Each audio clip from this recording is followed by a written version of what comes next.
We begin today's broadcast by acknowledging the Whadjuk Noongar people as the traditional custodians of the lands and waters where we gather today. We pay our respects to their elders, past and present. We extend that respect to Aboriginal and Torres Strait Islander peoples here today. And welcome to Day 7, the final day of the 2022-23 Australian Rowing Championships. And today, finals of Schoolboys and Schoolgirls E and other final singles for Schoolboys and Schoolgirls Club doubles and eights. And of course, the Interstate Regatta, which is unique to Australia, Lizzie. It certainly is. It's one of our strengths and sometimes one of our great weaknesses. We get so caught up in it. Parochialism. It's so exciting. Yeah, well, I remember in 15 and 16 when the hierarchy of FISA was here, and they really didn't understand the rivalry, did they? No, not at all. But it makes for a very strong Australia. It certainly does. The one thing we've got for all of you people watching on the live streaming at home and anybody on the course who may be watching the live streaming, unfortunately due to local council regulations, we can't go live to the venue until 9 a.m. Perth time. So that's a local law. That's about noise for people on a Sunday morning. Yep. So as soon as we can at 9 a.m. sharp, we'll bring you on-course commentary. But up until then, ladies and gentlemen, please join the other 162,000 people that have watched us over the last 6 days as we bring you the 7th and final day of the 2023 Australian Rowing Championships here at Champion Lakes in Perth.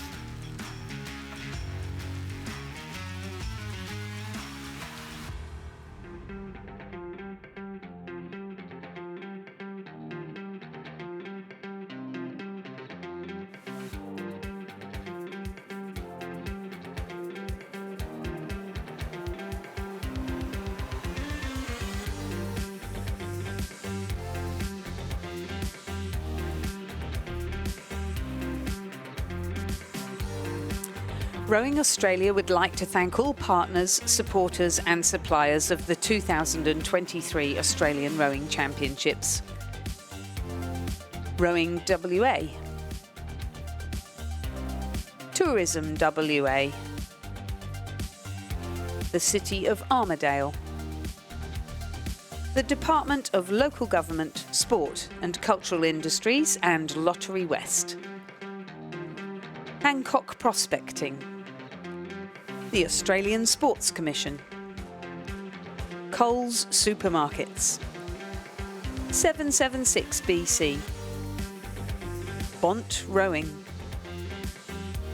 Ticketmaster, Konica Minolta, Croker Oars, Ambulance Response Services, The Regatta Shop, Sykes Rowing, Tempur, with support from Rowing ACT, Rowing New South Wales, Rowing Queensland, Rowing South Australia, Rowing Tasmania and Rowing Victoria.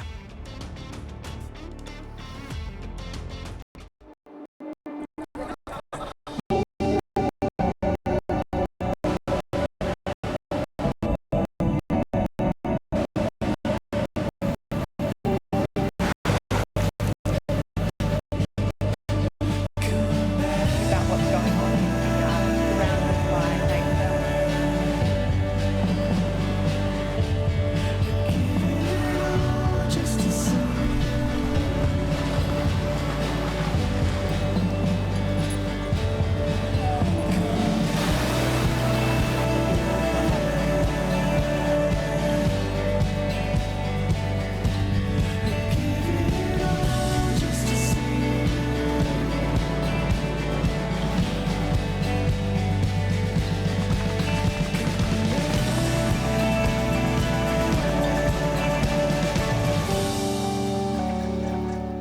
I'm incredibly proud to be a female in the mining industry, led by a great role model for mining, for the Australian economy. This is the best mining company to work for. Everyone kind of takes you under their wing. Being an older person in mining as well, I find that people can come to me for advice. I did hairdressing for a year before coming to mining. It's the best thing I've ever done. It offers a level of financial security that women outside of the industry don't necessarily have, and it's just awesome. We would like women to be safer here than they are anywhere else. Every day is exciting, there's something happening. And just get out there, try something new. This is the engine room of our Australian economy, and we get to be a part of what keeps this country afloat and helps with infrastructure and all the other projects that makes Australia such a fantastic country to live in. To join us in building an exceptional future, go to buildinganexceptionalfuture.com.au.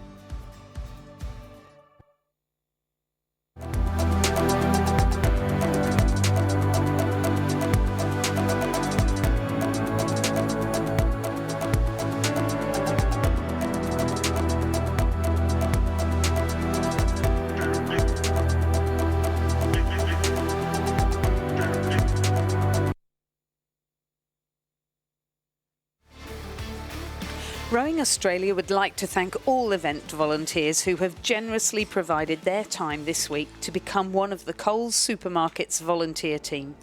Your dedication and commitment have ensured that we have had a successful and enjoyable event for all. So when you're around the regatta today, please be sure to thank our great volunteers and our volunteer boat race officials for all the support they've given us and you this week. The Australian Sports Commission is the principal sponsor and partner of Rowing Australia.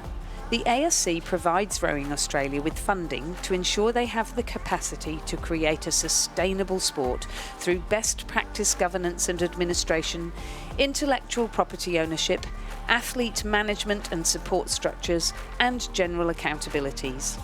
Importantly, the winning partnership highlights the commitment to ensuring Australian athletes excel in the international sporting arena and increasing Australians' participation in rowing.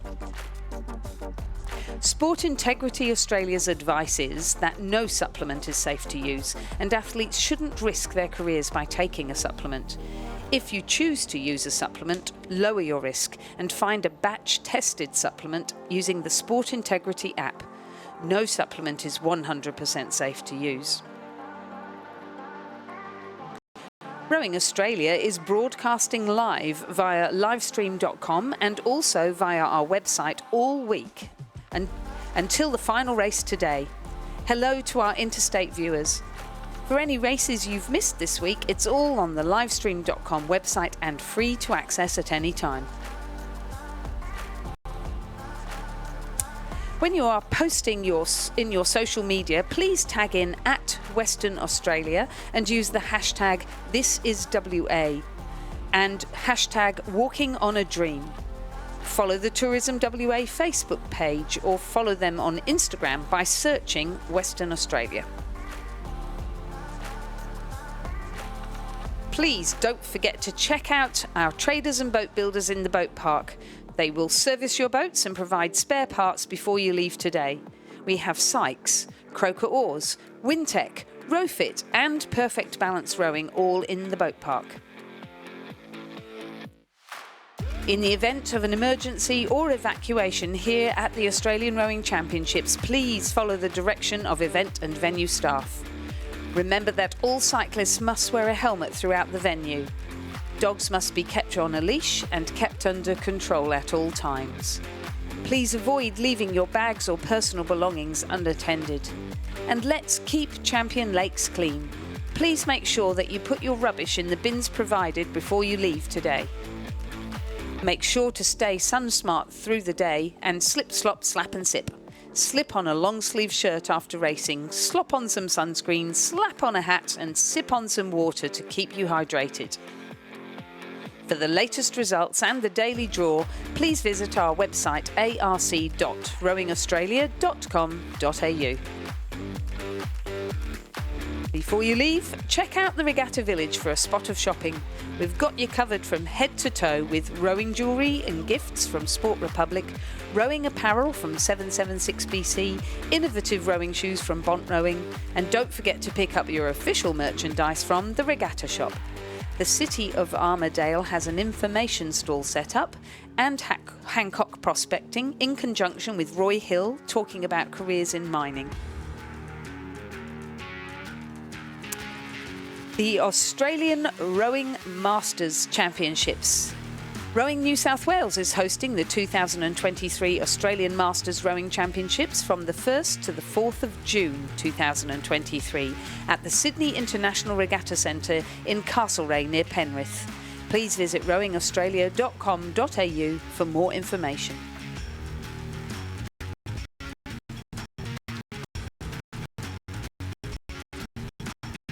And they're moving in for the first race on the 7th day. This is race number 567. We've had a handful that have been cancelled during the regatta, but let's say it's the 567th race that our team will call, and I'll hand it over to you to tell us who's in this semi-final one of the women's double scull. Well, in lane 2 we have Swan River, represented by Isabella Edinger and Stephanie Potmer, coached by Mark Beer. In lane 3 we have Maddie Ford and Sophie Gillies, coached by Stefano Belosso, representing the West Australian Rowing Club. In lane 4 we have Sydney Rowing Club, represented by Lauren Moran and Neve Tierney, coached by Lachlan Carter and Felix Dure. In lane 5 we have A&A Rowing Club from here in Perth, Marianne Amato and Alyssa Mansell, coached by Graham Scattergood. In lane 6 we have Richmond Rowing Club from Victoria, represented by Helen Pearce and Kate Dyball. And in lane 7 we have Kate Morris and Marnie Evans from Brisbane and GPS in Queensland, coached by Catherine and Alan Borger. Very formal, Catherine. I've always known her as Kate, so we'll see. It was Kate Hall who rowed under 23s for Australia back in the Amy Fernandez days. Pretty good line getting formed at the start of this semi-final number 1, with the first 3 to go through to the final, the rest eliminated. And very good conditions at the start today. As we said in our introduction, no PA going out to the venue due to local restrictions. And you can see why with all the houses at the start there. I must admit I hadn't actually clocked that there was a lot of residents around there. So you 162,000 people who've been listening to us are getting this exclusively today. So the Sydney Rowing Club crew, Lauren Moran and Neve Tierney, are pretty young. They're going off there. So as you look from the camera, if you haven't been watching our live stream up until now, the camera is looking at lane 2 and we are commentating from the venue looking closest to lane 7. So in for the first day it was a bit confusing, wasn't it? It certainly was, yes. I think it still is for some people. Lovely view there, looking down the course. A bit cloudy today, but the clouds are keeping the wind down, so we're not complaining. And the crew from Swan River's got away very smartly, Lizzie, over in lane 2. So presumably Stephanie Potmer, who's jumped in for Carly Vullerman, rows with Isabella Edinger fairly often. Yes, it's certainly off to a pretty good start. And West Australian Rowing Club Maddie Ford has jumped in instead of Freya Walsh. She's doubling up with Sophie Gillies. So Club Women's Double Scull, what this means is that they cannot have been recently a member of the Australian rowing team, and they can't be nominating for selection into the Australian rowing team at the senior or under 23 or para level in this particular international season.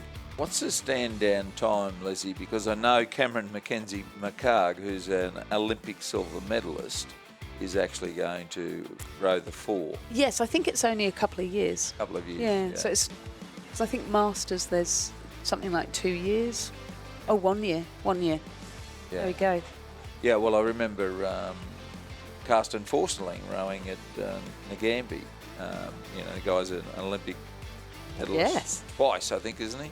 In fact, it's really exciting, I think, when you have a Masters Championships and our previous national team all get back together. Yeah. So the That Sydney is- Rowing Club crew, as I mentioned, they've been rowing together all season, and they're pretty good. I think they're juniors. Yep, but it is the crew in Station 6, Station 7, Kate Morris and Marnie Evans who lead. There we go. By the best part of a length there, 2.77 seconds. And I said in the previous rounds when they were rowing in higher ranked races that this was their goal, was my understanding. Oh, good for them. Yes. Yeah. Well, and that's the same also for our co-commentator Ben Homer, who will be competing in the semi-final of the men's shortly. So the fact that we have no PA on the course is causing a bit of confusion, and people are wanting me to make announcements, and they're ringing my phone, so I apologise to the people at home for us to make an announcement, which we can't make.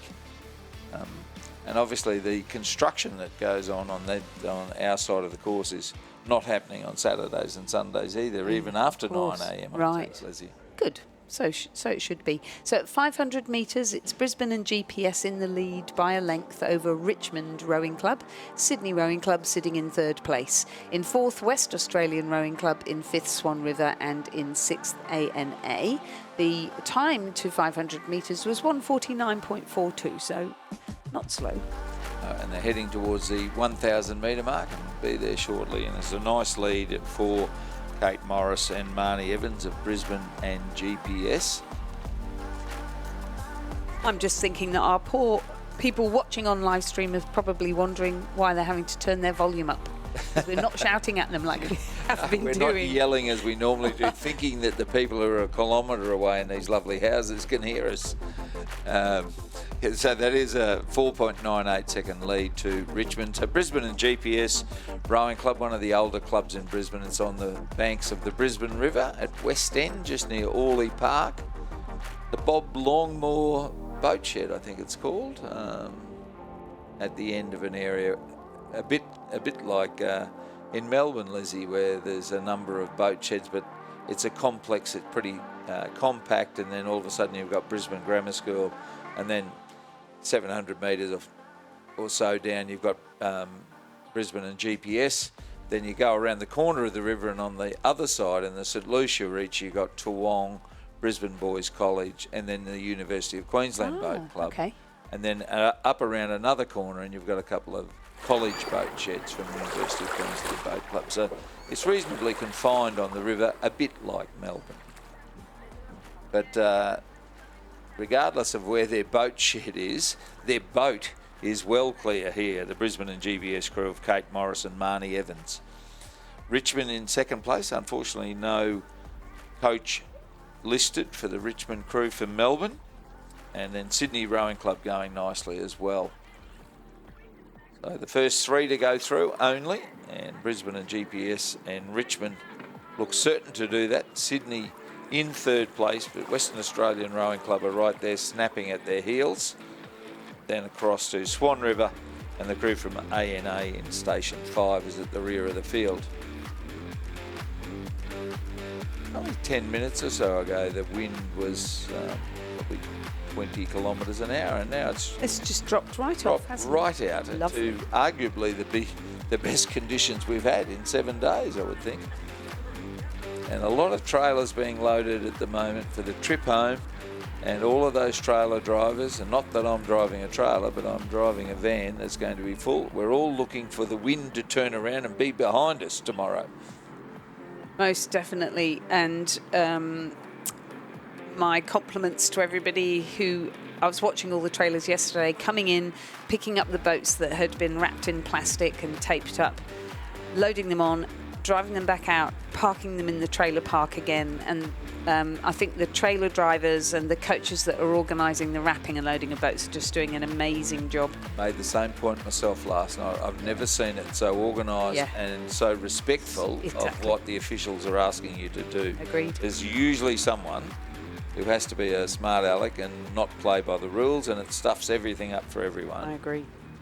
But I came here at 6 o'clock this morning. There's 15 trailers lined up waiting to get in, all waiting for Craig James to say, right, bang, away you go.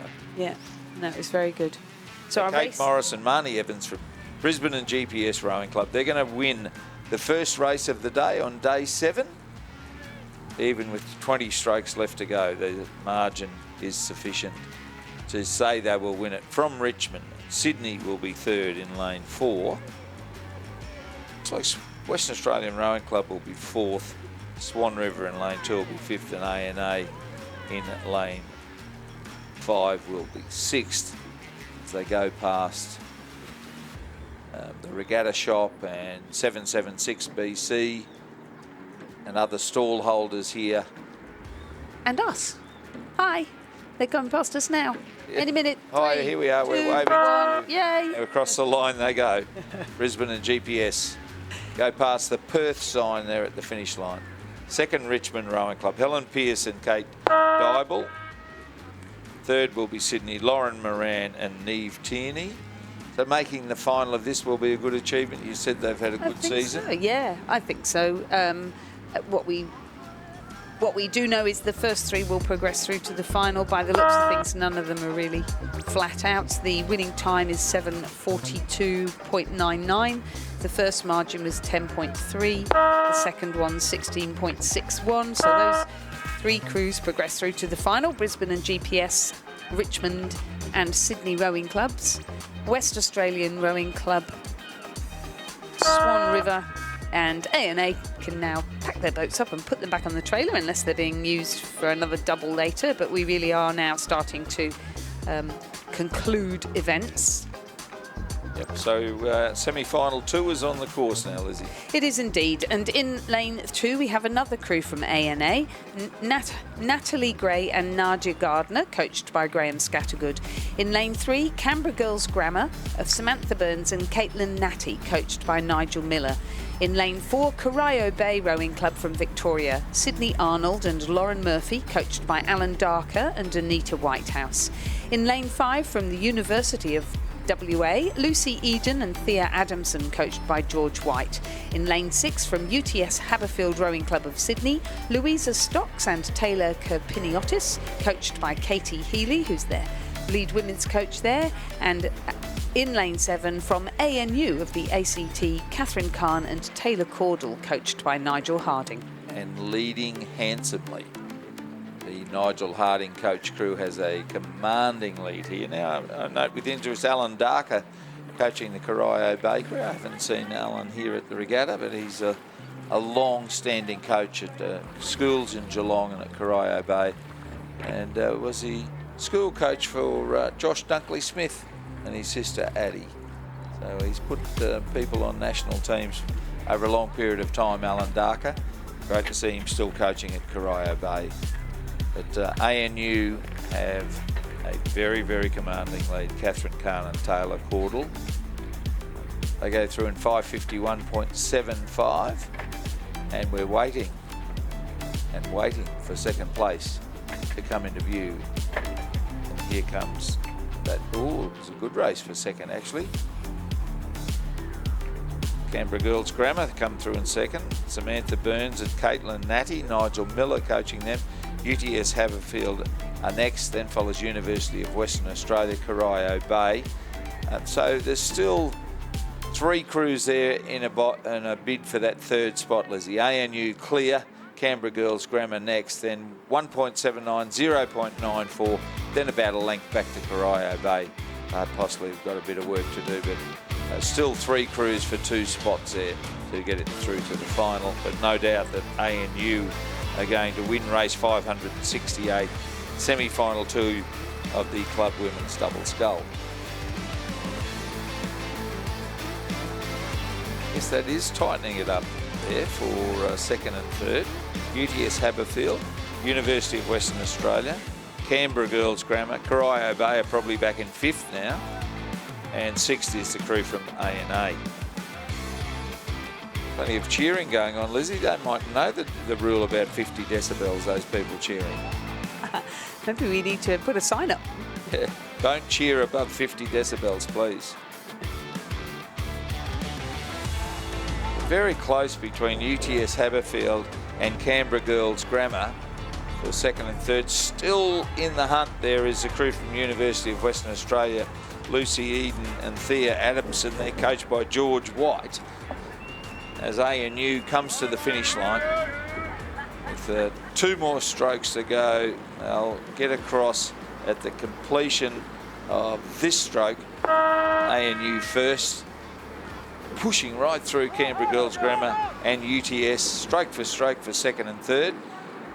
All it will mean is which lane you get in the final, but you'll both go through. UTS will be second, Canberra Girls Grammar will be third, fourth will be University of WA, fifth will be Corio Bay, and sixth will be the crew from ANA here in Perth, Natalie Gray, Naja Gardner, coached by Graham Scattergood. 7:51.15. And that compares with 7:42.99 in the other semi-final. And fairly big margins. So it looks as though that final, which will be race number 598, will be a pretty close one between first and second. Then it's just a question of how hard and whether it was tactical the others will be. So 598 is at 9:50 this morning, 10 to 10 Perth time. Semi-final one of the club men's double scull is underway, Lizzie. The same progression, the first 3 through to the final, and lane 4 has been withdrawn, unfortunately. In lane 2, we have the University of WA crew of Ethan Bromley and Oliver Cliff. In lane 3, we have the University of WA crew of Isaac Hamilton and Aaron de Uden. In lane 5, from Commercial, Harry Dixon and Tom Coates. In lane 6, from UTS Haberfield Rowing Club, Mitch Blackmore-Cram with Matisse Ferrier, the French under-23. In lane 7, from UTS Haberfield, Chris Thompson and Tate van Heemst. The Matisse Ferrier, French by birth. How long's he been in the country? I think he came for a year, but I think he's enjoying it so much he's actually going to stay. So, well, if he goes home, he'll have to retire later than he would have when he first came. I don't know. So is he represented? You said under 23? He's definitely sending back data and being monitored by the French. So in contention for the under 23 team. Not sure whether, have to Google that, whether he's represented already or not. Certainly one of those UTS crews out in front. Yep. And the second one, I'd say it's lane 6 that's in the lead. Mitch Blackmore-Cram and Matisse Ferrier. So Mitch, Mitch Blackmore-Cram was a great schoolboy sculler and rower. Took a couple of years off to do an apprenticeship and has just come back to rowing. Started off at Drummoyne Rowing Club, and then the nearest high-performance rowing club is UTS, so he's moved across to UTS and he's doing very well there indeed, and a good example of somebody who can row at a really high level by going have to a job as well. Club. And have a job as well, 100%. So Elliot Shackcloth Bertonetti, you tell me he's nicknamed... EB, yes. EB, yeah, so I'm not familiar with the history there. Coaching long? Yes, been coaching quite a while, particularly at UTS, and has also really got involved in coastal rowing. So he's had a lot to do with the meteoric rise of the UTS rowers, particularly Marcus Delamata, who's medalled at the Nationals and also at the Commonwealth Regatta that was held in Namibia in December. So would Elliot get some mentoring from Tim McLaren? I would think it would be hard for him to avoid that. Of course. And very diplomatic answer there. No, Tim's great. He's very active around the club and really putting into the up-and-coming development athletes in between his overseas gigs. Yeah, so was he putting the polish on Cambridge at the end this year? As this race draws to its conclusion, UTS Haberfield in lane 6 will win. Very close for second and third. I'd suspect UTS Haberfield in lane 7 will get second. Yes, they will. And then the University of Western Australia will be third over in Station 3, Isaac Hamilton and Aaron Den Uden. Fourth then will be Commercial Rowing Club, Harry Dixon and Tom Coates. And fifth will be the University of Western Australia, Ethan Bromley and Oliver Cliff.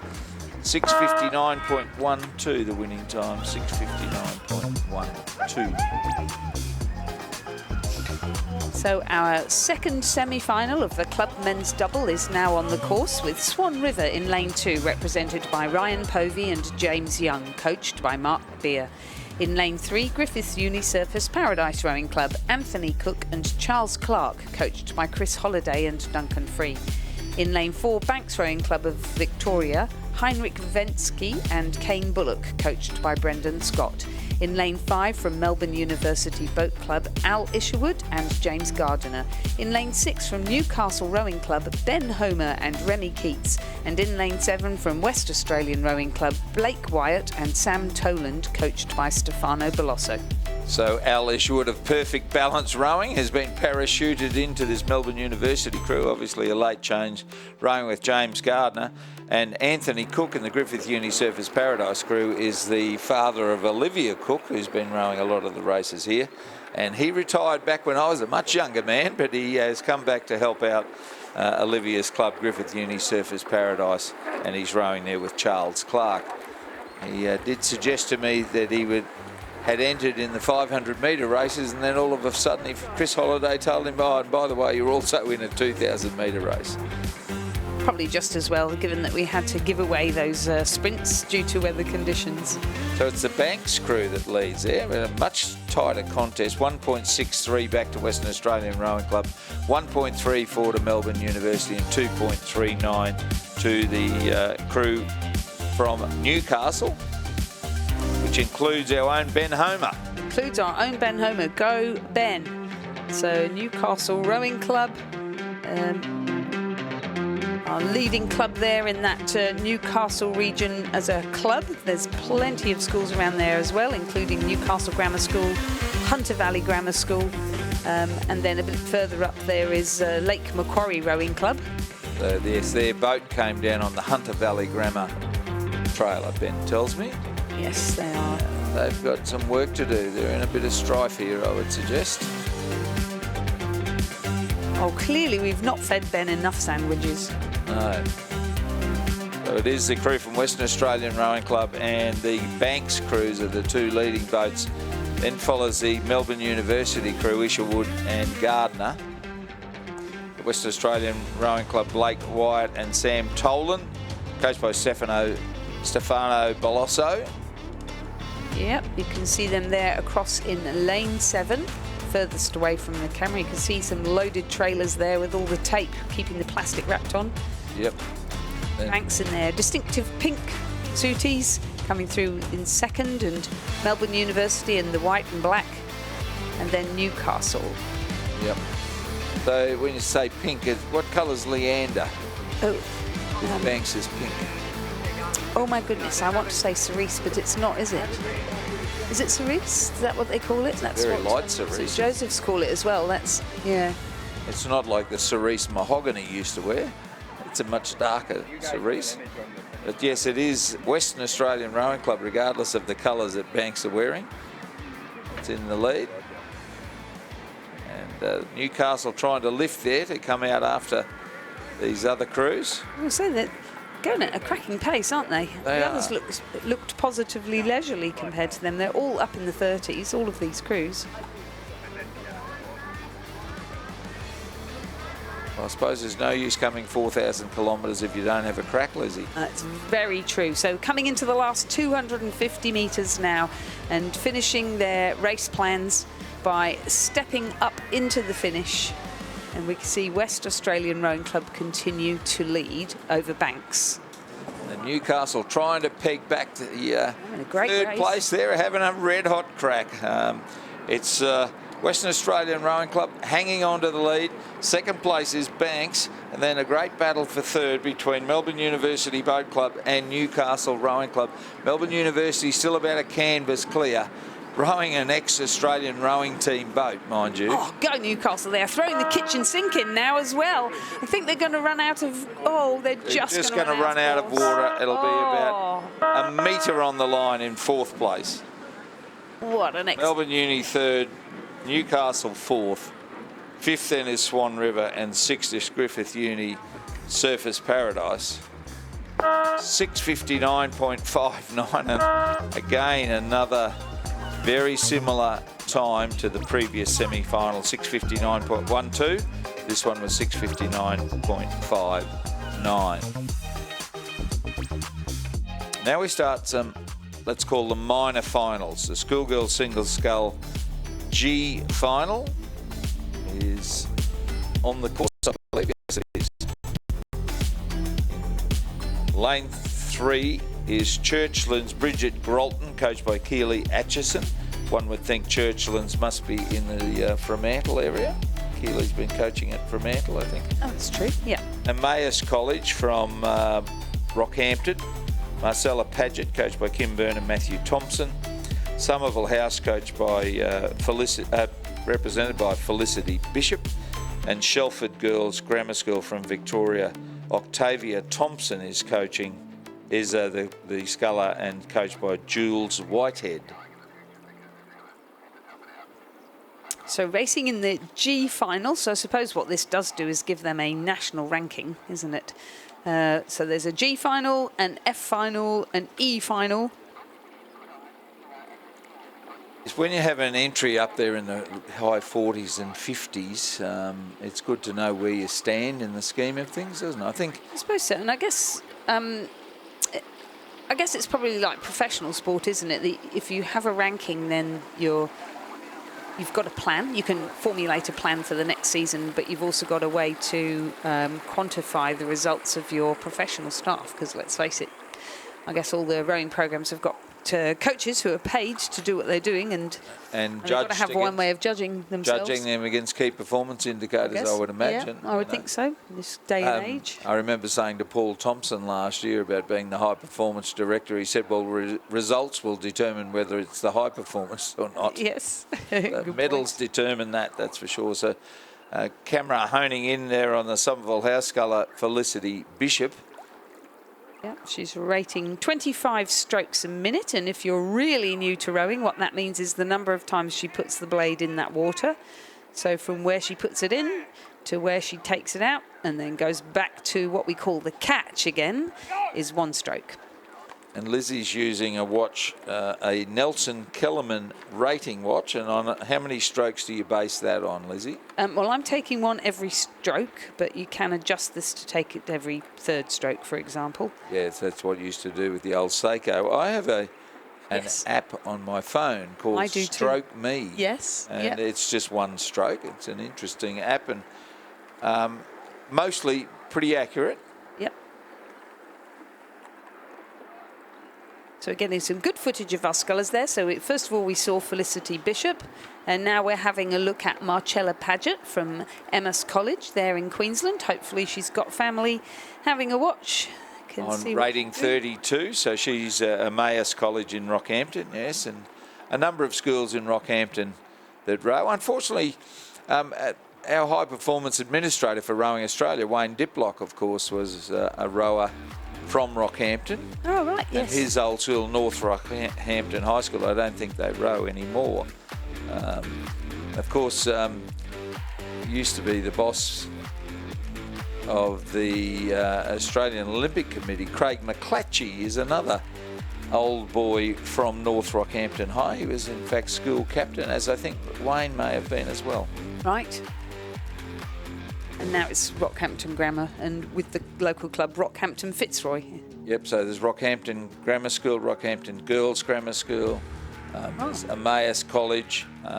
Yeah, they're all doing rowing programs up there. Bruce Hick's dad, the late Frank Hick, was at Rockhampton Girls Grammar School for a long, long time, doing a great job. And unfortunately no longer with us, Frank. So they're working their way down to the 500-metre mark now, with Felicity Bishop of Somerville leading by 10 seconds over Octavia Thompson of Shelford Girls Grammar. Marcella Paget of Emmaus is sitting in 3rd, and in 4th Bridget Grolton of Churchland Senior High. It's interesting when we go to a new venue, schools that we're not aware of here in WA. You know, we've seen other schools like Christchurch Grammar often come over east for the national championships, as do a few other schools, but I've never heard of Churchland Senior High before, and I suppose the people at Churchland Senior High have never heard of Somerville House. Probably true. Or Shelford Girls Grammar School. So Marcella Paget of Emmaus College from Rockhampton is holding down second place. Then follows Octavia Thompson of Shelford Girls Grammar. And at the rear is the Churchland sculler, Bridget Rolton. And Felicity has now extended her lead over Marcella Paget by another 5 seconds.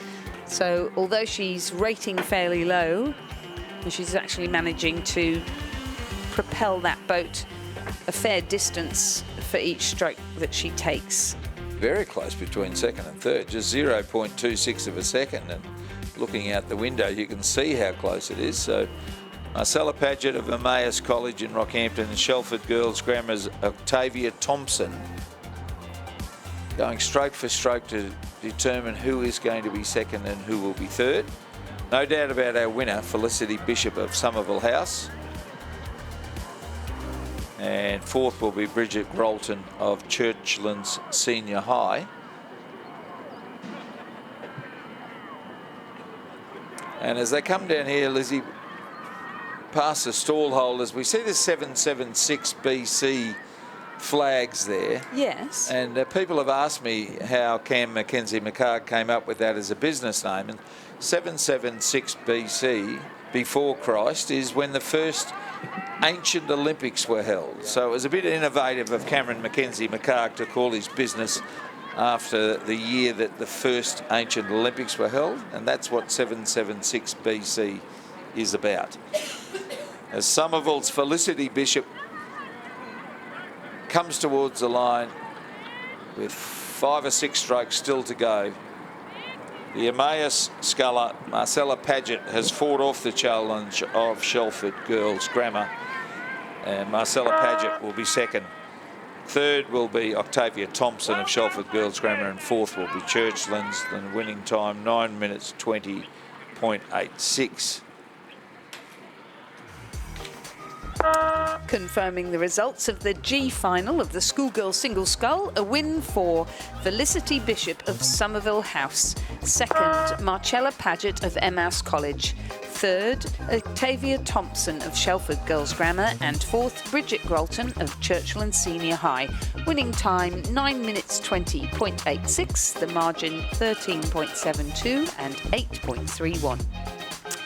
The next race on the course is the F final of the Schoolgirls single scull, with Hannah Blaney of Iona Presentation College in lane 2, Naomi Peace of Queenwood School in lane 3, Danielle Watt of All Hallows School in lane 4, Maya Williams of St Margaret Mary's College in Queensland in lane 5, Angelica Chia of Norwood International High in lane 6, and Olivia Schubert of Lauriston Girls School in lane 7.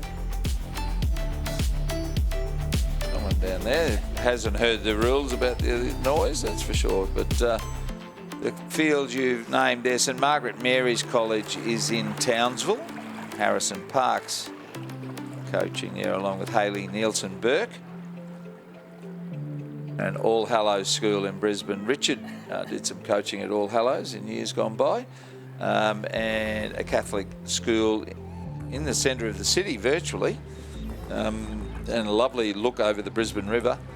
Their boat shed is in that area that I said is a bit like Melbourne. But the school is at the top end of Fortitude Valley. And Danielle Watt has been racing for Brisbane and GPS through the regatta so far. Right, her name was very familiar, yes. And as is Naomi Peace, so she has been racing for Queenwood, but as a cox. And Olivia Schubert here for Lauriston Girls School, coached by David Orchard, another of David's big stable of scullers. He just keeps producing them. Produced a number of national team athletes over the years, going as far back as Courtney Johnston. Yes. And then, of course, the most recent, I imagine, would be Rhea Thompson, who's gone on to win an Olympic bronze medal at Lauriston Girls School. Olivia Schubert is coached by David Orchard. Then across, Lizzie, what do you think? Is it St Margaret Mary's or All Hallows at second? Looks like they're having a good battle with each other. I think it's All Hallows. In lane 4, Danielle Watt leading St Margaret Mary's Maya Williams. And we can see Naomi piece of Queenwood there, having a good race with Hannah Blaney of Iona. So is sculling big in the Sydney schools? Girls? I'd say yes. I think it's just a question. The schools programs are really quite big. Yeah. And having enough equipment, I guess. Yep. So sculls are the selection tool mostly in the GPS schools in Brisbane, certainly with the boys. Yep. Sculling and an ergo score. That began way back in the Isla Lee days at the Southport School. And it's very interesting, although we are, in theory, trying to stay quite quiet, you can already hear the cheers from the crowd. Yeah, the 50 and that's just could the be F final, broken. so yeah. You can see the tents down the side of the course slowly filling up as people come out and cheer on, and certainly Queenwood would be cheering on Naomi. As we said, she is a cox, but how great to see her giving it a red hot go in the single as well. The Lauriston Girls School, Olivia Schubert will win the F final. Second will be All Hallows Danielle Watt. Third then will be St Margaret Mary's Maya Williams. Fourth still in question between Queenwood's Naomi Pearce and Norwood International High Angelica Chia.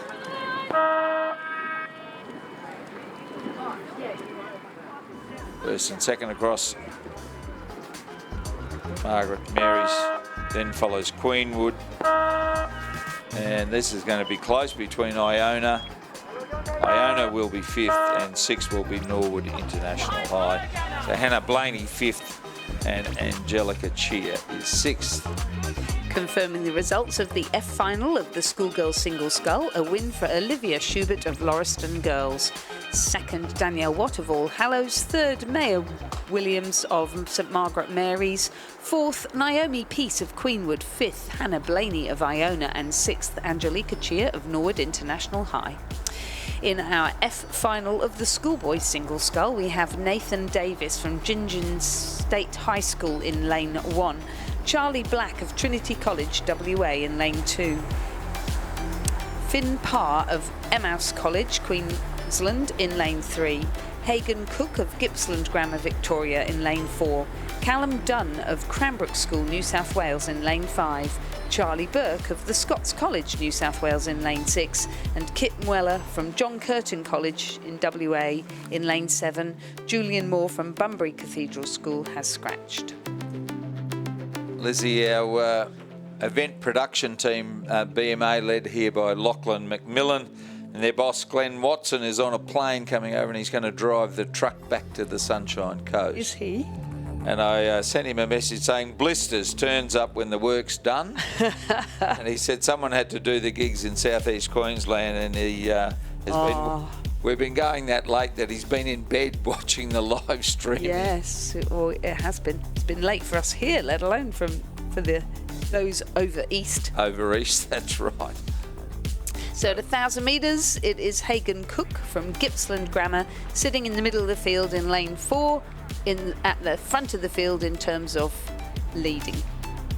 So for the 18th time at this regatta, I asked the coaches at Gippsland Grammar, next year for the Nationals, can you please put your coaches' names beside your entries? And the same for Cranbrook. Callum Dunn at the Cranbrook School there. Right, so Gippsland Grammar's definitely Nick Bartlett, isn't it? And Cranbrook School is Sam Carroll and Adrian Oh, Sam Henning. Carroll. Yes. Okay, I know Sam, yes. So whether they actually coach these guys, I'm not sure, but they're certainly leading the program there. Yep. And on the far side there, we can see the Gingin High sculler, Nathan Davis. He's coached by Ashland Chapman. And as Richard said the other day, it's not that far from the Buckawea Gingin High School. All right.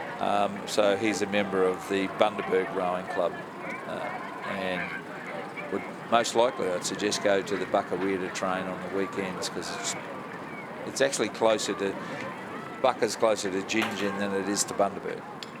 Right.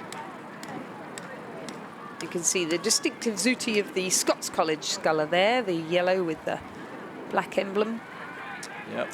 And that is our rower Charlie Burke, who's coached by Edward Manton and Dustin Butler. And is it Scots College where Jason Baker coaches the first It is indeed. day? He's the head coach, yep.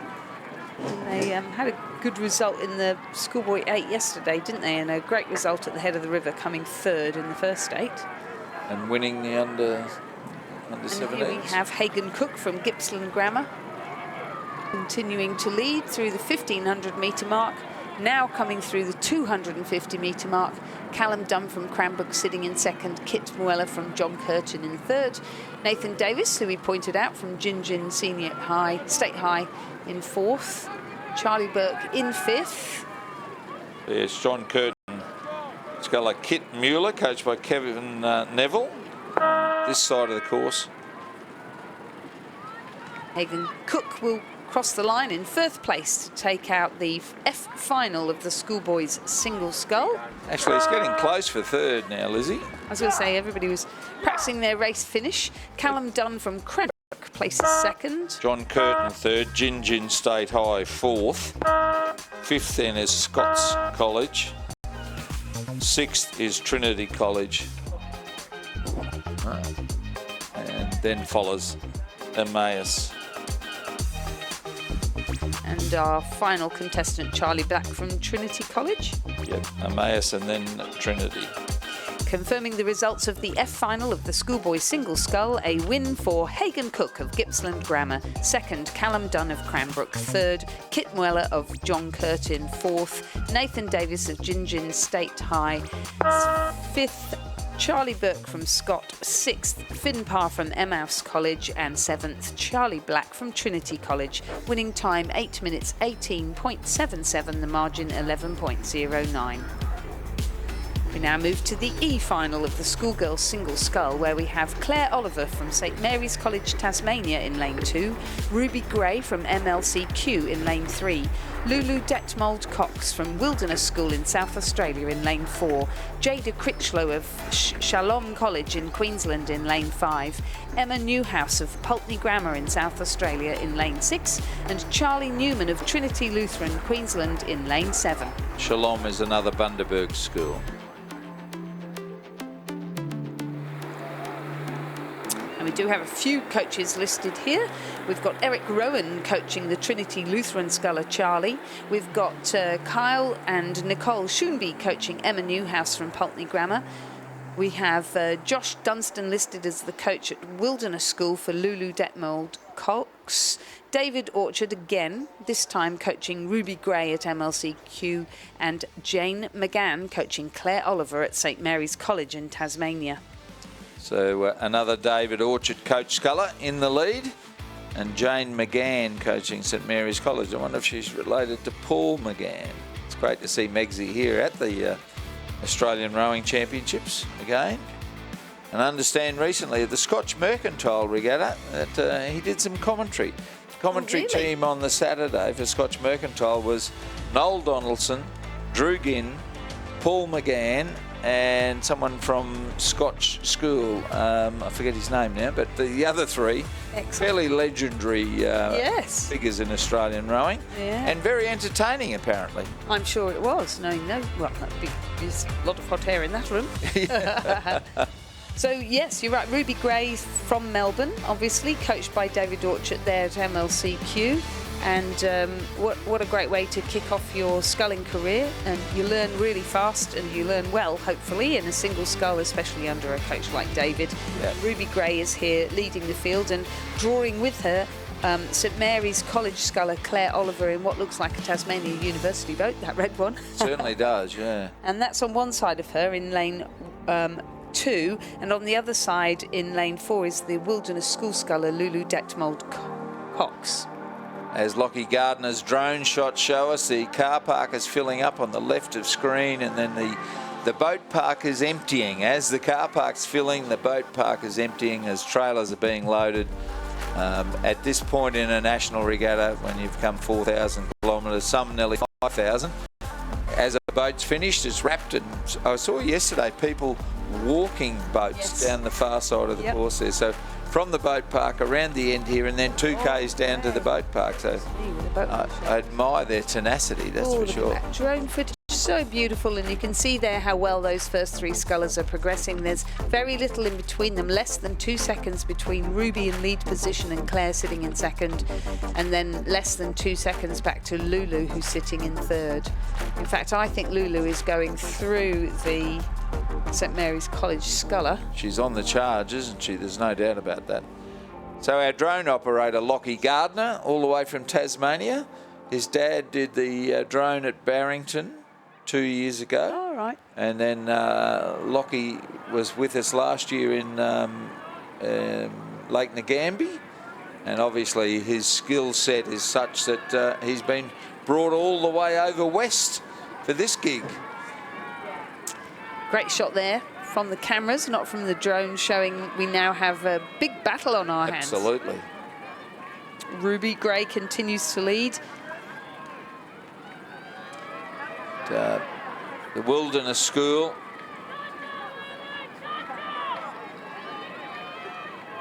Oh, she's doing very well, Wilderness School. Yeah, lane 3, MLCQ, Ruby Gray being challenged by the Wilderness School, Lulu Dirtmold.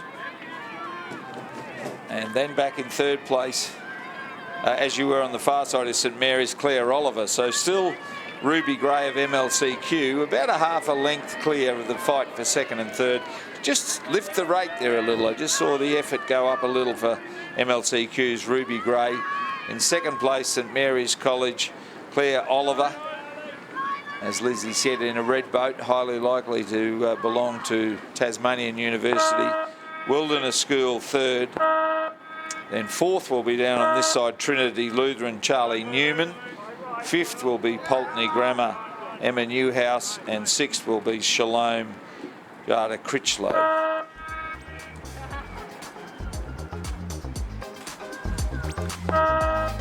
As our final scullers come to the line, confirm the results of the E final of the Schoolgirls single scull. A win for Ruby Gray of MLCQ. Second, Lulu Detmold Cox of Wilderness School. Third, Claire Oliver of St Mary's College. Fourth, Charlie Newman of Trinity Lutheran. Fifth, Emma Newhouse of Pulteney Grammar. And sixth, Jada Critchlow of Shalom. Winning time 9:04.2, the margins 2.57 and 2.09. We now have the E-final of the Schoolboys single scull with James Moy of the Hutchins School in lane 1. In lane 2, Timothy Connor of Cathedral College, Rockhampton. In lane 3, Jacob McGinley of Pulteney Grammar, South Australia. In lane 4, Rockland Braddock of John 23 College. In lane 5, Sam Clode of Guildford Grammar, WA. In lane 6, Finley Shepherd of Kinross Walleroy School of Orange, New South Wales. And in lane 7, a second sculler from John 23rd College, Max Watt. Their coach is Kevin Neville. The Kinross Walleroy coaches are Andrew Gannon, Benjamin Watt and Alexandra Cropley. The Guildford Grammar coach is Ethan Aird. The coach for Pulteney Grammar is Kyle Shoonby along with Nicole Shoonby. Then we have Kim Byrne and Bonnie Byrne coaching at Cathedral, Rockhampton, and Andrew Palmer coaching at Hutchins School. So is it Guildford Grammar, Sam Clode that leads? I think it might be. Very difficult to see the bow numbers at this stage, but those dark colours certainly look like Guildford Grammar colours to me. Yes, it is Sam Clode in 6:03.20. Good race for second and third. Lane 2 there, Cathedral Timothy Connor in the mix along with Finley Shepherd. Finley Shepherd from Kinross Walleroy. They're always easy to see, Lizzie, with the blue boats. It certainly helps to identify them.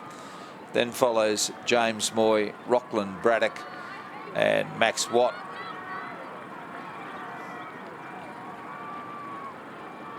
Very good conditions this morning.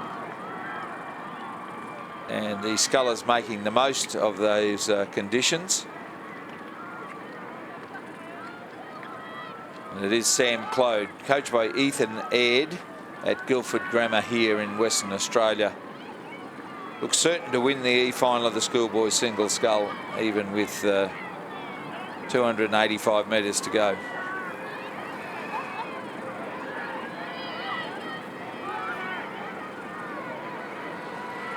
So, our judge here this morning is Renee Klupax from Victoria. Michelle Hawke is the chief judge. Control chief is Caroline Schomburg. And at the start, the judge at the start is Rob Stobie from Townsville.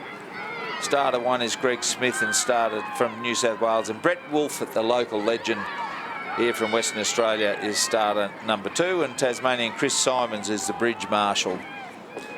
As the Guildford Grammar sculler Sam Clode continues to lead. And the supporters on the bank. Yeah, getting noisy. Getting very noisy, possibly upsetting the neighbours. Certainly sounds like more than 50 decibels. Yep. Guildford Grammar's Sam Clode, coached by Ethan Aird, is going to go across in first place. Cathedral win as well. He's got a whole fan army. He has got a fan base. Cathedral Rockhampton, Timothy Connor will be second. Good race for third. I reckon Kinross Wallaroy will get third. Fourth will be Hutchins, James Moy. Fifth then will be John the 23rd, Sculler Rockland Braddock. Sixth will be John the 23rd, Max Watts. And seventh will be Pulteney Grammar, Jacob McGinley. Confirming the results of the E final of the Schoolboys single scull, a win for Sam Clode of Guildford Grammar. Second, Timothy Connor from Cathedral Rockhampton. Third, Finlay Shepherd from Kinross Wallaroy. Fourth, James Moy from Hutchins. Fifth, Rockland Braddock from John 23rd College. Sixth, Max Watt from John 23rd College. And seventh, Jacob McGinley from Pulteney Grammar. The winning time, 8 minutes 9.91 seconds. The margins 4.69 and 1.92. We now have the D final of the Schoolgirls single scull. In lane 3, we have Francesca Spano of Fintona. In lane 4, Alana Scott of the Sunshine Coast Grammar School. In lane 5, Alice Watkins of Loreto Kirribilli in New South Wales. In lane 6, Georgia Mortimer of St Luke's Anglican School in Queensland. And in lane 7, Callie McRae from Rockhampton Girls Grammar in Queensland. Good morning, Stuart. How are you? I'm fantastic, Lizzie. Feeling better today? I am feeling better. Day 7. Yes. The final day. We've got the finals. Last 500. The last five. Exactly right. We're into the last 500. Midway through the day, we're going to be last 250, and then it's going to be the big push. Well, it's the exciting push at the end, isn't it? It's the Interstate Regatta. That's right. And right now we've got these minor finals, as we call them, for the schoolgirls and the schoolboys in their single scull. We've seen them race since Wednesday, I think it was. And for them, this is really important. For me, it's really fascinating because I know how often we've had fantastic scullers who've done exactly this in their early years of sculling. So we know that we are looking at tomorrow's athletes somewhere in this little group of people. This is how you learn your craft, isn't it? You know, early in the morning, nobody's watching. We're not allowed to have commentary live here at the grounds until 9 a.m. Western Australia time, which is in an hour's time. So it's a little bit dampening for the ground atmosphere, but there's still lots of cheering going on. Oh, look, I think when you go out there and you're hearing the cheering coming from the parents, coming from the supporters, the spectators, it's still producing a fantastic atmosphere out there. Yeah. And, you know, we're only expecting that to build up as we go through the day. We've got the finals for the schoolboys, schoolgirls, single sculls, the quads, the eights, before we move on, and then the club doubles, the club fours as well. Yes, exactly right. And we have put word out that it is available on the live stream, so people are down here near the big screen watching if they're here on the grounds, or they're just watching from their tents. And as somebody said to me, this is exactly what it's like when you go to a trials for a national team, that we're not allowed to coach from the bank. There's supposed to be no real cheering going on, that people to allow the athletes to just focus on what they're doing. So maybe it makes it less distracting for them. Certainly not distracting for Alice Watkins from Loreto Kirribilli at the moment. She's in the lead through the 1500 metre mark. Callie McRae from Rockhampton Girls Grammar sitting in second ahead of Georgia Mortimer from St Luke's Anglican School up in Bundaberg. So we've seen Georgia rowing in the Bundaberg Zudi quite a few times throughout the regatta. Francesca Spano from Fintona Girls School sitting in fourth, and then Alana Scott from Sunshine Coast Grammar in 5th place. That was through the 1500 metres, about 4 seconds between first and second, another 4 seconds between second and third. So the placing's looking quite stable at the moment. We have seen some fantastic comebacks throughout the regatta. The conditions at the moment still a little bit rough down towards the start line as I was heading past this morning. There's crews are still getting at a little bit of an angle as they dock on. All right. But, you know, the wind conditions compared to what we've had, particularly in the middle of the week, just there's absolutely no comparison. These are the best conditions that we've seen all week. And of course, Lizzie, forecast for next week, fantastic. Of course it is. But it's the luck of the draw, isn't it? I always remember at the Sydney Olympics, so we're going back a long way now, but one of the best rowing regattas I've ever been to, and most beautiful conditions all week, and it was almost as if the minute the rowing stopped and they started bumping in the equipment for kayaking, the wind started lifting and they had the most horrendous week. It was so unfair. It's just the luck of the draw, and frankly you have to get on with the cards that you're dealt and do the best you can, and we've certainly seen that this week. It doesn't seem to have dampened anyone's enthusiasm. Not at all, and I think one of the big things, you know, speaking to a few people, I think it's about as strong a wind as a lot of us have ever actually rowed through. Yes. So you can go back and go, do you know what, I've raced in that now. I can take that back, and then everything doesn't quite seem so bad when you're back home and training again. Yeah, that's right. And at least you know what you're training for, because you've been out there and done it and finished the job. That's the important thing. Alice Watkins will come through and take the win in the D final of the Schoolgirls single scull for Loretto Kirribilli. Coming through in second place under a little bit of pressure, but pulling out in the end was Callie McRae from Rockhampton Girls Grammar. Third place will go to Georgia Mortimer from St Luke's Anglican School up there in Bundaberg. Fourth place across the line will be Francesco Spano from Fintona Girls School down in Victoria, with fifth going to Alana Scott from Sunshine Coast Grammar.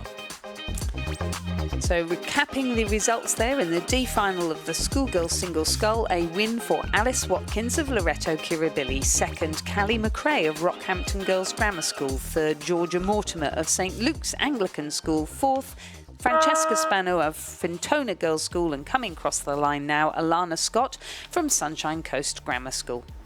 The D final of the Schoolboys single scull is now underway, with Lachlan Simpson of Gingin State High in lane 1, Alex Rackham of the Friends School Tasmania in the 2, Benjamin Sutherland of Trinity College WA in 3, Thomas Osborne of Unley High South Australia in 4, Cody Kearney of St Augustine's College New South Wales in 5, Harry Dangerfield of Scotch College Adelaide in 6, Corey Stevens of St Luke's Anglican School in Queensland in 7, and Cash Kazakov of Canberra Grammar School in 8.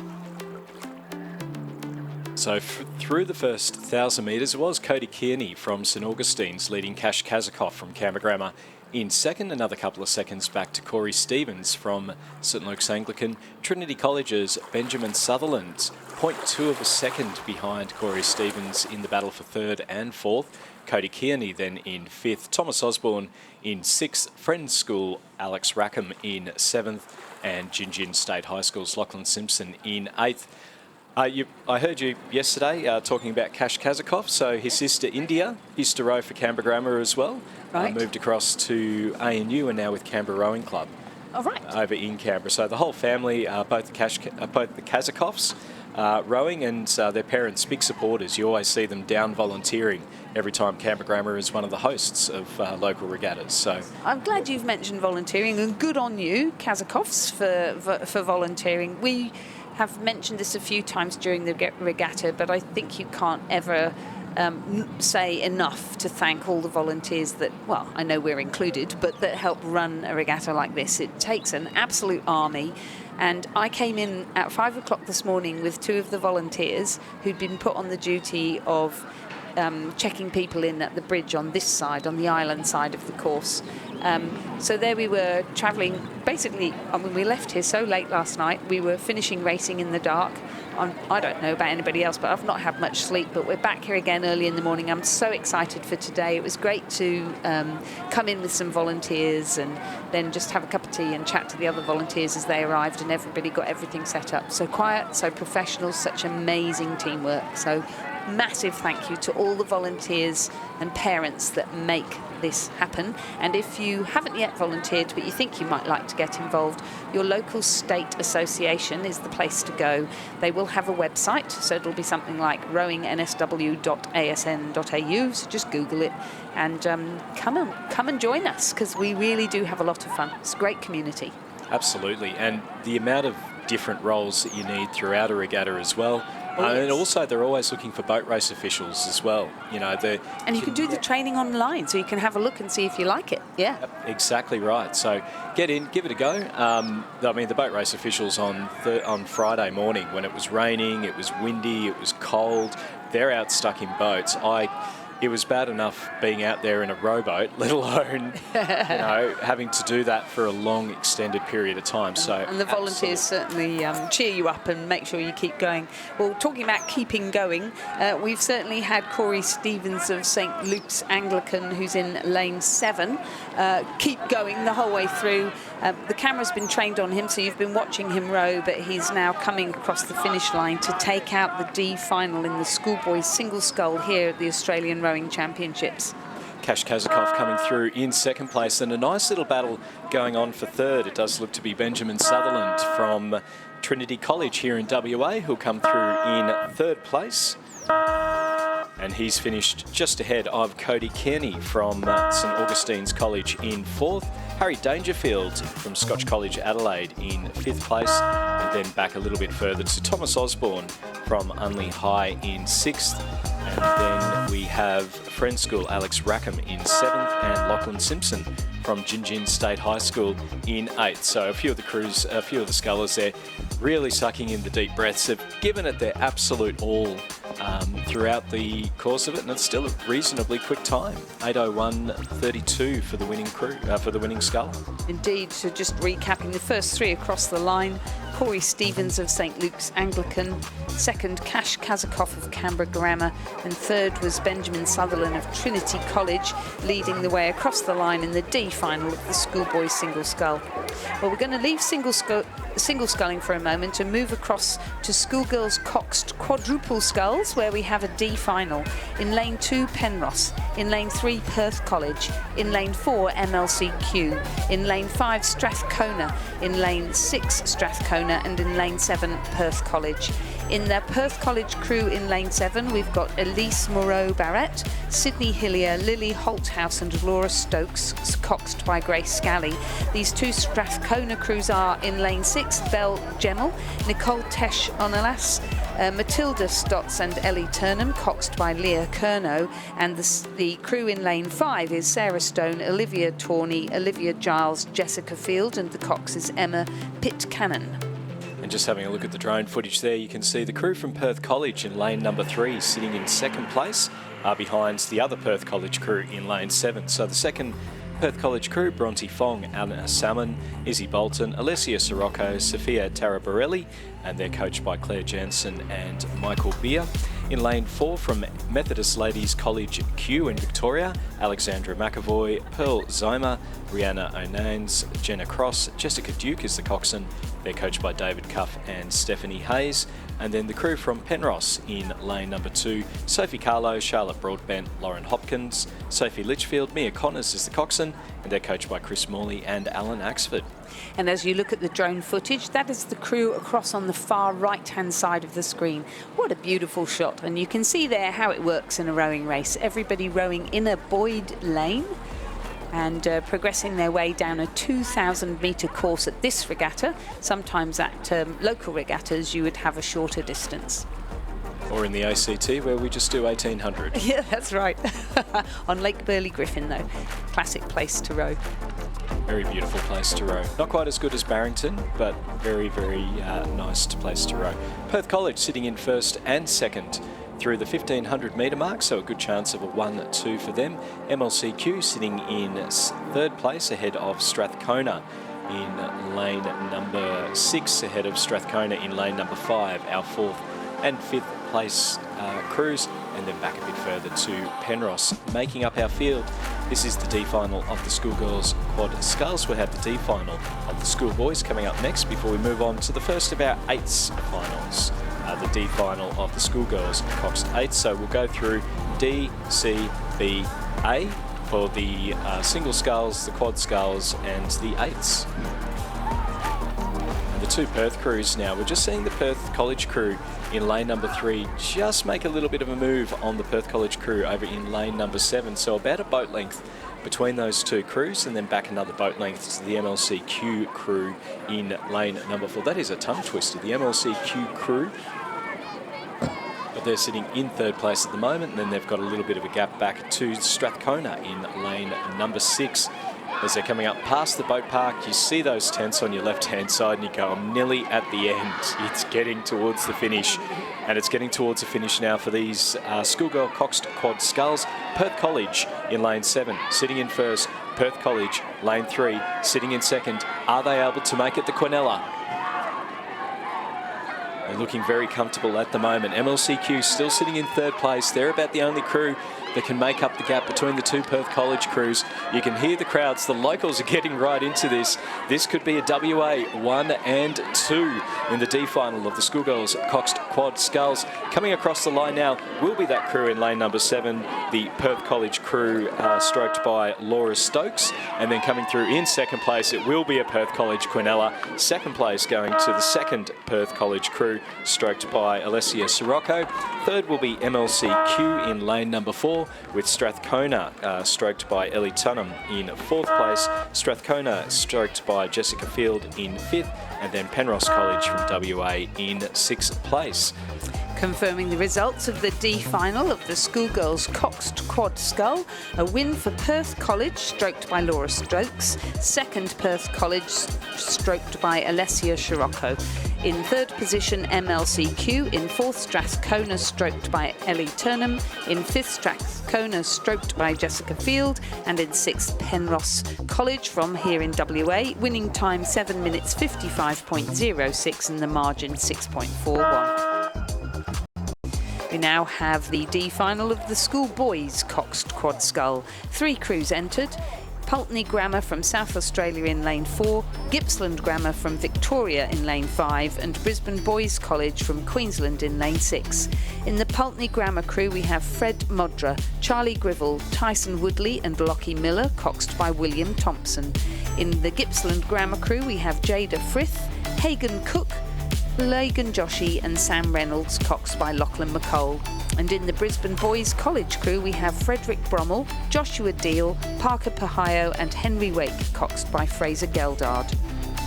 And through the 1,000-metre mark, it's a pretty well spread out field. We've got Brisbane Boys leading at the moment ahead of Gippsland Grammar by about 8 seconds, and then a bit of a gap back to Pulteney Grammar from South Australia, sitting in 3rd place. But as you can probably see from the pictures, some of these crews not necessarily in their senior years at high school, so they've got plenty of potential and plenty of opportunities as they get a bit older, as they grow a bit, to be able to move up through the ranks of these finals. And I think they are very lucky. It's amazing that their schools and their parents have supported them to come all the way across the country from somewhere like Brisbane to Perth to race at a national championships. But the reason for it is what you see. You're around the boat park with international athletes, school athletes, experienced coaches. You're seeing all of everything that goes on, and it's so exciting to be part of a major event, and really will make you decide whether you want to take this sport fairly seriously or not. It's also for a college like Brisbane Boys College, which, as we know, just won Head of the River, 30-year anniversary of winning Henley, so they'll probably go to Henley and have another crack at that. This is how you start such an exciting journey in a sport, by coming to something like this and wets your whistle. Absolutely, and as you say, Lizzie, by participating in this regatta, you're in the same regatta as Olympic gold medalists. Yeah. So 100%. You're probably being presented a medal by somebody who's won 2 or 3. Yeah. So you know that they are just a person like you. Absolutely. Anything's possible. Exactly so right. Inspiring. Brisbane Boys College out in front. They've led from start to finish, and this will be a comfortable win. You can see them coming across the line now. Very technically proficient crew there. Looking very comfortable. Good. Just probably see them win the Head of the River in a couple of years' time. That'll be exciting. We'll keep an eye out for that crew. Frederick Brummel, Joshua Deal, Parker Pahio, Henry Wake and Fraser Geldard. Very businesslike. Well done, lads. So they've come through in first place. Second place will be the crew from Gippsland Grammar School down in regional Victoria. Jada Frith, Hagan Cook, Lagan Joshi, Samuel Reynolds and Lachlan McColl. And you can see there the strapping tape on one of those roles. I think it was all they can. And they're disappointed, but, that just fuels the fire. And it means you know what you're training for. Certainly put in the best performance they could on the day, and that's what it's all about. Exactly right. And then the crew from Pulteney Grammar from South Australia will come in third place. So confirming the results of the D final of the Schoolboys Coxed Quad Scull, a win for Brisbane Boys College in a time of 6:58.42.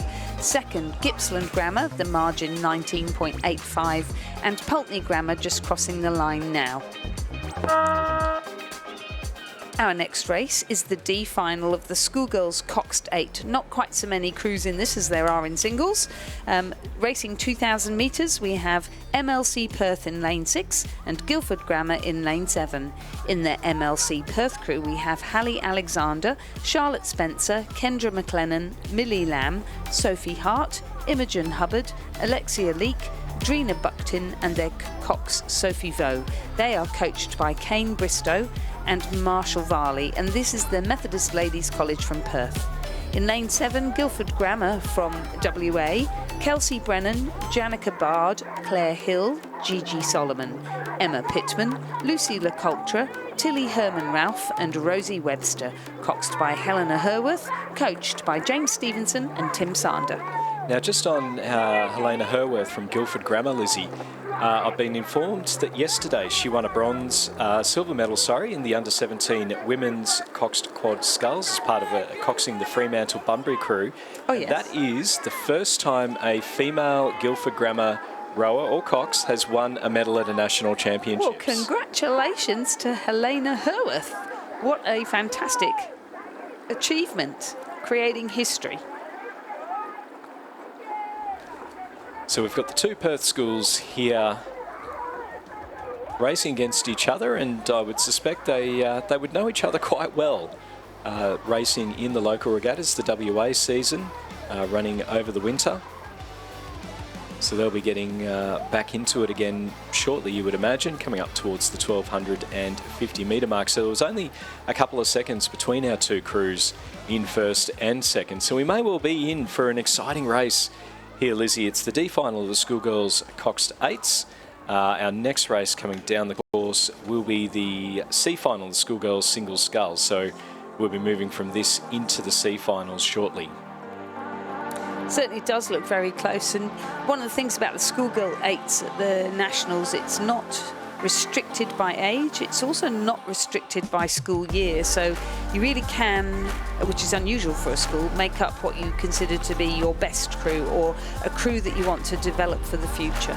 So certainly seem to be, well, they were level pegging, but it looks to me like MLC Perth might have just got a bit of a Guildford Grammar might have just done a really big push there. And well, it's a great opportunity, particularly for these Perth schools, isn't it? Because you've got, instead of making that decision, do we put the resources in to take these crews over to a nationals over in one of the eastern states? Right. It's right here. You don't have to go anywhere, so you can give these guys the opportunity to be able to come here, participate in a national regatta, and as you say, have a look at, just absorb everything that's going on in the boat park, watch the racing, watch how people are preparing. And, this is a great opportunity, and hopefully we'll see members from both these crews, if not both these crews, come and participate in the Sydney Cup next year if they're young enough. Yeah, let's hope so. So Guildford Grammar 2.77 seconds ahead of Methodist Ladies College Perth in second place through the 1500 metre mark. So as you say, Lizzie, Guildford Grammar just doing that little bit of a push there in this, the D final of the Schoolgirls Single Sculls. So you can see the coaches riding up and down the side of the banks, exhorting their crews to push through right to the very end. So they're coming up towards the Red Boys now, marking out 250 metres to go. And it is Guildford Grammar leading MLC Perth.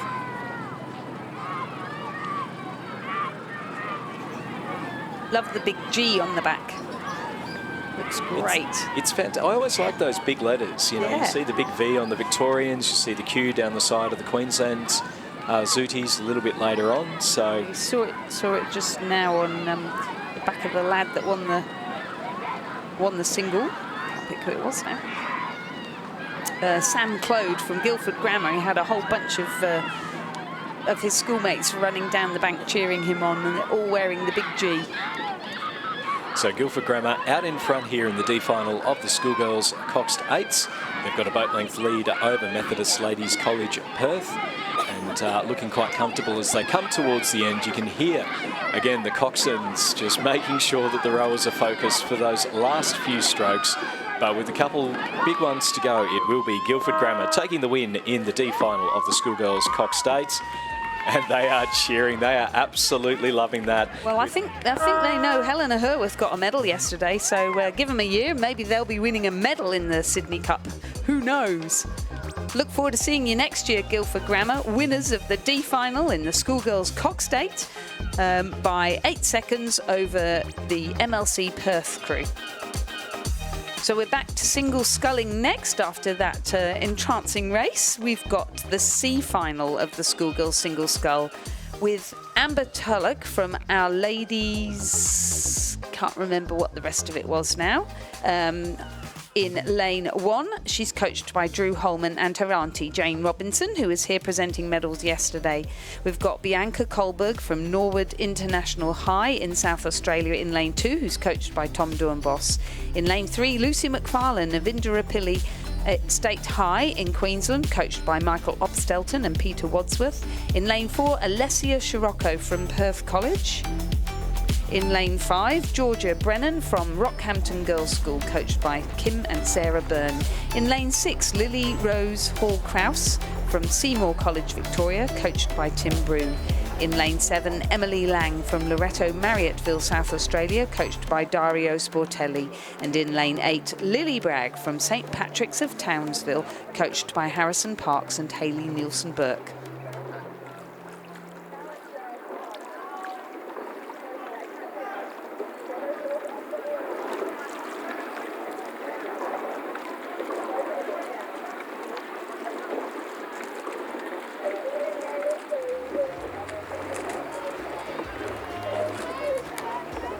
So we were just commenting that Alessia was in a schoolgirl cox quad scull just a couple of races ago. So she has actually scratched from lane 4.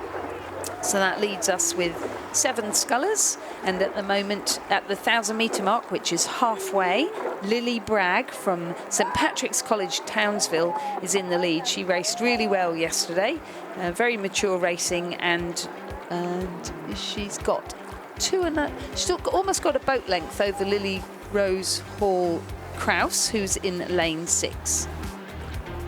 Third place, Emily Lang from Loreto Marriotteville in South Australia. And then back a little bit further, Georgia Brennan from Rockhampton Girls Grammar, Amber Tulloch from Our Lady Sacred Heart School in Victoria, and then Bianca Kohlberg from Norwood International and Lucy McFarlane from Indooroopilly State High School making up our fields there. So a few of the schools that you wouldn't necessarily associate with rowing in these schoolboy, schoolgirl events, though. You do compete as your school rather than as your club, which is why we see. And actually, here's another thing to just encourage you. If you are a rower and you belong to your local club and you go to a school that doesn't have a rowing program, you can go to your local rowing association for your state and ask to register your school as a rowing club, even if you're the only person that rows there, and you can design your own zoot suit.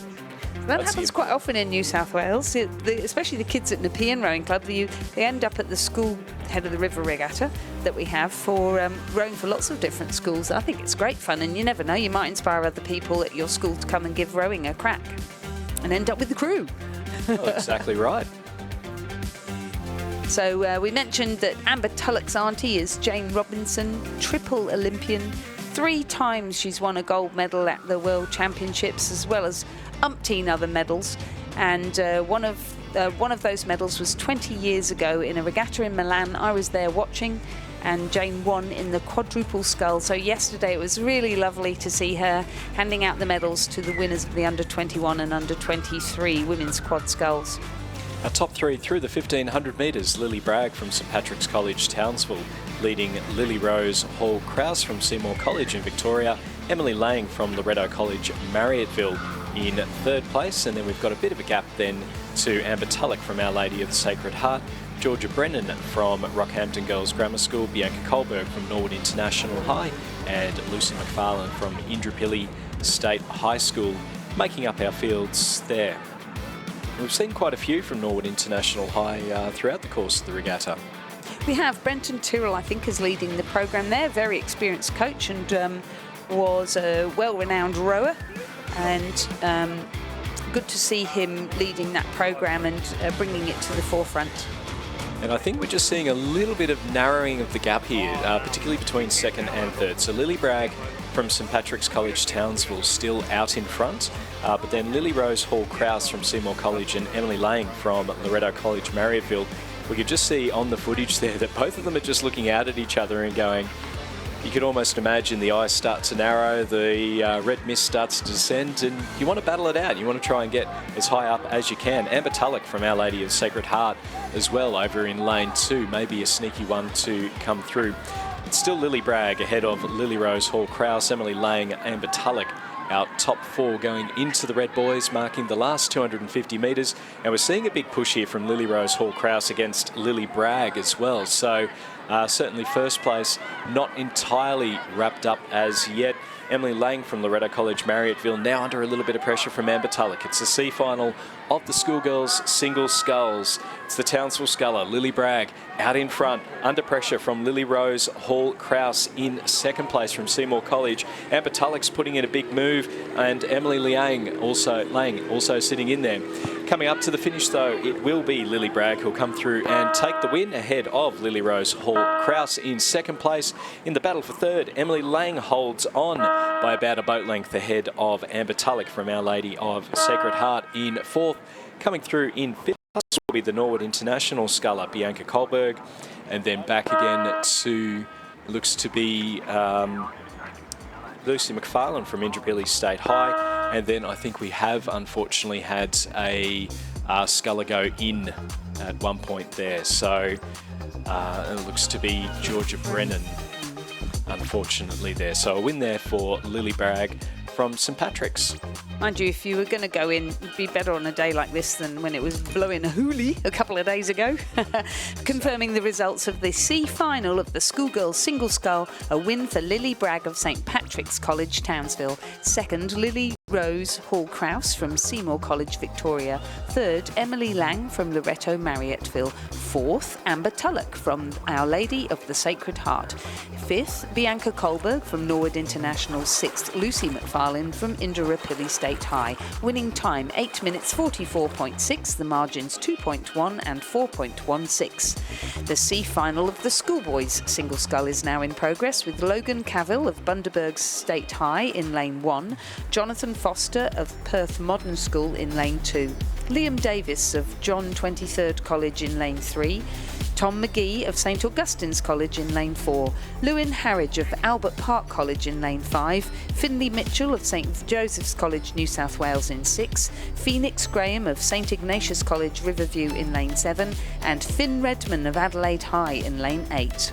And through that first 1,000 metres, it was Finn Redman from Adelaide High leading Finlay Mitchell from St Joseph's, Liam Davis from John the 23rd College sitting in third place. Then not a lot between Phoenix Graham, Jonathan Foster and the remainder of our crews. Out in front though, Finn Redmond from Adelaide High, just extending his gap out a little bit. There's a bit of clear water between him and Phoenix Graham in second place, Finlay Mitchell in third, and then we've got absolutely nothing between Logan Cavill, Jonathan Foster, Phoenix Graham, Lewin Harridge, Liam Davis and Tom McGee. Lizzie, for third through ninth, it's a choose your own adventure at the moment. And what a great way to finish the regatta when you've been racing in your single scull, and to have a real ding-dong with plenty of other people makes it all worthwhile, and there's such a lot of things to learn from a race like that. No doubt about Finn Redman though, almost 7 seconds over Phoenix Graham, who's a fairly decent sculler himself. hailing from the St Ignatius College in New South Wales in Sydney that won the schoolboy Head of the River in the first state at the last weekend. Yeah, Finn Redmond, coached by Joanne Malcolm and Harrison Linder. And we may see Jo Malcolm out in the Queen's Cup for South Australia a bit later on. She is one of the reserves. So I don't know if you're a reserve. Do you want to be in it, or because good question. It's a very. I would think you do. It's always. You always want so to good. race. Yes. But also, you don't want your friends to get hurt or to be sick either. And we have had the draw through now, so we know what lanes the various crews are going to be in. So that Queen's Cup crew for South Australia is going to be in lane 6, sitting in between Queensland and New South Wales. That's later on today. It's going to be very exciting, and we'll be bringing that to you in the middle of the day. So there is Finn Redmond from Adelaide High School. He's sculling along in lane 8 at 500 metres to go. He has got this 6.91 lead over St Joseph's. At 250 metres he continued to lead but wasn't able to make much inroad. He crosses the line now in first place. So a win there for Finn Redmond from Adelaide High. Coming through in second place will be the St Joseph's sculler, Finlay Mitchell. And third place will be the sculler over in lane number 1. So that is Bundaberg State High, and then not much between our next 3 scullers. They all came through in very quick succession. We've got Tom McGee, Lewin Harridge, Phoenix Graham, Jonathan Foster and Liam Davis there. So not a lot to pick between the remainder of our crews. But certainly a strong win there for Adelaide High's Finn Redmond, with Finlay Mitchell finishing in second place and Logan Cabell from Bundaberg State High in third. The winning time there, 7 minutes 53.17. We now move to the C final of the Schoolgirls Coxed Quad Scull, and we have a full field with Hunter Valley Grammar School in lane 1, Corowa Anglican Girls' School in lane 2, MLCQ in lane 3, Seymour College South Australia in lane 4, Trinity Lutheran of Queensland in lane 5, Strathcona Baptist Girls' Grammar School of Victoria in lane 6, Furbank Grammar in lane 7 and Gippsland Grammar in lane 8. We can see they're off and running. It's their final race, so let's run through the lineups. Hunter Valley Grammar School, nearest to the camera, the crew of Samantha Chadwick, Sienna Mackenzie, Amelia Dennis and Annabella Thornton, coxed by Oliver Williamson. The Corowa Anglican Girls' School crew is Mia Smith, Annabelle Phipps-Parson, Maddie Pavlovich and Abby Sharrock, coxed by Molly Lassen. The MLCQ crew is Olivia Peck, Hannah Foovey, Isabel Laurie and Paige Rodbard-Bean, coxed by Eliza Wong. Seymour College, Alice Rayner, Jade Rivet, Annie McNally and Lucy Pocock, coxed by Lexi Dennis. Trinity Lutheran is Ruby Hodges, Scarlett Wood, Lily Fruin and Isabel Clifford. Lola Sullivan is their cox. The Strathcona crew is Charlotte Harris, Leah Leeton, Sophie McIntosh, Lily Douglas and Miller Pitt Cannon their cox. Furbank Grammar is Zoe Page, Sienna Thomas, Amelie Grace and Poppy Dalton Morris, coxed by Anastasia Gansos. And the Gippsland Grammar crew is Anastasia Muhagia, Scarlett Tavaski, April Harrison and Tilly Fox, coxed by Lucy Hodges. And through that first 1,000 metres there, Lizzie, there was not a lot to pick between our leading crews. Trinity Lutheran in lane 5, leading by 0.13 of a second over Corowa Anglican Girls from Victoria, and then back another second to Furbank Grammar from Victoria Strathcona. Another second back in 4th, Seymour College. Only another second back in 5th. Gibson Grammar then a little bit off the pace in 6th place, and then Hunter Valley Grammar a second behind them, and then back to the Methodist Ladies College Q crew in lane number 3, making up our field through the first 1,000 metres. So our leading crews, Trinity Lutheran, Corowa Anglican Girls, Furbank Grammar and Strathcona and Seymour College. As they're coming up now towards the 1,000 metre mark, and you can see there from the footage as they're coming up towards the 1,500 timing point, there is not a lot to pick between our crews. So a very exciting race coming up here. Furbank Grammar over in lane number 7, Trinity Lutheran in lane number 5. Both look to potentially have their bow balls out in front, as is Corowa Anglican Girls in lane number 2. So certainly some close finishes coming up here.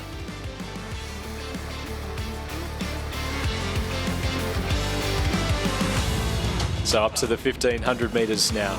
We saw Trinity Lutheran from Queensland out in front at the 1,000 metre mark. There is absolutely nothing to pick here. We've got Corowa Anglican Girls. They've now hit the front just ahead of Trinity Lutheran. Furbank Grammar are only a second behind them. Then Seymour College, Strathcona in 5th place. And then back a little bit further again to Hunter Valley Grammar, MLCQ making up our field there, and Gippsland Grammar in 8th place. So an exciting finish coming up here, Lizzie. Not a lot to pick between our first 3 or 4 crews, 5 crews even. Exciting to see that Corowa Girls School come through. C final, so it's really important. They just want to get the best possible result they can. They've worked their way through. They've got their way through the Corowa Anglican Girls School crew, and here we go. Coming into the finish now, less than 500 metres to go. In fact, I'd say they're coming up at 300 left to go. Can they do it? Well, it's Corowa Anglican Girls in lane number 2, leading Trinity Lutheran as they're coming into the last 250 metres. Furbank Grammar in lane 7. So they're our 1, 2, 3 at the moment. Seymour College from South Australia certainly want to have a bit of a say in what's going on as well. And then back again to Strathcona in lane number 6. And then over to Hunter Valley Grammar, MLCQ and Gippsland Grammar. But in now, last 150 metres. Still nothing to pick between Corowa Anglican Girls and Trinity Lutheran out in front. And here come Furbank Grammar over in lane number 7 as well. They're about a boat length back, so I think it'll be between Corowa Anglican Girls and Trinity Lutheran in the battle for the first place in the C final, the Schoolgirls Coxed Quad Sculls. Corowa Anglican Girls, they were sitting second at the 1,000 metre mark. They rode through at the 1,500s. Here's big push coming back from Trinity Lutheran. Who's going to be able to go through and take the win here? Trinity Lutheran, bow ball, back in front. They're pulling ahead. They're going to take the win. It'll be a win for the girls from Queensland. Trinity Lutheran finishing just ahead of Corowa Anglican Girls in second place, with Furbank Grammar a massive push towards the end there into third. Seymour College will come through in 4th place there. Strathcona coming through in 5th, ahead of it will be Hunter Valley Grammar in 6th, Gippsland Grammar in 7th, and MLCQ in 8th place. What an exciting finish there, Lizzie. Trinity Lutheran, Corowa Anglican Girls. Corowa had their noses, bow ball out in front, and then Trinity Lutheran with that big push with 50 metres to go. Excellent work. Confirming the results of the C final of the Schoolgirls Coxed Quad Scull, a win for Trinity Lutheran.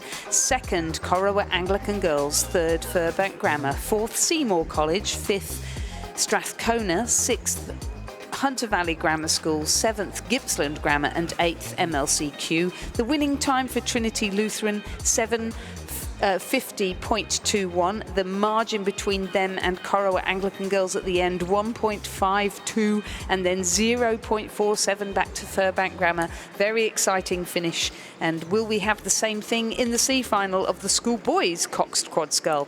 In this race, we have Pembroke School in lane 2, Gippsland Grammar in lane 3, Trinity College WA in lane 4, Emmaus College Queensland in lane 5, Trinity College WA in lane 6, and the Southport School in lane 7.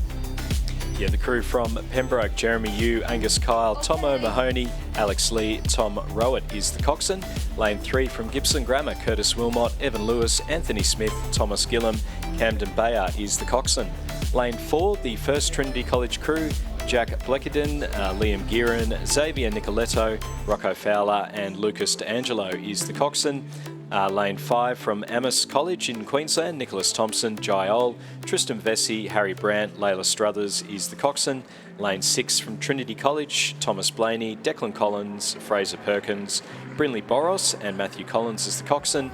And lane 7 from the Southport School, and leading at the moment, Harrison Howard, Trent Vincent, Matthew Coleman, John Annetto, Sean Madumu is the coxswain. So you can see there from that wonderful drone footage, we have the Southport School leading Pembroke School in lane 2, sitting in 2nd place. In the battle for 3rd, it is anyone's game between the 2 Trinity College crews from WA and MS College from Queensland, sitting a little bit behind them, and then Gippsland Grammar just off the pace at the moment. Coming up now towards the finish, the Southport School have led from start to finish. They are now being put under a little bit of pressure from the Pembroke School over in lane number 2. They're coming up fast, the South Australians on the crew from the Queensland's Gold Coast. Southport School out in front. Pembroke School upping the stroke rate, really getting that boat to absolutely fly down the course. We've got the Trinity College crew in lane number 4 battling it out with the Trinity College crew in lane number 6 for the third place there. But out in front, it's still the Southport School. They've managed to see the danger from Pembroke.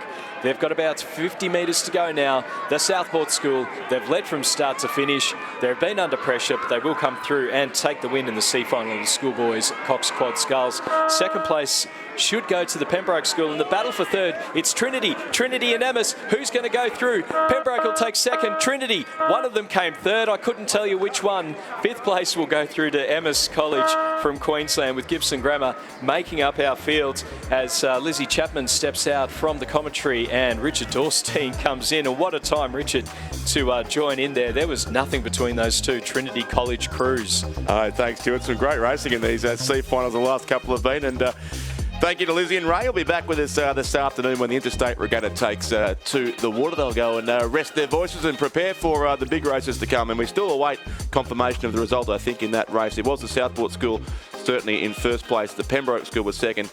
Timing system suggesting Trinity came third and fourth, but it was tight between the two Trinity crews there.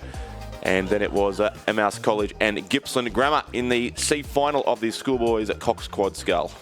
Moving along to the C final of the Schoolgirls Coxed Dates. Lane 1, Melbourne Girls Grammar. Lane 2, Wesley College. Lane 3, Penrose. Lane 4, St Hilda's Anglican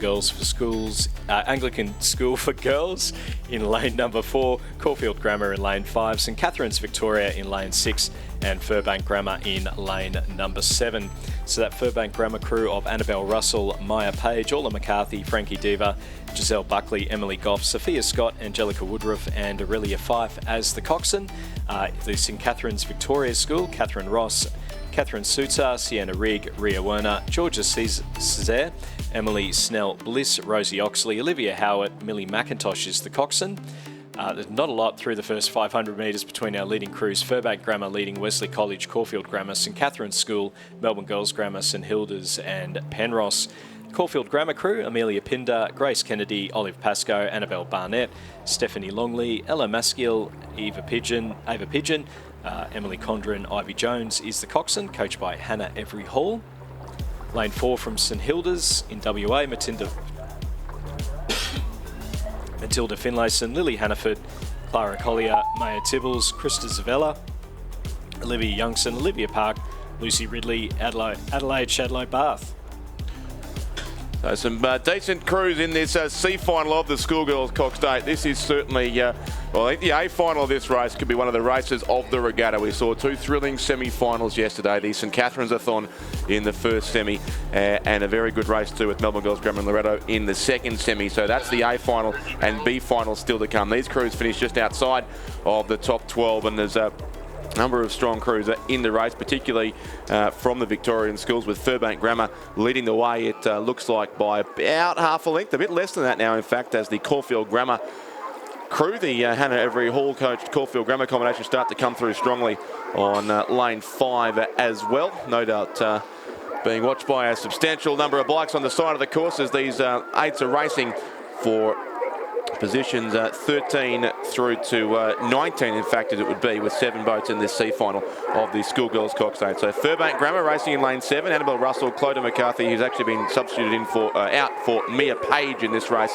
Then Orla McCarthy, Frankie Diva, Giselle Buckley, Emily Goff, Sophia Scott, Angelica Woodruff and Aurelia Fife, the Cox. They are coached by Nikki Plakinski, who had great success in this regatta last year with the Ballarat Clarendon College. Now working in the Furbank Grammar program, who've been one of the big improvers, certainly amongst the Melbourne schools over season 2023. They sit here on the C final with a narrow lead from that Caulfield Grammar combination that Stuart mentioned before. They look to be the top two, and then Wesley College would be in third place over on lane 2. They were narrowly second in the earlier parts of the race, now drop back, it looks like, into third spot. So the 3 Victorian crews do sit 1, 2 and 3 at this stage. Furbank Grammar Caulfield Grammar and Wesley College. St Catherine's School, in fact, there's 5 Victorian crews in the race. St Catherine's, that's their second 8. Their first race 8, of course, will race in the A final later on today.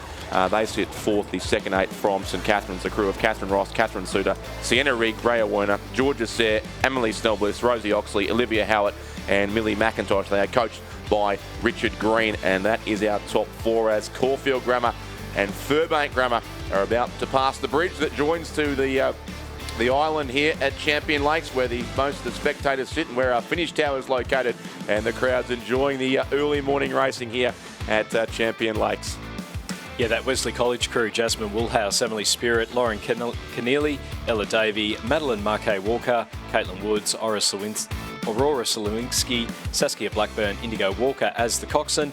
The crew from Melbourne Girls Grammar: Sophie Davies, Emily Twitt, Emma Kafaki, Jessica McLennan, Emily Waters, Lulu Burney, Felicity Batten, Cara Duffy and Audrey Sirachi as the coxswain. And then the Penrose crew: Regan Marshall, Ella Brown, Mackenzie Everley, Lauren Gann, Olivia Sanderson, Sophie Dreghorn, Courtney Shelby, Sophie Strickland, Asha Otley is the coxswain there through the 1500 metres. It's Caulfield Grammar leading Furbank Grammar by 0.39 of a second. There's nothing in this. Wesley College sitting in 3rd, St Catherine's in 4th, Melbourne Girls Grammar in 5th, St Hilda's in 6th place, and then back to Penrose to make up our field.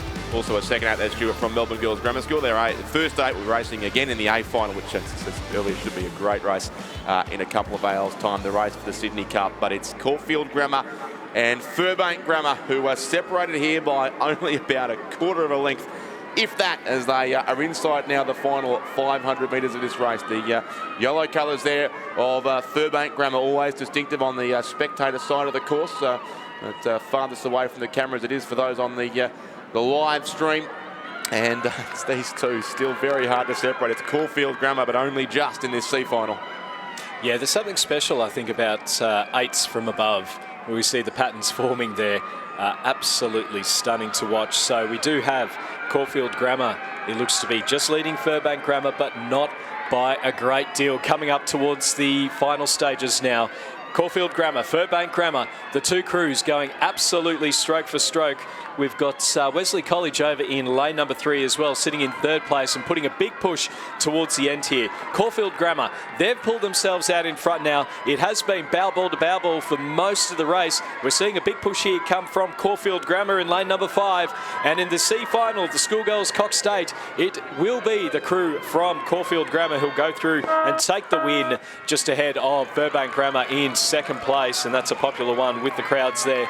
Wesley College from Victoria coming through in 3rd place. You can hear the cheering coming out from the crowds. Didn't they absolutely love that? Coming through in 4th place will be the crew from... it'll be the crew from... Catherine's there, I think, in 4th, and then Melbourne Girls Grammar School, the far side, will finish in 5th place. Head of St Hilda's and Penrose making up our field. The Victorian crews who took the honours there in the C final of the Schoolgirls Coxed 8. I think our noise restrictions are about to end as we approach 9 a.m. here, but plenty of yelling from the crowd on the side of the bank, so if the neighbours weren't awake, they may well be by now, but unofficially there. Caulfield Grammar in 1st place, 2nd to Furbank Grammar, 3rd was Wesley College, 4th St Catherine's School, 5th Melbourne Girls Grammar School, 6th St Hilda's and 7th Penrose, who are across the finish line now. 7:07:30, the unofficial winning time there for the crew from Caulfield Grammar, who take it out by the narrow margin of 1.22 seconds. Moving on to race number 586, it's the C final of the under-17 Schoolgirls Coxed 8s. Lane 5, Penrose. Lane 6, Presbyterian Ladies College Perth. And lane 7, Methodist Ladies College Perth. So it's an all WA race in the C final under-17 Schoolgirls Coxed 8. The Penrose crew in lane number 5, Sian Kelly, Tessa Seckham, Anastasia Radeski, Isabel Sader, Caitlin Harwood, Bronte McCall, Josie McCarthy, Sarah Hunt. Erin Kirklady is the coxswain, and they're coached by Harry Cook and Leo Mazzella. The PLC Perth crew in lane 6, Sophia McIntosh, Sophie Miller-McKinley, Jessica Wright, Megan Parker, Zara Mail, Kiara Stoffberg, Ginger Fairweather, Josephine Raston, Josie Ferraris is the coxswain. They're coached by Rebecca Dunstan. The MLC Perth crew in lane 7, Annabella Davies, Luella Klepek, Hannah Ellison, Aubrey Walker, Izzy Tivy, Mia Dale, Izzy Reid, Olivia Butler and coxed by Anjali McClellan, coached by Luke Simpkins and Matt Doyle. An all-Perth battle here in the C final of the under-17 Schoolgirls Coxed 8. If the last race didn't blow the decibel limit through the roof, this one I suspect will. But it is certainly a lead at this stage to the MLC Perth combination from PLC and Penrose in third place. And the appearance of Penrose reminds us to thank all of our presentation tray holders and boat holders from this regatta. It was the Penrose College yesterday, and today I'm reliably informed by my spies in the presentation area that Perth College are providing the presentation tray holders at this for today's racing as well. So we thank them for that. And who would that spy be, Richard? I don't like to reveal my sources, Stuart, but suffice to say it's a reputable source down there. But it was Perth College today. I think it was Hale School and All Saints College earlier in the week, and Penrose yesterday, who are helping with the presentation team under the guidance of Orla Flecker and Stephanie Dorstein again this year. MLC Perth leading as they're coming up towards the 1500 metre mark. So you can see there's a bit of clear water between themselves and PLC Perth in second place, and then Penrose sitting in third place.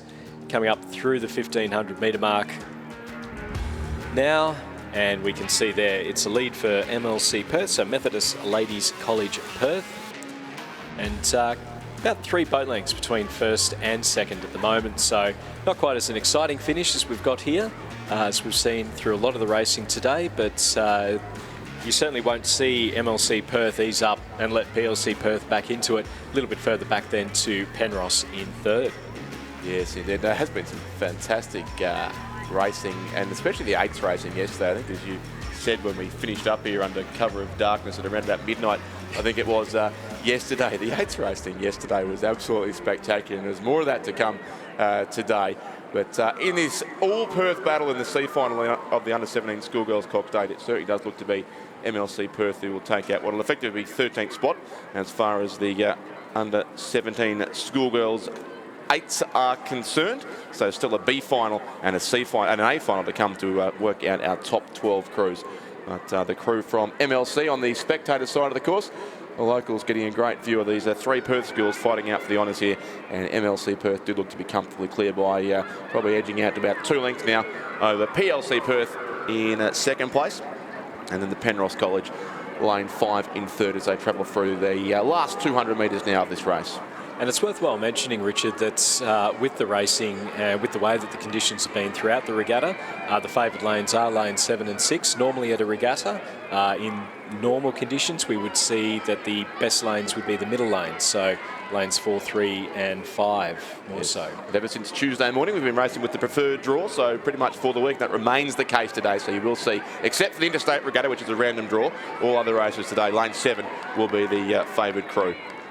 So MLC Perth now coming up towards the line. They'll go through and take the win in the C final of the under-17 Schoolgirls Coxed 8s. A strong win there for Methodist Ladies College Perth. You can hear the cheers from the crew. They're ecstatic about that. Second place going to the Presbyterian Ladies College Perth, and with third going through to Penrose. Winning time there for the MLC Perth crew of 7 minutes 54.41.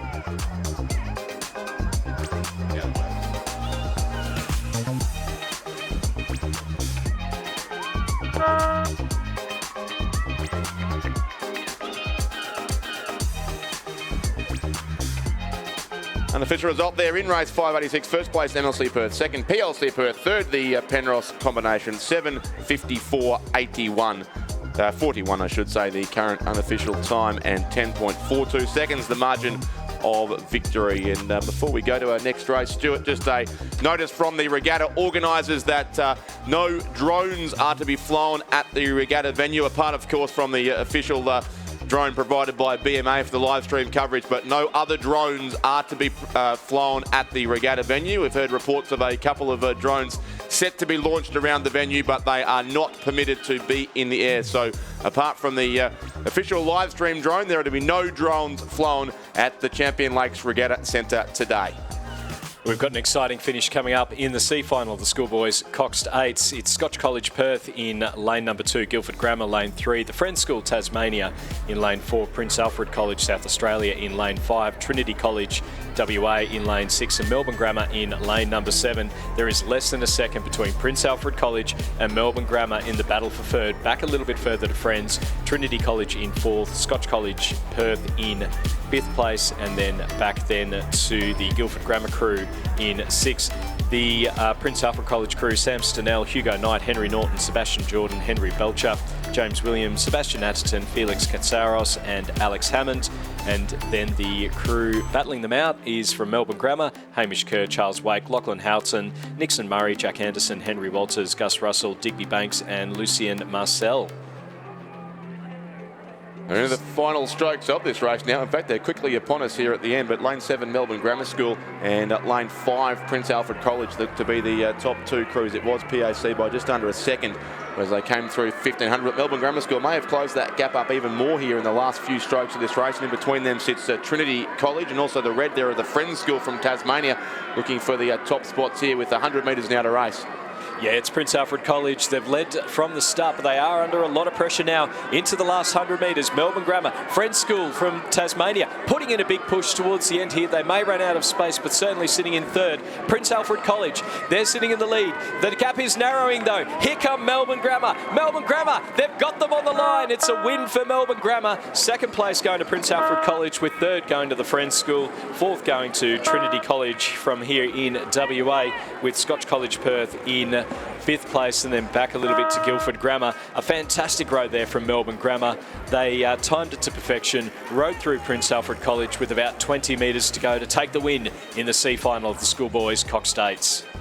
Yeah, great finish. They were a second down with 500 to race, but got their boat in front right when it mattered in the closing strokes of the race. Melbourne Grammar first, 6:21.06 and 1.04 seconds ahead of Prince Alfred College in second. Friends third, Trinity College from Western Australia fourth, Scotch College Perth, and then Guildford Grammar in 6th place in the C final of the Schoolboys Coxed Eights.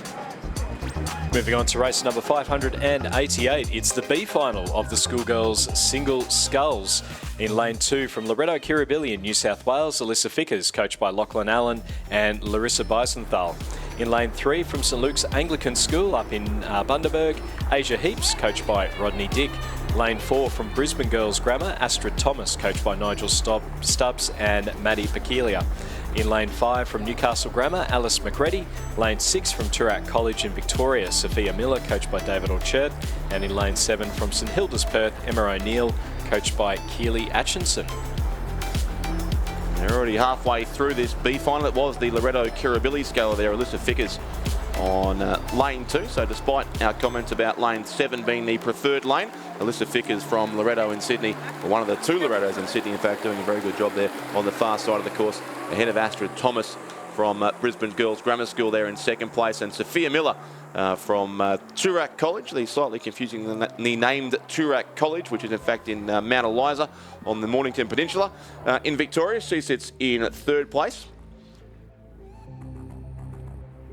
Then we have Emma O'Neill of St Hilda's in Perth, Alice McCready from Newcastle Grammar, and Asia Heaps from St Luke's Anglican School in Bundaberg. So a strong representation from the east coast of Australia, and also the St Hilda's Perth scull there in 4th place. But out in front, Alyssa Fickers from Loretto Kirribilli, as we just see them coming up towards the 1500 metre mark.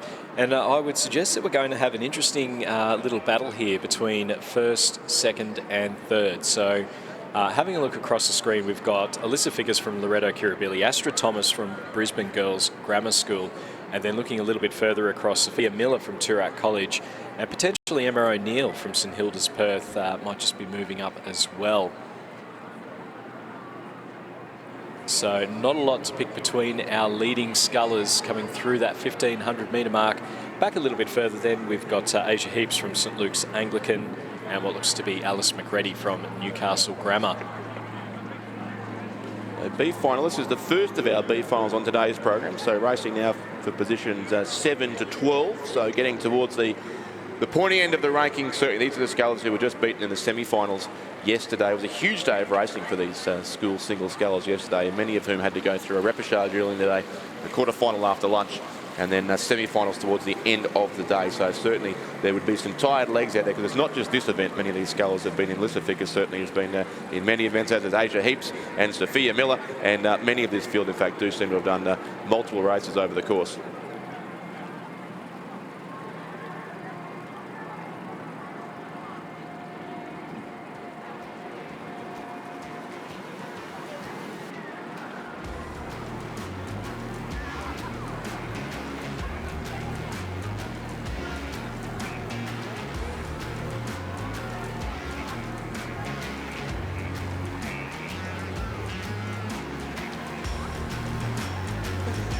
There's still Alyssa Fickers from Loretto Kirribilli over on the far side of the course, but moving up the challenge late in this race, it is Sophia Miller from the Toorak College there as well, who we've seen rowing for Yarra Yarra right throughout this event. Also Emma O'Neill from St Hilda's, Perth, and the sculler there in the centre of the course, also from Brisbane Girls Grammar School, Astrid Thomas. So probably 4 chances here for the win, it looks like, in the B final of the Schoolgirls single scull. Certainly Sophia Miller's moved up into a clear 3rd spot. I think our race lead is just about being overhauled, and the Brisbane Girls Grammar School sculler, Astrid Thomas, may well have just about snatched the lead here. It's going to be a great finish in the B final of the Schoolgirls single scull. So it's Astrid Thomas, the Brisbane Girls Grammar School, Alyssa Fickers, who's led from the start for Loretto Kirribilli, now back clearly in 2nd place. Sophia Miller of Toorak College also looking for certainly a top 3 spot. She's a length or so clear of Emma O'Neill from St Hilda's, Perth, then back to Alice McCready and also Asia Heaps, the rest of the field. But it is Astrid Thomas from Brisbane Girls Grammar School who's got her boat in front when it counts as well. A length or so clear now of Alyssa Fickers from Loretto Kirribilli. Sophia Miller still 3rd ahead of Emma O'Neill, but a couple of strokes to go for our race leaders in the dark blue there of the Brisbane Girls Grammar School. She'll go across by a length and a half and take the win in the B final of the Schoolgirls single scull. 2nd place goes to Alyssa Fickers of Loretto Kirribilli. 3rd will be Toorak College. That's Sophia Miller. 4th then for St Hilda's, Perth, Emma O'Neill. 5th will be Newcastle Grammar's Alice McCready. And in 6th place, Asia Heaps from St Luke's Anglican.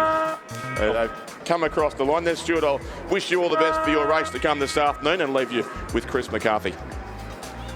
Confirmation of the results there in the B final of the Schoolgirls single sculls. A win for Astrid Thomas from Brisbane Girls Grammar School. 2nd place going to Alyssa Fickers from Loretto Kirribilli, with 3rd going to Sophia Miller from Toorak College. Provisional winning time of 8 minutes 34.34. We move on to race 589. It's the B final of the Schoolboys single scull. Lane 2, Gippsland Grammar, Anthony Smith, coached by Danny Crofton. Lane 3 from Norwood International High, Oliver Evans Wood, coached by Brenton Terrell. Also from Norwood International High, Igor Zarubin in lane number 4. In lane 5 from the Hutchins School in Tasmania, Henry Pitt, coached by Andrew Palmer. In fact, Oliver Evans Wood is scratched from lane 3. In lane 6 from St Patrick's College, Victoria, Angus Murfitt, coached by Paul Blanchfield. And lane 7 from Kew High School, Archie Critchell, coached by Tristan Kravetsky. As I am joined by Chris McCarthy. Good morning to you, Chris. In for the good stuff. It's the B finals coming up now before we get to the A finals of the schools events. Good morning, Stuart. Yeah, pleasure to be here as these boys battle it out for the title of 7th in the country in the Schoolboys single scull at the as these crews come through the 1,000 metre mark now. At the 1,000 metre mark, it was Angus Murfitt of St Patrick's College who was leading that race for 7th.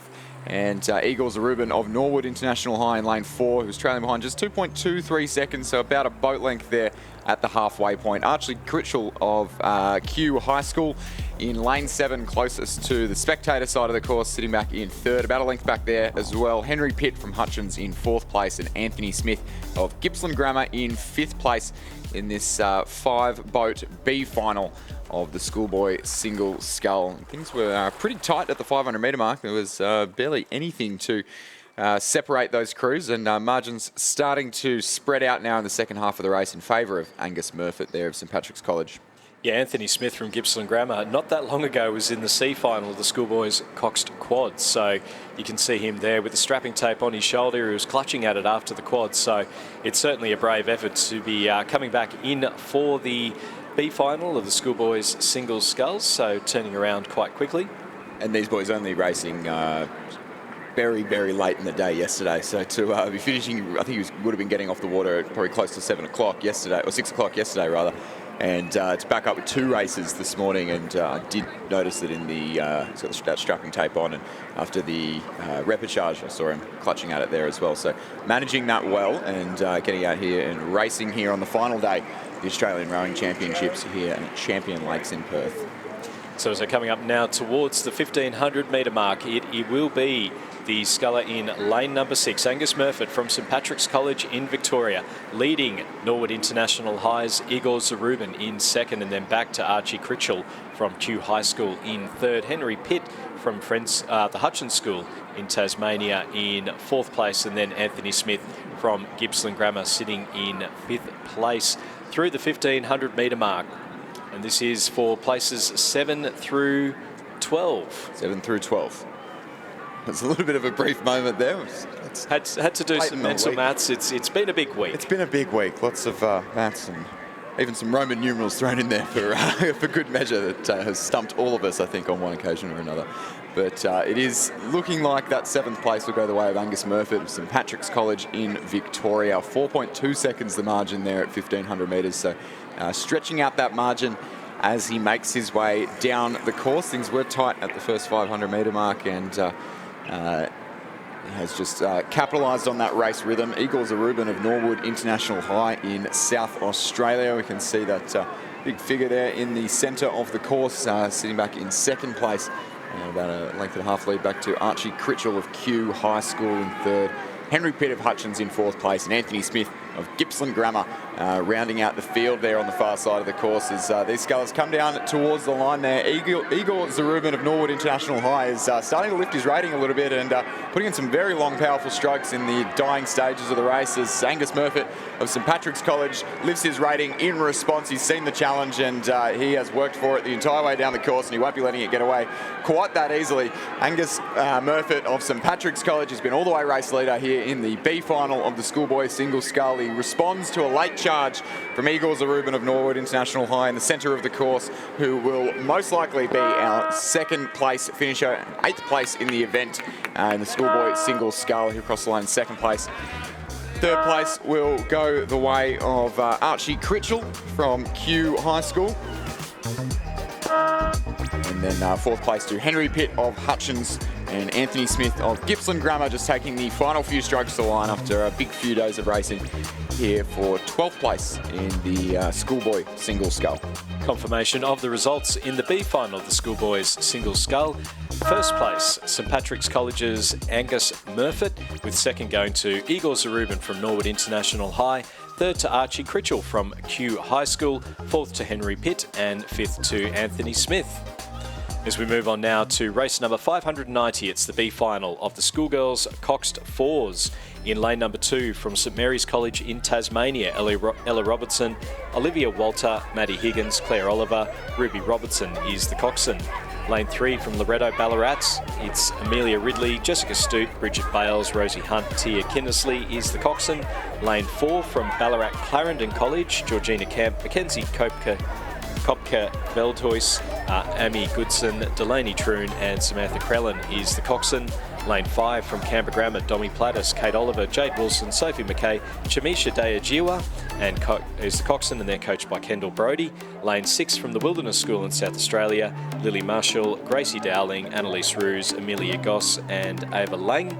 And then lane 7 from Canberra Grammar, Jay Arangia, Holly Howard, Hallie Noyes, Madison Duncan, Amelia Mukherjee is the coxswain there.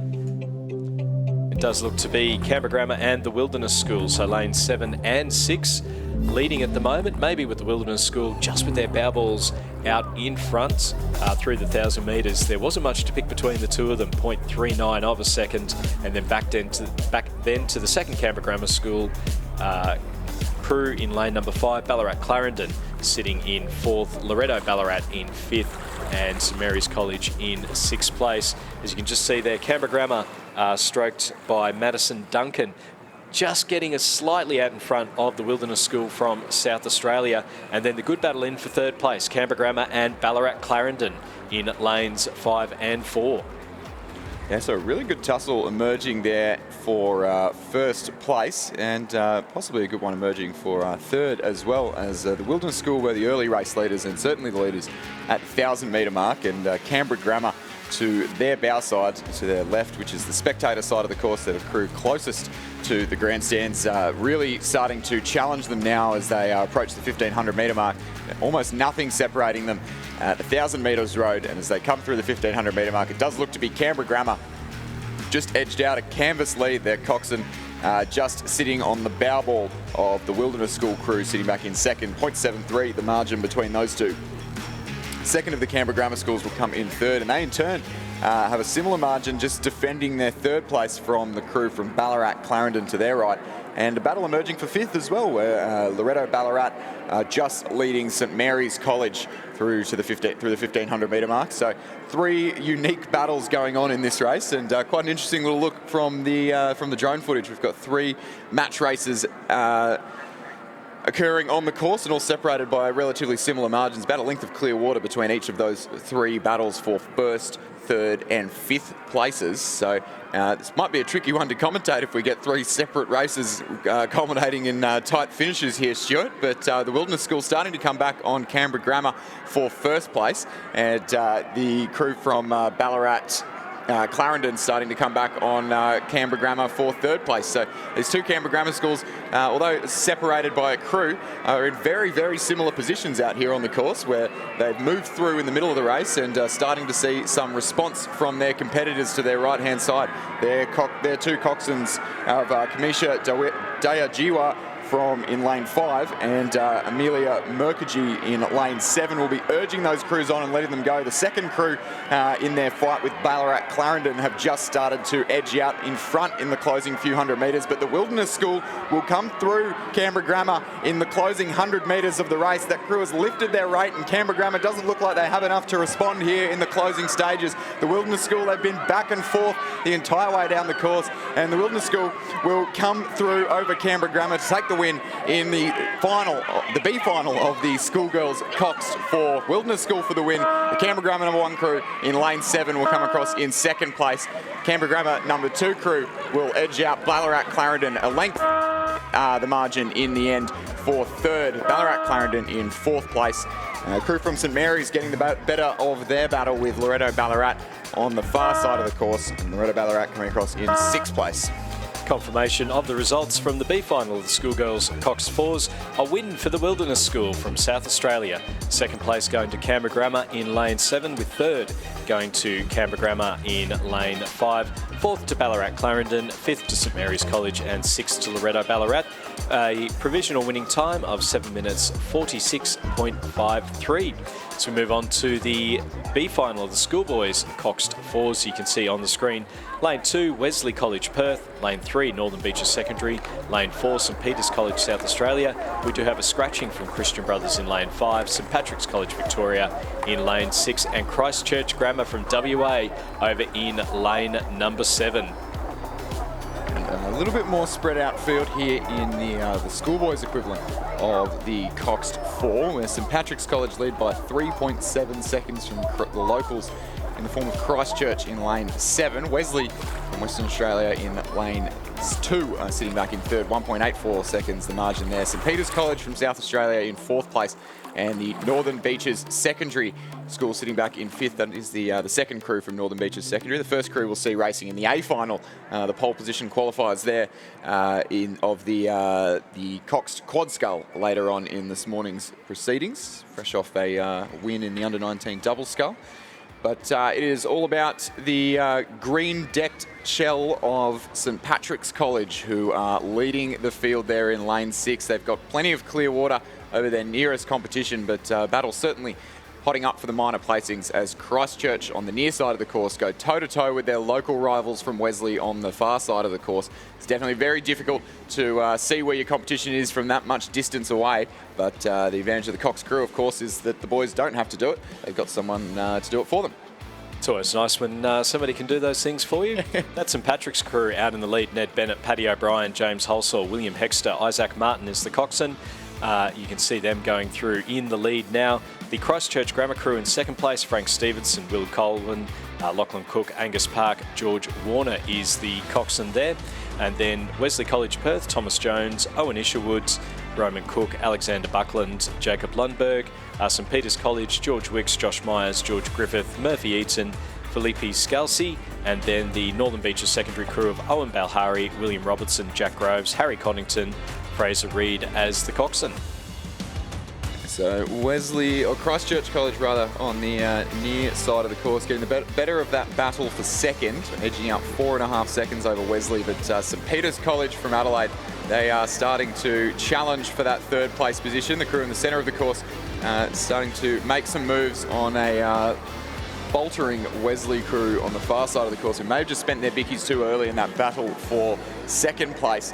But there is no doubt about our race leaders. St Patrick's College from Victoria is often great in a B final. You often have some crews that are pretty disappointed to be there and come out just to really prove a point. And it does look like St Patrick's College are doing that. They are giving everything here in the B final. They've got the race all but won at this stage, but not lifting off the pace at the moment and looking very tidy out in the front of the field there as they take the last 15 or 20 strokes or so towards the line. A good battle hotting up now for the minor placings. Christchurch on the near side of the course have done well to separate themselves from any contenders there. They'll come across in second, but a battle hotting up between St Peter's College from Adelaide and Wesley College from Perth on the far side of the course. Wesley have been leading, but St Peter's College look to be lifting and have the momentum on the course. St Patrick's College from Townsville win the B final of the Schoolboys Coxed 4. It'll be Christchurch will come across in second place. Wesley are just keeping their bow ball in front. It's about half a boat length now.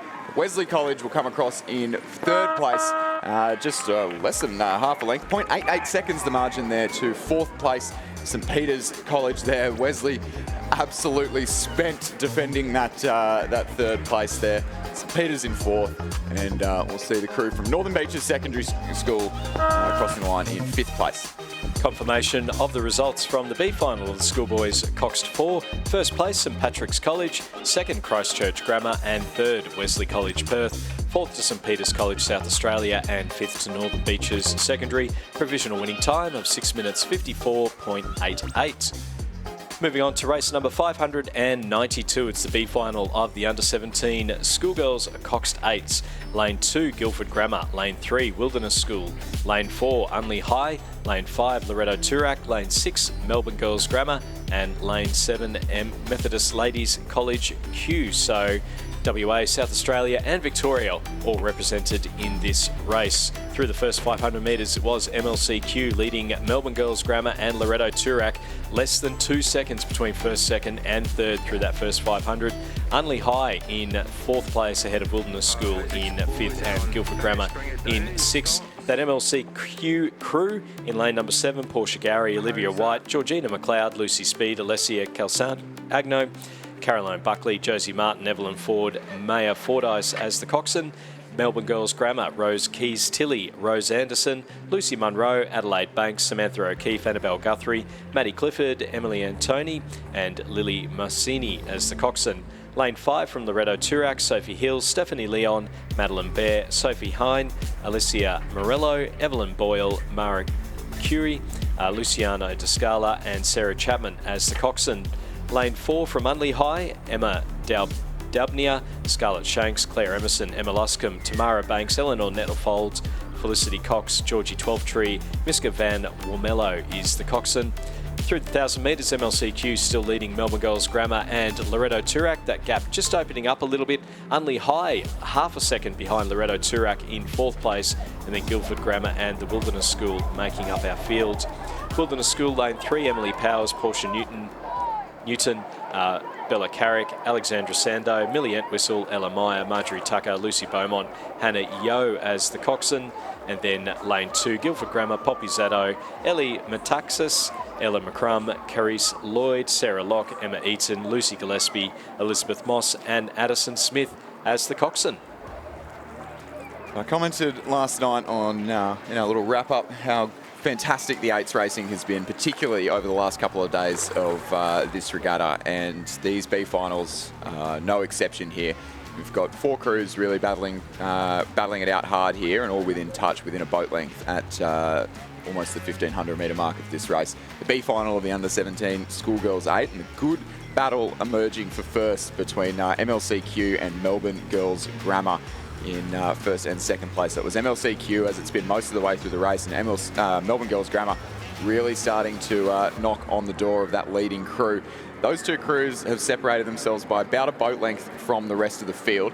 The 2 crews from Loretto Toorak and Unley High sitting back in third and fourth, although we'll get an update on the timing in a second, but it looks like in that championship quarter, the third 500 metre mark, the crew from Unley High has just made a pretty decisive move on Loretto Toorak right at the perfect time, right when they're struggling the most, and edged out about half a boat length's lead. So MLCQ will hold on to their lead for the moment. Half a boat length, 1.17 seconds the margin back to Melbourne Girls Grammar School in second.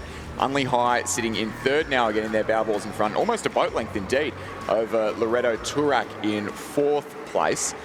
Guildford Grammar just trailing off the pace there in fifth, but locked in a battle with the Wilderness School for that 5th place Wilderness School. Sitting back in 6th, the best part of a boat length, the margin in that battle at the back of the field. But as we saw it in the Schoolgirl 4s, seeing a bit of 3 different races going on down here in the course, and with lanes 6 and 7, lanes 4 and 5, and lanes 2 and 3. All having their own little tussles, a bit separated from each other. But the story of the race is going to be found at the head of the field here, where the crew from MLCQ is doing their best to hold on from a fast finishing Melbourne Girls Grammar School crew in lane 6. It's going to come right down to the line here, ladies and gentlemen. A great start to the day it's been already, and racing continuing to improve, and a great sign for A finals ahead as Melbourne Girls Grammar just get their bow balls in front. They've got the momentum heading into the closing stages. They're coming home really, really strong over the early race leaders, MLCQ. MLCQ have led the race pretty much from the start now, and the Melbourne Girls Grammar crew have bowed their time perfectly. They're timing their run to line with perfection. It's almost half a boat length now. They are moving almost a seat a stroke on the MLCQ crew to their left-hand side. Their coxswains urging them on, but I don't think MLCQ will have anything left to respond here. Melbourne Girls Grammar timing their run to the line with absolute perfection, and they'll take the win here in the Schoolgirls Coxed B, or the under-17 Schoolgirls Coxed B final by almost a boat length from MLCQ. Unley High coming through with a fantastic second 1,000 metres to cap off Loreto Turak by about 2 boat lengths in the end. Across the line in 4th place. Guildford Grammar on the far side of the course. They had a bit of a tussle early on with the Wilderness School, and a boat length the margin there between Guildford Grammar in 4th place and or 5th place rather, Wilderness School in 6th. Confirmation of the results in the B final of the under-17 Schoolgirls Coxed 8s. First place going to Melbourne Girls Grammar, second to Methodist Ladies College Q, and third to Unley High, fourth to Loreto Turak, fifth to Guildford Grammar, and sixth to the Wilderness School. Provisional winning time of 7 minutes 23.09. As we move back down the course for the B final of the under-17 Schoolboys Coxed 8s, lane 2 Christchurch Grammar, lane 3 Guildford Grammar, lane 4 Canberra Grammar, lane 5 Hale School, lane 6 Scotch College Adelaide, and lane 7 Trinity College WA. And through that first 1,000 metre timing point there, Chris, Canberra Grammar leading less than a second between them and Scotch College Adelaide in second, and Trinity College WA in third place, and then Christchurch Grammar, Hale School and Guildford Grammar not entirely out of the mix through that first 1,000 metres either. Strong showing from the locals in the B final of the under-17 Schoolboys Coxed 8. The West Australians represented by Christchurch Grammar, Guildford Grammar, Hale and Trinity College. So every chance of a strong placing here for a West Australian crew. It does look like the crew in the centre of the course, Canberra Grammar, are just holding on to that lead that they had at the 1,000 metre mark. But the margins are tight as they storm towards the 1,500 metre mark between them and Scotch College from Adelaide, 2 lanes over to their left in lane 6. Trinity College from Western Australia, closest to the grandstand side of the course. They'll be looking for that cheering from the local crowd as they're closest to that noise, as they currently sit in 3rd place and will aim, no doubt, to move their way up the field. Those top 3 starting to separate themselves from the rest of the field. Hale in the centre of the course, just in a bit of a battle with Christchurch on the far side for 4th place, and the crew from Guildford Grammar just trailing back in 5th, possibly out of the contention in that little battle there, but probably the closest margins we've seen all day, 0.36, 0.44, 1.6, 1.6. It is really, really tight all the way across the field here as Canberra Grammar across the 1,500 metre line, just still 0.6 of a second in front of Scotch College from Adelaide. So both crews having a crack in the 3rd 500 metre mark, but making no progress on each other in that quarter, and it'll all come down to the last quarter of the race here as Trinity College trail in 3rd place, Hale, Guildford Grammar, Christchurch sitting in 4th, 5th and 6th places respectively. And we've got a bit of a showing from a second Guildford Grammar school on the results, but we will discount that for the moment as the crew from Scotch College in Adelaide start to really ask some questions of Canberra Grammar, who have led all the way through the race. And I'd say Scotch College just getting their bow balls in front now. Some vision afforded to us by the fantastic drone shots that we've got here covering our finals this morning. Scotch College from Adelaide, they've got the momentum in the last few hundred metres, but we can't discount the locals. Trinity College on the near side of the course, they're moving as well. And Canberra Grammar will have to do well to not get sucked back into into that battle for the silver medal position. Scotch College from Adelaide, they've got the momentum, and time will tell in the last few strokes whether Canberra Grammar can respond, but Scotch College from Adelaide moving out to about a third of a boat length now, and they're still moving. They've definitely got the momentum here as Trinity College try to push up on that battle for second place. I don't think they'll have enough to overtake Canberra Grammar, our early race leaders who are trailing Scotch College from Adelaide in lane 6, who have done really well in the final 500 metre mark. They've thrown everything they can at it. They've thrown everything they can at Canberra Grammar School, and Canberra Grammar will cross the line in second. Scotch College from Adelaide will win the B final, the under-17 Schoolboys Coxed 8. Canberra Grammar in second place. Trinity College, the locals, in third, being challenged by their local rivals from Hale in the centre of the course for fourth place. Christchurch in fifth, and Guildford Grammar length and a half back in sixth place. Confirmation of the results in the B final of the under-17 Schoolboy Coxed 8s. A win for Scotch College Adelaide, second place to Canberra Grammar School, with third to Trinity College, fourth to the Hale School, fifth to Christchurch Grammar, and sixth to Guildford Grammar. A provisional winning time of 6 minutes 40.92. They are underway in the B final of the Schoolgirls Coxed Quad Sculls. Lane number 2, Queenwood School. Lane 3, Radford College. Lane 4, Albert Park College in Victoria. Lane 5, Melbourne Girls College. Lane 6, also Melbourne Girls College. And Lane 7, Gibson Grammar. So those crews from Gibson Grammar: Zara Rose Beattie, Ella Durand, Zoe Horline, Hannah Roberts, Kayla Young is the coxswain. Lane 6 from Melbourne Girls College: Zoe Core, Imogen Otter, Mia Harrison, Gemma Watson and Grace Illingworth. Lane 5 also from Melbourne Girls College: Gwyneth Optug, Livy Tribe, Hannah Scothern, Sarah Lay, Estella Davidson Rios.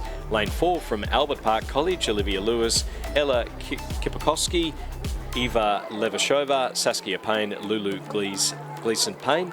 Lane 3 from Radford College: Hannah Sampson, Chloe Miller, Zoe McIntosh, Zoe Hickey and Stuart Ward as the coxswain. And Lane 2 from Queenwood School: Annie Sieve, Brooke Cuttance, Zoe James, Phoebe Campbell, Naomi Peace is the coxswain. And these races are coming at us thick and fast, Stuart, and they're not giving us really a chance to catch our breath. The margins in this Schoolgirl Coxed Quad Scull as tight as they've been all morning.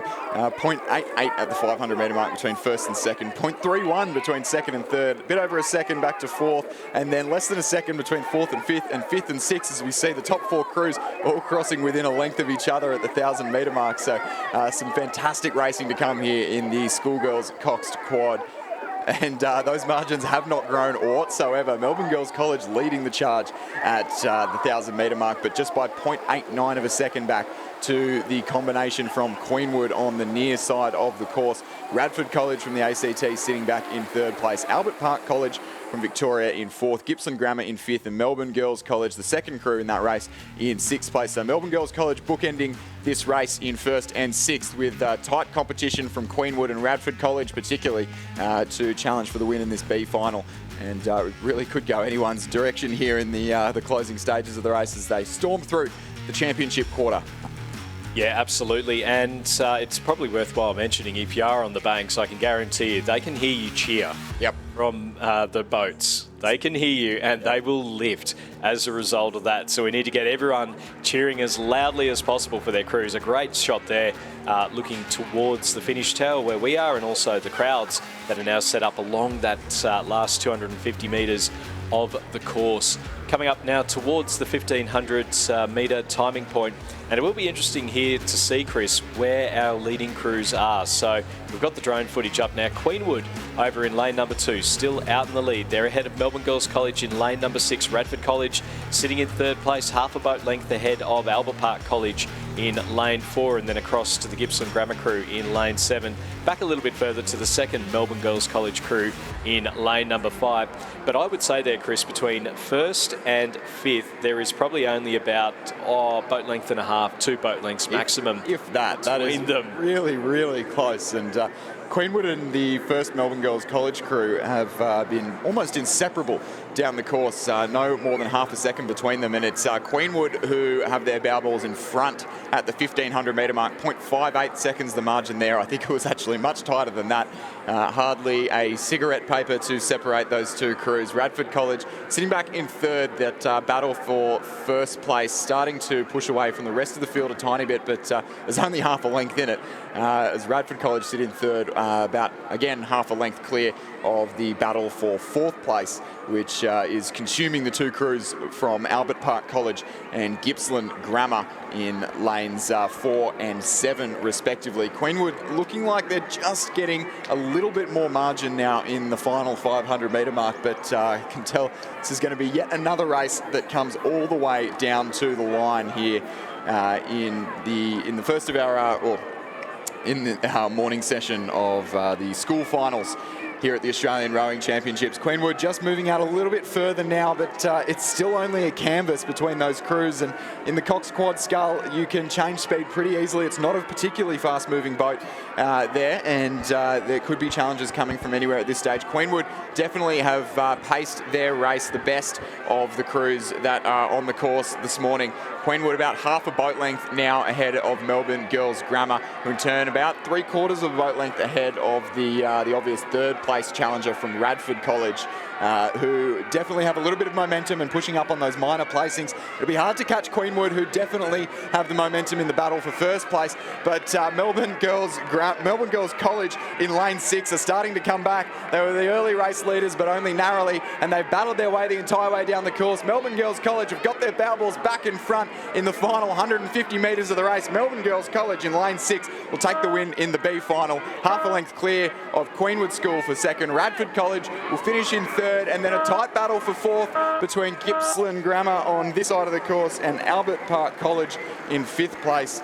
And the second of the Melbourne Girls College crews, as it was at the 1,000 metre mark, bookending this B final of the Schoolgirls Coxed Quad.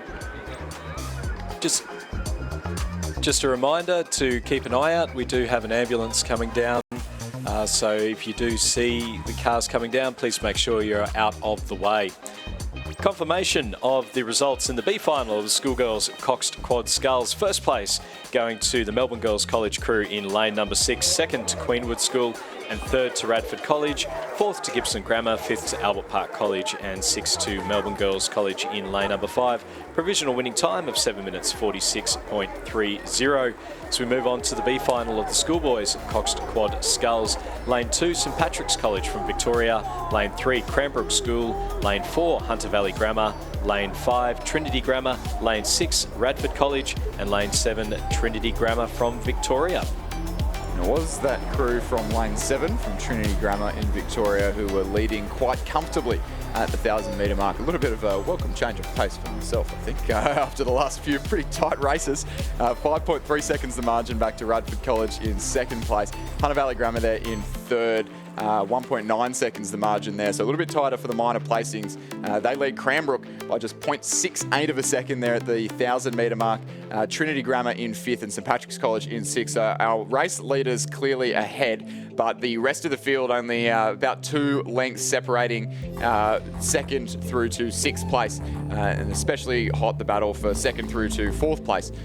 Through to 5th place rather, as the crews in the centre of the course vie for position in the third 500 metres this B final of the Schoolboy Coxed Quad Scull. Yeah, you can see Hunter Valley Grammar really starting to make a little bit of ground up on Radford College, sitting in second place, and then back then to Cranbrook. Not entirely out of it, probably about a boat length back from Hunter Valley Grammar in third, and then half a boat length again through to Trinity Grammar in 5th place, and then the St Patrick's College crew in lane number 2 sitting in 5th, but also moving up fast there in lane number 5. Out in front though, Trinity Grammar, the crew of Hugo Osman, Nicholas Whiteoak, William Ball, Charlie White and George Karagianis. Going through the 1,500 metres, leading Radford College, Noah Vosen, Angus Scott, Connor Maloof, Hamish McKee and Pippa Humphreys. Hunter Valley Grammar in third, Luke Purdy, Vaughan Henderson, Max Splatchley, Hayden Williamson, Moira Geraghty. 4th place Cranbrook, Felipe Marcel, Edward Hartwright, Jasper Dawson-Damer, William Wright and Tom Gloucester. Trinity Grammar in lane number 5, Matthew Rigby, Patrick McKerney, David Morris, Carter Beamish and Sam McDonald. And then the second St Patrick's crew, the St Patrick's crew lane 2, Lockie Belleville, Harrison Grant, Hugh Jackson, Henry Reiner, Harry Lester as the coxswain.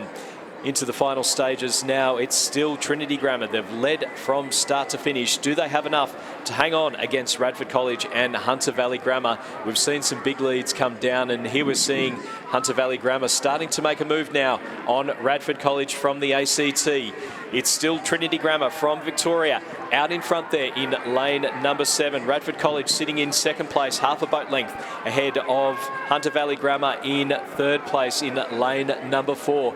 They're coming through the last 150 metres or so. Trinity Grammar, they've led from start to finish. Hunter Valley Grammar are making their move on Radford now. Have they moved up into second place? Have Radford got something in check? Cranbrook battling it out with St Patrick's College in lane number 2 for that battle for fourth place, and then back a little bit further the Trinity Grammar crew in lane 5, just dropping off the pace a little bit.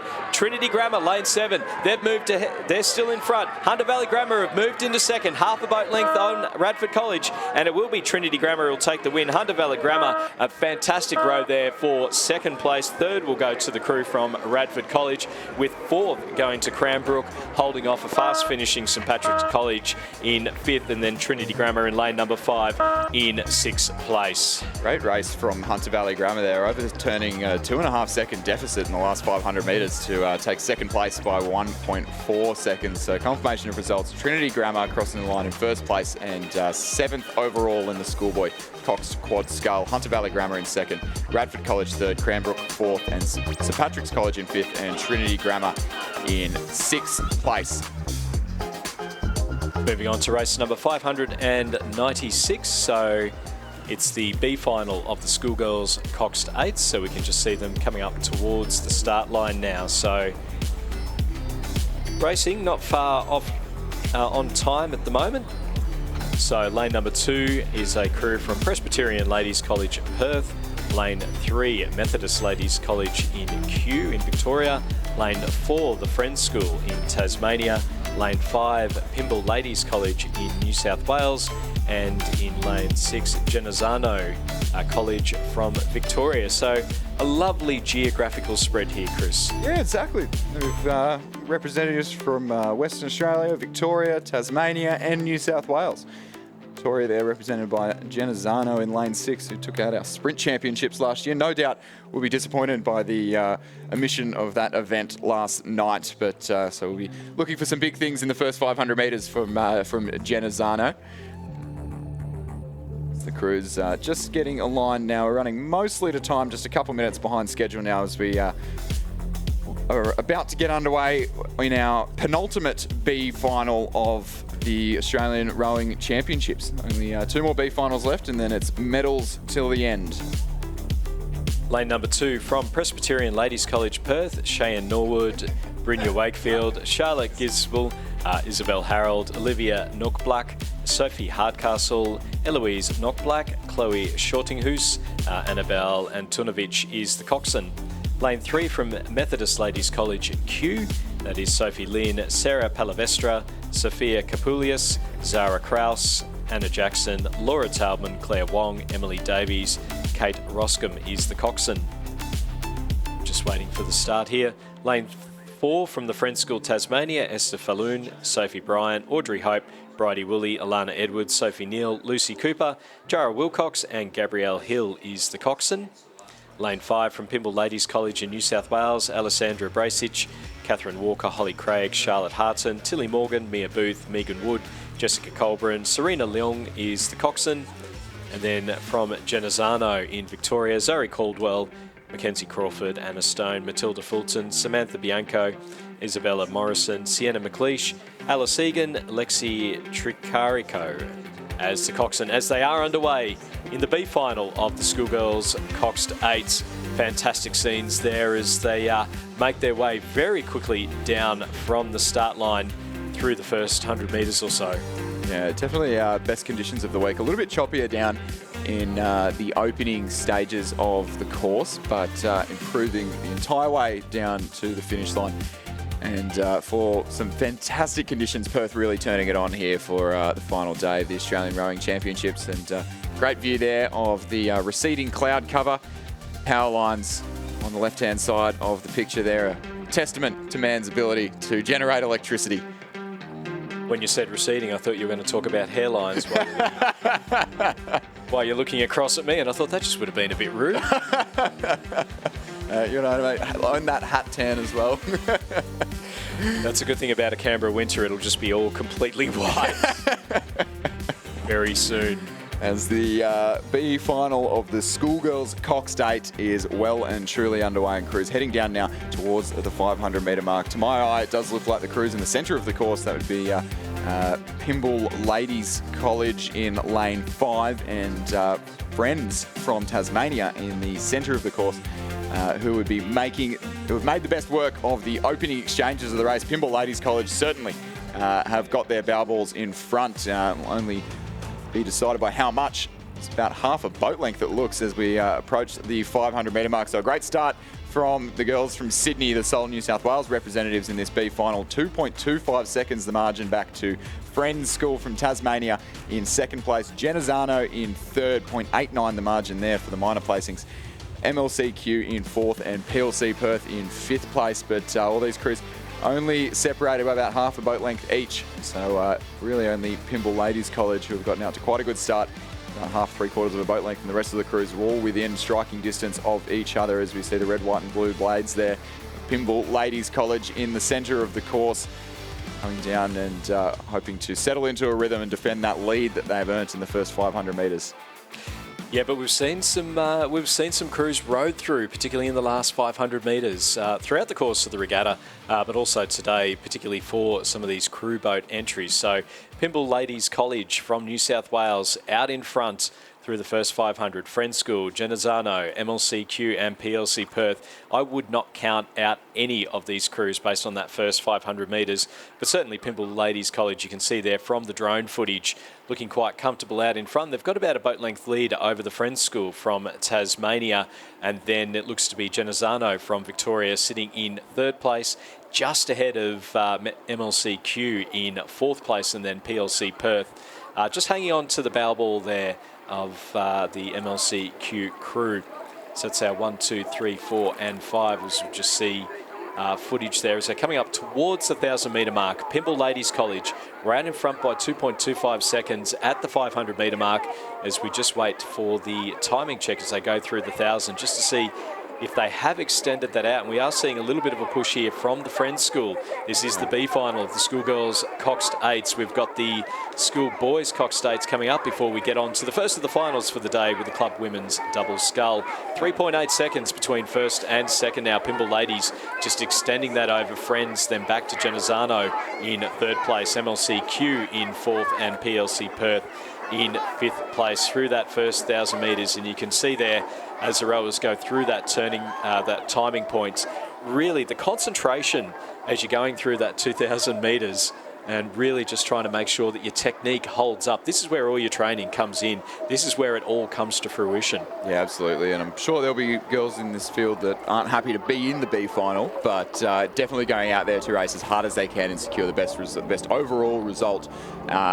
Especially in the case of Pymble Ladies College there, who have moved out to a boat length, and Friends School just not quite letting them get away with it just yet. They've been sitting at pretty much that even boat length lead for the last 500 metres or so, and Friends School just biding their time and possibly holding distance until they time their run to the finish here. So only the next couple hundred metres will tell whether they do have enough to move up on Pymble Ladies College, who have led the race pretty much from the get-go with a pretty impressive start there. Friends School leading a bit over a length clear of the crew on the near side of the course. Genazzano sitting in third place, but a really tight tussle unfolding between Genazzano and MLCQ, the two Victorian crews in this race battling it out for third, and PLC Perth in lane 2 just trailing back off the pace there as the crews approach the 1,500 metre timing point. It's certainly still Pymble Ladies College, Alessandra Brayish, Catherine Walker, Holly Craig, Charlotte Harton, Tilly Morgan, Mia Booth, Megan Wood, Jessica Colburn, Karina Lung, the cox, coached by Ali Williams and Don McLaughlin, who have just edged out a couple of metres of clear water back to the Friends School. The margin, almost 5 seconds there, so pretty strong third 500 metres there from Pymble Ladies College. They're certainly still the fastest moving boat on the course. About a length and a half then back to Genazzano in third place, who in turn lead MLCQ by about half a boat length. So place is fairly well decided here. I don't know if those margins are tight enough to see a finish like we've seen in some of the earlier races here this morning. Pymble Ladies College having a great row in the centre of the course, seeing closer to the traditional V shape that we do normally get with regular lane seating. Pymble Ladies College start to lift towards the line now. Crews approaching the red boys of the last 250 metres as they cross into that point right now.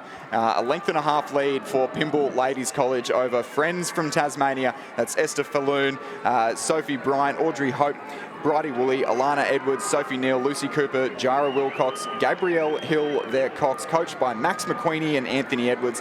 They'll sit back in second place here in the B final. A little bit of a race unfolding for third place between Genazzano and MLCQ, our two Victorian representatives in this race, but we can see on the drone footage there how far away our leading two crews have gotten from the field. Pymble Ladies College having a fantastic race, start to finish win here in the B final. They'll place 7th overall in the Schoolgirl coxed 8 as we see them come down and compete for the Sydney Cup later on in this morning's session. Pymble Ladies College cross the line for first place.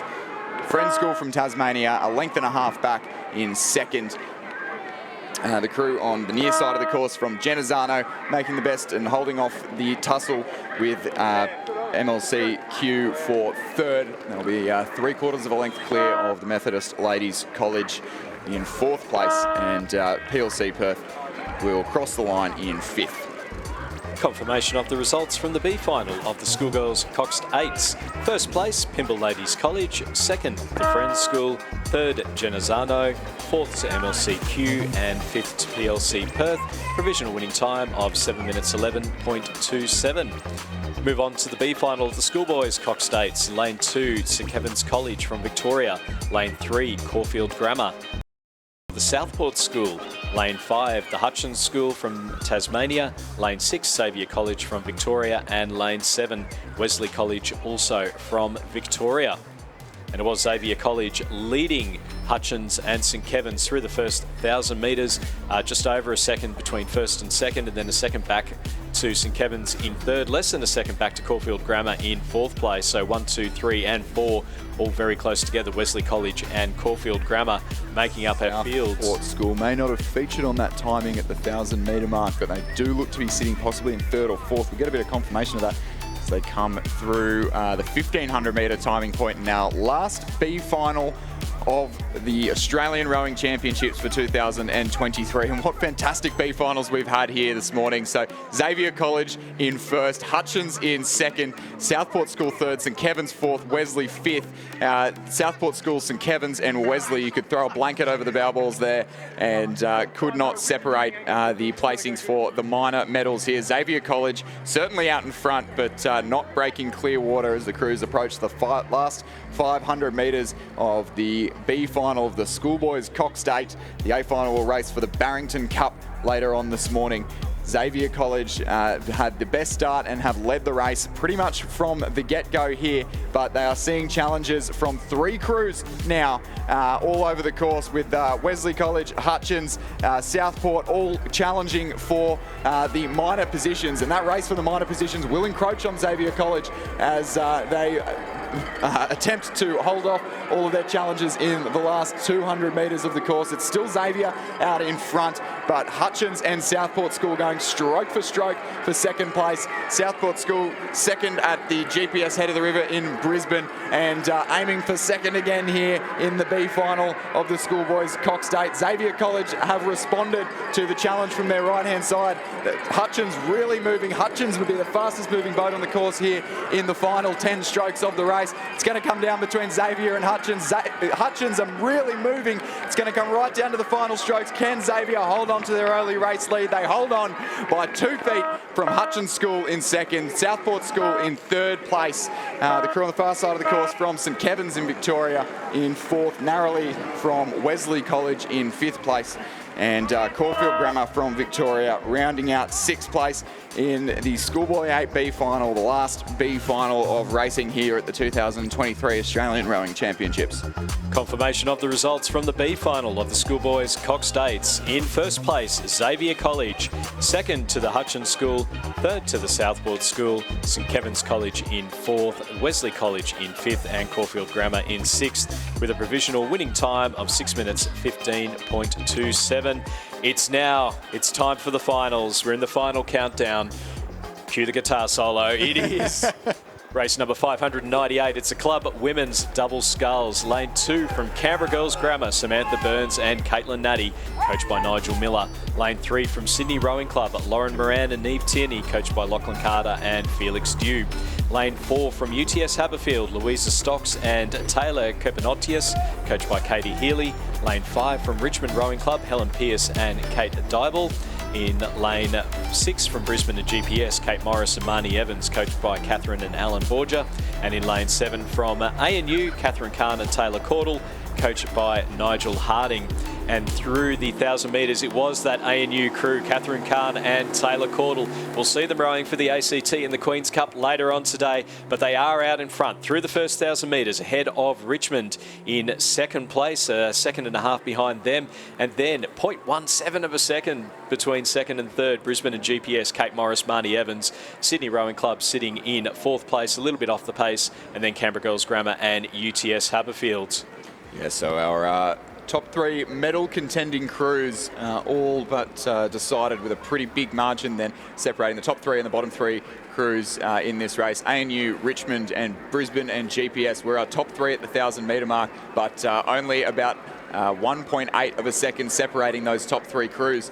And as they storm towards the 1,500 metre mark in our first day final of Sunday, day 7, the 2023 Australian Rowing Championships. And it looks like as we come towards the 1,500 metre mark, ANU, Catherine Kahn and Taylor Caudle of the Australian National University have just capitalised on that early race lead and pushing out to close to 2 boat lengths, it looks, possibly a little bit less than that. The camera angle maybe getting me a little bit, but definitely clear water in any case over the crew from Richmond or from Brisbane GPS rather, who've moved up into second.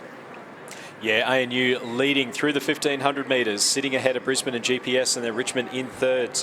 Milica Lilic, Milica Lilic, if you could head to the finish tower, please. Milica Lilic. And also, too, there is a school bus in the car park that has its lights on at the moment. So, a couple of quick announcements there.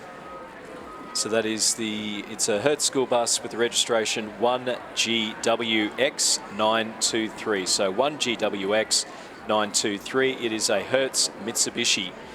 Might hurts when the battery's dead. Later on. So the Australian National University is still our race leaders, 3.16 seconds the margin back to second. That second place currently occupied by Kate Morris and Marnie Evans of the Brisbane and GPS Rowing Club from Queensland. Their margin just a second over Helen Pearce and Kate Dybel of Richmond Rowing Club in Victoria.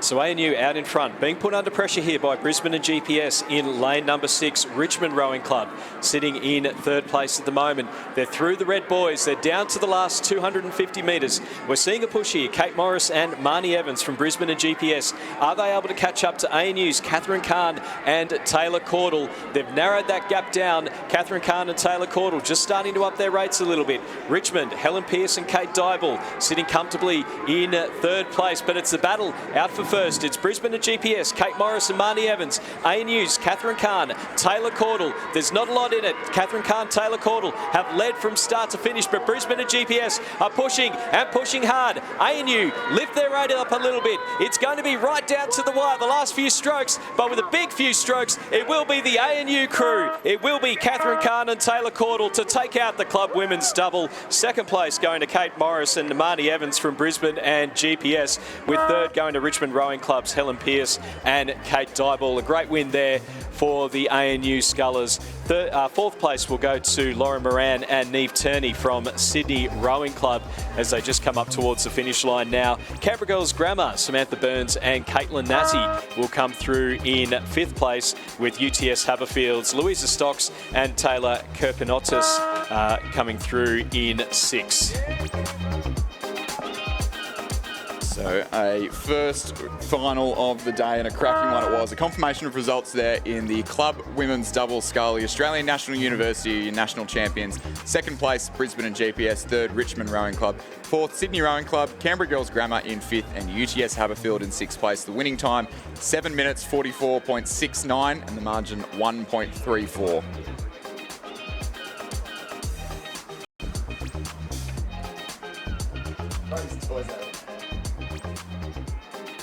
Moving on to race number 599. It's the club women's coxless fours.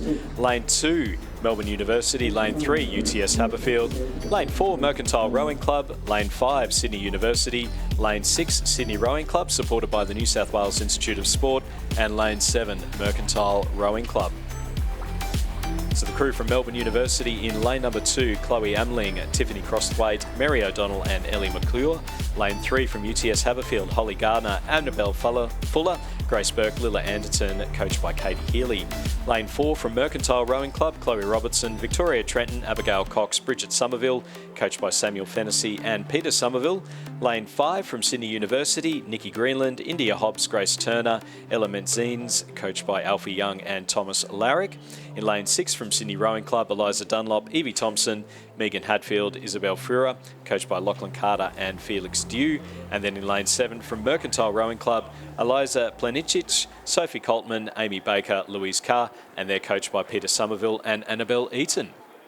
So at the 500 metre mark, it was the Sydney University Boat Club crew who were leading the charge narrowly from Mercantile in second, Melbourne University Boat Club in third at that first 500 metre point. But really, really tight between those top three crews. Probably only a canvas between them.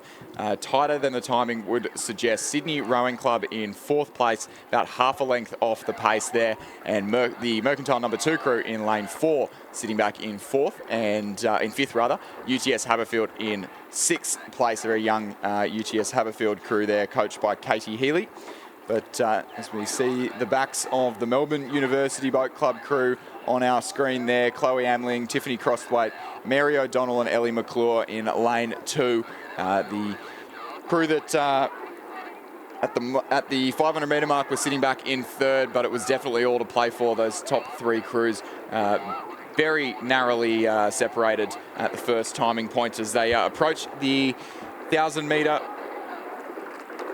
timing point of the race. It does look like they've stretched out over the Mercantile crew. That Mercantile crew in lane 4 was sitting back in 5th place at the first timing point. It's still the Sydney University crew of Nicola Greenland, India Hobbs, Grace Turner, Ella Menzies, coached by Alfie Young and Thomas Lorich, that were in the lead at the 500 metre timing point. Mercantile in second, Melbourne University in third place. Those margins starting to grow a bit at the halfway point. Sydney Rowing Club still 1.6 seconds off the medals in fourth place. Mercantile number 2 crew in fifth, and UTS Haberfield still back in sixth place. So our top 4 crews all fairly tight there.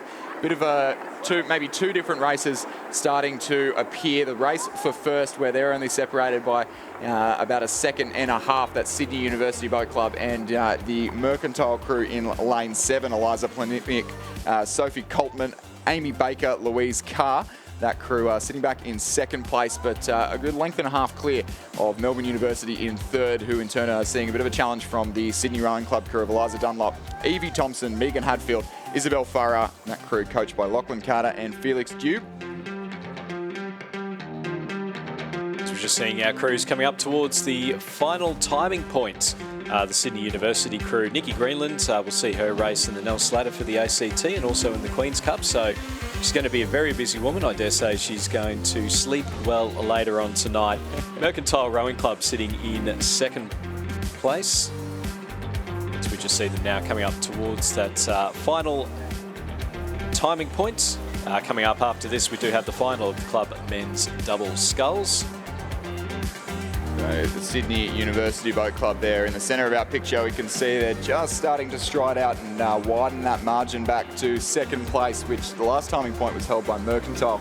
And looks to still be that way, but a slightly larger margin between those top two crews. Sydney University first across the 1,500 metre timing point.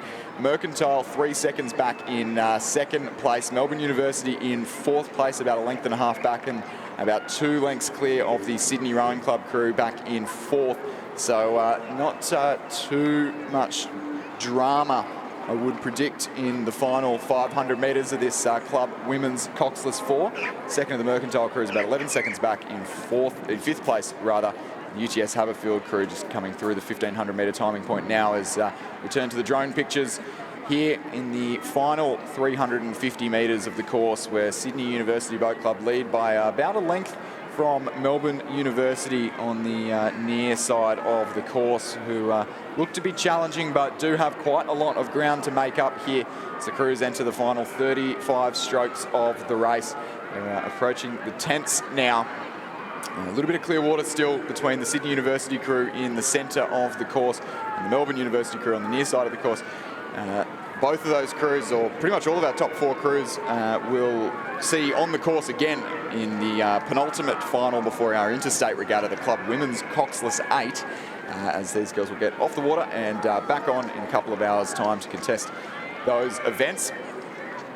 A boat length, the margin at this stage between Sydney University Boat Club, Nicola Greenland, India Hobbs, Grace Turner, Ella Mencines, who have led the race start to finish here in the club women's coxless 4. They lead from Mercantile on the near side of the course.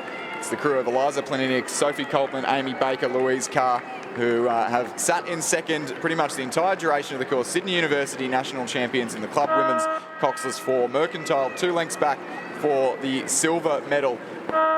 Now across the line, about 3/4 of a boat length in front of Melbourne University Boat Club for the bronze. Sydney Rowing Club out of the medals in 4th place. Mercantile in 5th and the UTS Haberfield combination in 6th. Confirmation of the results from the final of the club women's coxless 4s. First place to Sydney University, second to Mercantile, third to Melbourne University, fourth going to Sydney Rowing Club, and then fifth to Mercantile and sixth to UTS Haberfield. The provisional time of 7 minutes 15.40.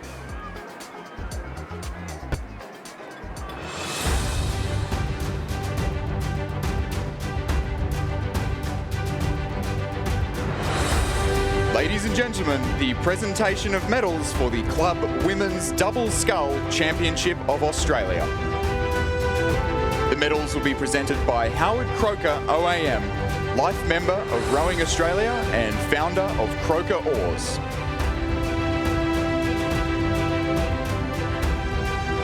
Third place and bronze medalist, Richmond Rowing Club, represented by Helen Pearce and Kate Dybel.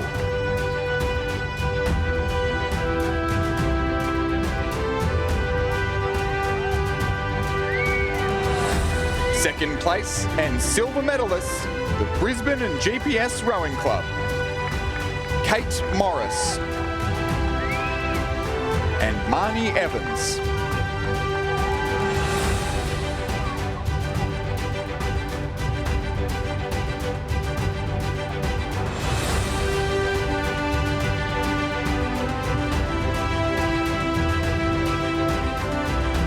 Medalists and Australian champions for 2023, the Australian National University, represented by Catherine Kahn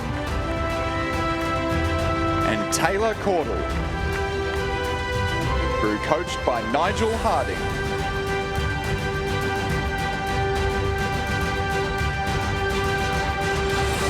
Ladies and gentlemen, please congratulate our 2023 Australian champions and medalists in the club women's double scull.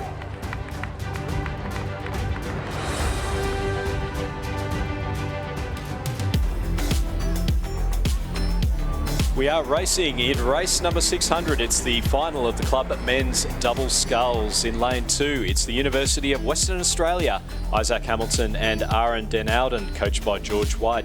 Lane 3 from Melbourne University, Alistair Isherwood and James Gardner. Lane 4 from UTS Haberfield Rowing Club, Chris Thompson and Tate Van Heemst, coached by Elliot Shackcloth Bertinetti. Lane 5 from Banks Rowing Club, Henrik Venska and Kane Bullock, coached by Brendan Scott. Lane 6 from the West Australian Rowing Club, Blake Wyatt and Sam Toland, coached by Stefano Belosso. And in lane 7 from UTS Haberfield Rowing Club, Mitch Blackmore Cram and Matisse Ferrier, and they're coached by Elliot Shackcloth Bertinetti. So 2 crews from UTS Haberfield here in this race, and 2 pretty well-credentialed UTS Haberfield crews. Good mix of clubbies and some elite athletes who've all had runs down the course already this week. Well, the lane 7 crew have already had a few runs down the course this week. I think the lane 4 crew may have only just gotten here yesterday, along with a few more of their club athletes who we'll see featured in the 8 this afternoon. As all crews getting away pretty evenly and cleanly here in the club men's double scull. That UTS crew on the far side, or the far side of the course if you're looking on the live stream, but the near side of the course if you are indeed here at Champion Lakes. It's the crew of Mitch Blackmore Cram and Matisse Ferrer, who do look to have gotten away the best of these club men's double sculls, but it is really tight for 2nd, 3rd and 4th place, with West Australian Rowing Club, UTS Haberfield and Banks Rowing Clubs occupying those 3 positions, supposedly in that order, but I think a little bit of trading of blows happening around the 500 metre mark, so we'll have to wait for them to get a little bit further down the course to see how those battles pan out. Melbourne University Boat Club sitting back in 5th place, 3.17 seconds off the pace, and University of Western Australia in 6th at that 500 metre timing point. So tight battle unfolding for the medals, but the UTS crew in lane 7, certainly our early race leaders. Yeah, we've seen Matisse Ferrier in particular a number of times down the course throughout the regatta. So unsurprising, I guess, to see that crew out in front at the moment through the first part of the final of the club men's double scull. Certainly been pushed hard. Blake Wyatt, Sam Toland from the West Australian Rowing Club, and then the 2nd UTS Haberfield crew and Banks as well. So a battle for 1st through 4th, and then 5th and 6th also having a nice little battle as well in lanes 3 and 2, as we just see them coming down the course now. So heading up towards the 1,000 metre timing point, and it does still look to be that UTS Haberfield crew. Mitch Blackmore Cram, Matisse Ferrier out in front and looking very comfortable at the moment. They've opened up a little bit of a Clearwater lead over the West Australian Rowing Club, Banks Rowing Club and the 2nd UTS crews, as we just see them now coming up towards the halfway point. UTS Haberfield still leading by to be the best part of a boat length there at the 1,000 metre mark. Not quite a length, a little bit of overlap back to the West Australian Rowing Club crew, Blake Wyatt and Sam Toland. It'll be a big day for the Blackmore Cram family, leading this club men's double, and then Mitch's younger sister Bronte will be at the on the strings coxing the New South Wales men's Youth 8 in their quest to retain the Noel F. Wilkinson Trophy Interstate Regatta this afternoon. Banks Rowing Club sitting back in the provisional bronze medal position. Heinrich Vensk and Kane Bullock at the 1,000 metre mark. They were only 1.2 seconds up on the 2nd UTS Haberfield combination. Chris Thompson, Tate Van Heemst in 4th place, just outside the medals, that halfway point. Alistair Isherwood and James Gardner of Melbourne University Boat Club in 5th, and the University of Western Australia, represented by Isaac Hamilton and Aaron Den Ouden, in 6th place at that 1,000 metre timing point. But, margins perhaps a little bit closer than what we saw in the previous race, and still a chance of 2 UTS crews on the podium. The 2nd of the 2 combinations in lane 4 challenging for medals, and they'll have the Banks Rowing Club crew in their sights as crews approach the 1500 metre mark, and that margin from the lead UTS crew doesn't look to have opened up to any significance over the West Australian Rowing Club to their right-hand side. In fact, I'd say they're getting a bit closer there. That's getting tight.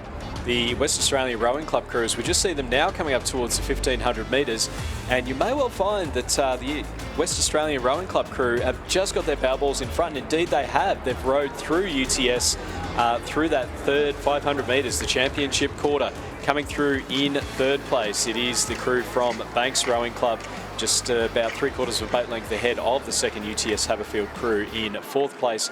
Melbourne University coming through in fifth, with the University of Western Australia out in sixth. So the battle out in front, UTS Haberfield went out strong, led early, pulled away a bit, but the West Australian Rowing Club, Blake White and Sam Toland, through that third 500 metres, they have certainly made up some ground, and they are now sitting in the lead of the final of the club men's double sculls. Yeah, they're certainly going for it. They've got a pretty high rate of striking compared to the UTS crew. UTS is definitely responding. They've seen the challenge there. Well, the challengers probably seen them as they've been overtaken by the West Australian Rowing Club, and they won't be content with that one. But the second UTS crew locked in a tight battle for the bronze medal position with Banks Rowing Club in the centre of the course. I think the West Australian Rowing Club have broken clear of the originally leading UTS crew of Mitch Blackmore, Cram and Matisse Ferrer, who were almost a boat length leaders at the 1000 metre mark and have been overturned by the locals. West Australian Rowing Club coming home strong, and will have the national championship in the club men's double scull in their sights, but a hot battle emerging for third place as Banks respond to the challenge from the UTS Haberfield crew on their right hand side. That'll come right down to the line, but there's no doubt about our race leaders. The West Australian Rowing Club, they've timed their run to the line to perfection, moving through right before the 1500 metre timing point, and they'll come through to be our national champions in the club men's double scull, over a length clear of UTS Haberfield in lane 7, but UTS Haberfield in lane 4 and Banks Rowing Club in lane 5 are going stroke for stroke. It is too close to call as they approach the line. UTS Haberfield in lane 4, a come from behind bronze medal position for UTS. Banks Rowing Club in fourth place, just outside the medals, overturned by a fast finishing UTS crew. Melbourne University in fourth, and the University of WA in fifth place. Confirmation of the results in race number 600, the club men's double scull final. A win for the West Australian Rowing Club. Second place going to UTS Haberfield, third to UTS Haberfield, fourth to Banks Rowing Club, fifth to Melbourne University, and sixth to the University of Western Australia. Provisional winning time of 6 minutes 53.06.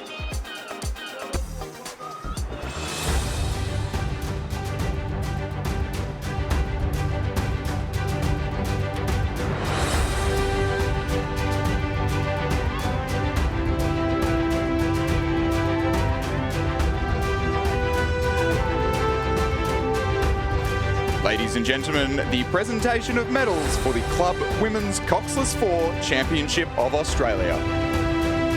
The medals will be presented by Brian Weir, board member of Rowing Australia. Third place and bronze medalists, Melbourne University, represented by Chloe Amling, Tiffany Crosswaite, Mary O'Donnell and Ellie McClure.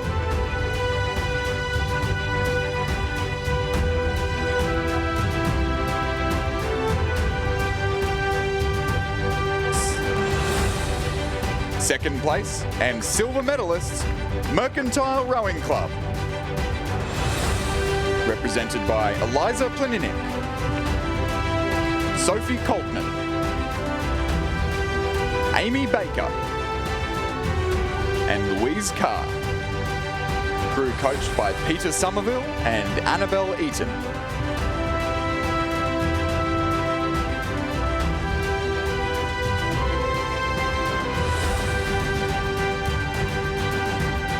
Gold medalists and Australian champions for 2023, Sydney University, represented by Nicola Greenland, India Hobbs, Grace Turner, and Ella Menseens. Crew coached by Alfie Young and Thomas Lorridge. Ladies and gentlemen, please congratulate our 2023 Australian champions and medalists in the Club Women's Coxless 4.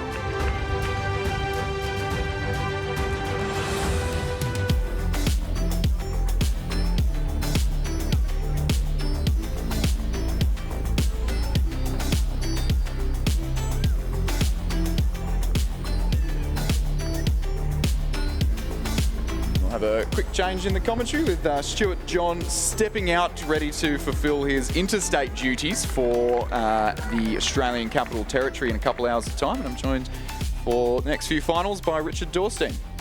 Hey Chris, it's been a great morning of racing so far as we build up into our A finals now, and we're underway in the Club Men's at Coxless 4, the last of our club finals for now. A series of school finals will follow this, and of course the Club 8s will round out the morning program before we head towards the Interstate Regatta this afternoon. Lane 2 here is the crew from Ballarat City. Lane 3, Sydney Rowing Club. Lane 4, Melbourne University. Lane 5, Toowong. Lane 6, a second crew from Sydney Rowing Club. And Lane 7 is the crew from Mercantile. So all crews, all East Coast crews in this race, Victorians, New South Welshmen and Queenslanders, the sole Queensland representative from Toowong in the centre of the course. And all crews getting away fairly evenly. I would, on paper, seems a fairly even matchup across the board here. This event went through a couple of heats and a repechage to determine the starting order for this morning's final, with crews from Mercantile and Sydney Rowing Clubs winning the two heats in both fairly easily. So would predict that those two crews would be where we'd see the medals come from. But the remainder of the crews, Toowong and Melbourne University Boat Club especially, would every chance for a medal. Melbourne University Boat Club crew featuring Olympic silver medalist Cameron McKenzie-McCarg. Yeah, taking advantage of the club rules that simply say you can't have rowed in the Australian team in the previous year, but previous Olympics are okay. Absolutely. Even 2 years ago, I remember Sydney fielding Chris Morgan and Alex Lloyd just 2 seasons after the Rio Olympics. They represented in the double and the coxless pairs, placing 6th and 7th at the Olympics from memory. But it does look like that crew from Mercantile getting out to the early lead in the first 500 metres. They'll be at that 500 metre timing point shortly. I'll reverse that. It was the Sydney Rowing Club crew in lane 6 who got the better of the opening exchanges. That's the Sydney crew containing Declan Glendenning, Thomas Hart, William Downey, it is the Sydney Rowing Club crew of Miles Harold, Angus Aitken, Matthew Morgan and Tom Cregan in lane 6, who are up by 2 seconds at the 500 metre mark from that Melbourne University crew. Mitch Hooper, Cameron McKenzie-McCarg, Edward Wormsley and Luke Corneal, who sat in the provisional silver medal position, but throw a blanket over the field for third. Ballarat City in third, Mercantile fourth, Toowong fifth, and the second Sydney crew in sixth. 0.6, 0.9, 0.9, 0.3, the margins between those third, fourth, fifth and sixth place crews. So some club pride and passion on display here, and every crew a chance for a medal in this final of the Club Men's Coxless 4 before we return to some schools racing for the rest of the morning and culminating with the Club 8s before the Interstate Regatta. It was still the Sydney Rowing Club crew, pretty much the same margin, edging out a tenth of a second rather.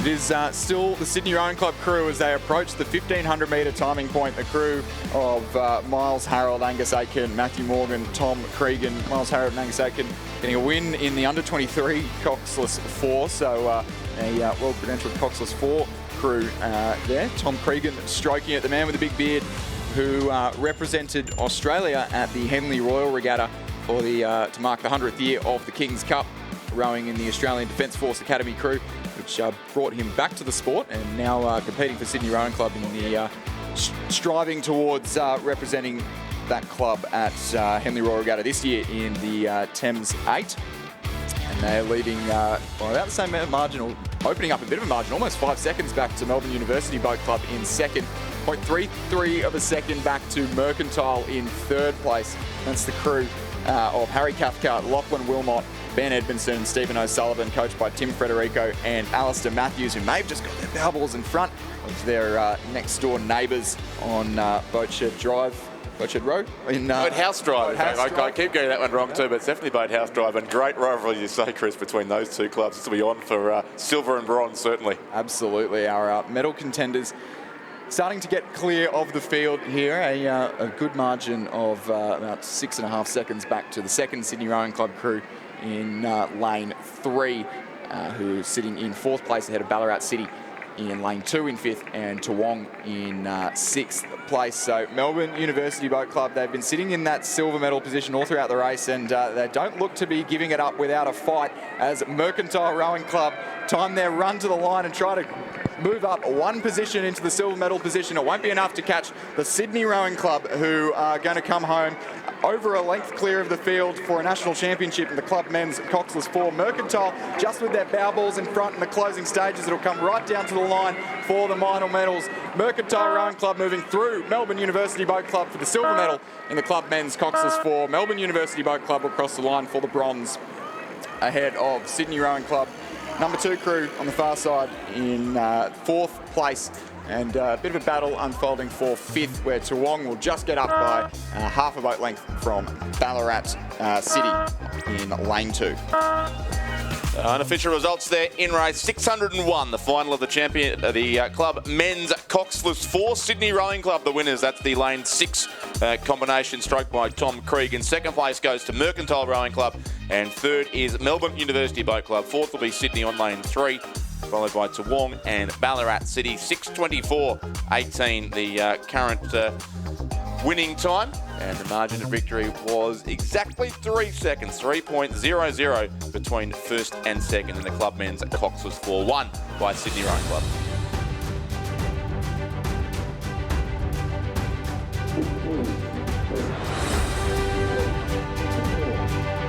Ladies and gentlemen, the presentation of medals for the Club Men's Double Scull Championship of Australia.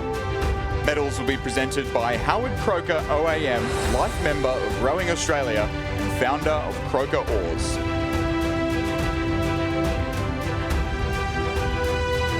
Third place and bronze medalists, UTS Haberfield Rowing Club, represented by Chris Thompson and Tate Van Heepst. Crew coached by Elliot Shackloff Bertinetti.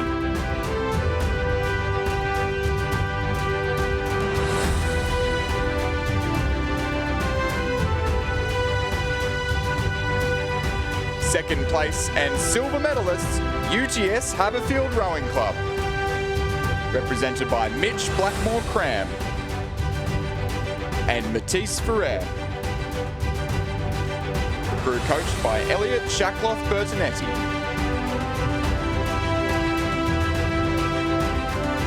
Gold medalists and Australian champions for 2023, the West Australian Rowing Club, represented by Blake Wyatt and Sam Toland. The crew coached by Stefano Veloso. Ladies and gentlemen, please congratulate our 2023 Australian champions and medalists in the Club Men's Double Scull.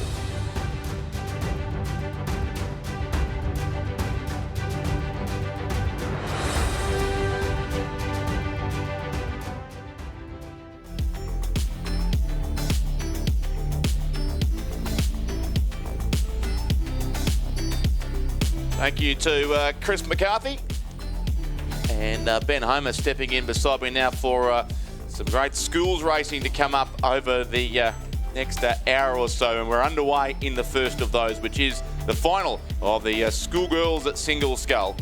The field of 6 in this race. It is lane 2 from Loreto Kirribilli, Elizabeth Carey. Lane 3 from the Brendan Shaw College of Devonport and Tasmania, Olivia Yates. Lane 4 from Seymour College of South Australia, Victoria Binns. Lane 5 from Kinross Walleroy School of New South Wales, Lucy Searle.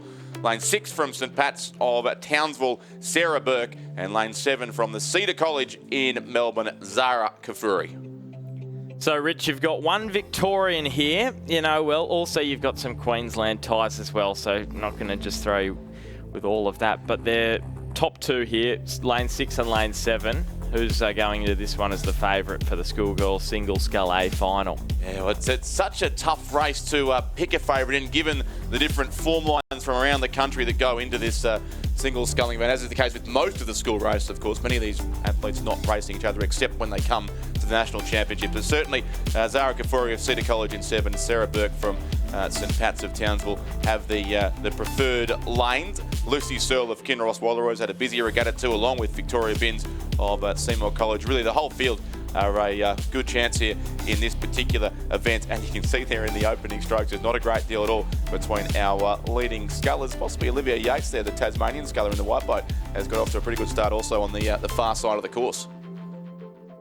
Yeah, we'll get that first timing check, and the good news is the wind out there is very even. It's a very light southerly, so it's going to mean that all across the course it's great racing, not as much favouritism in terms of those lanes on the far side of your screen here, and you can really see that in this Schoolgirls Single Scull final. So Kafuri goes through the first timing check, 2:02.52. Sarah Burke in second, just 0.23 the difference, and then Yeats in third, 1.44, and look at the gap between fourth and fifth. So just doing a bit of quick maths on the run, it's about 2.5 seconds separating first and fifth. Yep, it is. So Zara Kafuri ever so narrowly in front. She's the Victorian under-19 single sculling champion, but was actually beaten in this schoolgirls single scull at the Victorian Championships by Ella Garand of Gippsland Grammar in a very tight finish. But she's certainly well placed here in the National Championships final. It was just a 0.23, so a quarter of a second from St Pat's Townsville. Sarah Burke there in second place. Olivia Yates, the Tasmanian sculler, certainly is doing well in the opening exchanges here. Lucy Searle of New South Wales, Victoria Binns from Seymour College, and Elizabeth Carey of Loreto Kirribilli in the outside lane of the course. Just has a little bit of ground to make up, but certainly very tight between the top 5 stretched out right across the course here. And these improved conditions, Ben, on the final day here certainly make that you can win from anywhere on the course now, which is great to see for these A finals to come. Yeah, and what were there? Close to 50 in this event, so you can see the cream really rising to the top. So no surprise that in this Schoolgirls Single Scull that we are going to get a really tight race. And at the 500, it was only Elizabeth Carey from Loreto Kirribilli in lane 2 that had dropped off the pace. That looks to be changing here as we approach the 1,000. Zara Kafuri may have just dropped back to second because there's been a move by Lucy Searle from Kinross Walleroy in the blue boat centre of screen. You can see them come through the light blue. That's a nice looking boat, isn't it? Centre of the course there in lane 5. So, yeah, the Kinross Walleroy sculler Lucy Searle, who picked up a bronze medal in the under-19 single scull earlier in the regatta, ahead of Zara Kafuri, who was 4th in that race. So they probably, you would think on those results, are the top 2 seeds here, and that's the way they go through the 1,000-metre mark. Now, the timing's saying it's Zara Kafuri in front. I thought from what we were seeing, it may in fact have been Lucy Searle, but very close certainly between Cedar College and Kinross Walleroy, and they've just started to make a break now on the rest of the field. Sarah Burke, 2.25 seconds back in 3rd place. Victoria Binns in 4th for Seymour College. Olivia Yates after that strong start now in 5th, and Elizabeth Carey a further 2 seconds back in 6th position as they're into the 3rd 500 of the Schoolgirls Single Scull A final. These will be some tired rowers, Ben. As you know, many of these girls would have raced 3 times yesterday with the repechage at the beginning of the day, and then the semi-finals, so the quarterfinals first of all, and then the semi-finals as well. But huge programs over the course of the week for many of these scullers. And even people that just do one race get tired. So just imagine this effort, 3 races yesterday, coming back today. And just think of the lactic acid that builds up in the legs after racing into a headwind for 5 days. You're speaking from experience. You've done 2 more races than me on this course, so I'll trust you on that. But it looks like hard work even from up here at the end of now 7 long days of racing and 2,000 metres in a single scull. But now, in fact, only about 650 metres down behind there we go. And the gold, silver and bronze medals. The crowd are certainly up and about here as well. It's enjoying the fact that there's not a great wind out there. It's not too hot. It's not raining. It's pretty much just what we like on the final day of the National Championship for 2023. And it does look to be that sculler from Kinross Walleroy there, Lucy Searle, who from here has extended her lead certainly on Zara Kafuri of Cedar College. So not sure about those splits at halfway. It looked like Lucy Searle may have had a narrow lead, but we'll get confirmation now after 1,500 metres at the sculler from New South Wales, rowing, of course, fittingly there in the light blue colours, who leads this race and leads it well for Kinross Walleroy. 6.23 seconds now. It is over Zara Kafuri, the sculler from Cedar College, and also very active in the sculling program at the Yarra Yarra Rowing Club in Melbourne. And now Victoria Binns from South Australia, and the Seymour College program is certainly into a clear 3rd place. Sarah Burke 4th, Elizabeth Carey 5th, and Olivia Yates in 6th place. But those margins have started to spread out, Ben, from 0 point something. We've now got a couple of seconds at least between each of our scullers on the course. Yeah, well, this is shaping up as a great last 250. We know in the single scull, really get that boat moving at the back end, you can make it interesting. So that's what Zara Kafuri is going to have to do here, and she's got about 250 metres to do it. Just got to absolutely give it everything. Yes, we'll see what she's got left at the end of a long week, but it's been for all of these single scullers. But they're inside the final 250 metres now in that blue boat, certainly, of the Kinross Walleroy School sculler, Lucy Searle, who's coached by Andrew Gannon in the central west of New South Wales. She got a bronze medal in the under-19 single scull final a couple of days ago. In fact, way back on Thursday, that final was raced. Now looking to upgrade to a gold in the Schoolgirls single scull event. Zara Kafuri still looks to sit in 2nd place for the Cedar College. But the challenge is certainly coming from Victoria Binns of Seymour College across towards the centre of the course. And then in 4th, also tied, Elizabeth Carey of Loreto Kirribilli and Sarah Burke of St Pat's Townsville, who was up close in the early strokes. And then we have Olivia Yates of Brendan Shaw College from Devonport as well. But a very, very strong second 1,000 metres here has come from the sculler from Kinross Walleroy. Lucy Searle is comfortably leading now in the closing strokes of the Schoolgirls Single Scull Championship of Australia. A very good race for 2nd and 3rd. Still Zara Kafuri just holding on ahead of Victoria Binns as Lucy Searle goes across and wins the event for Kinross Walleroy School. She gets the gold. Silver will go to Zara Kafuri of Cedar College, and 3rd in the bronze medal to Victoria Binns from Seymour College of South Australia. They are our top 3. Next across is lane 2, Elizabeth Carey from Loreto Kirribilli. 5th place will go to St Pat's Townsville, Sarah Burke, and 6th will be from the St Brendan Shaw College in Devonport. It is Olivia Yates across the line now to complete the field in the Schoolgirls Single Scull final.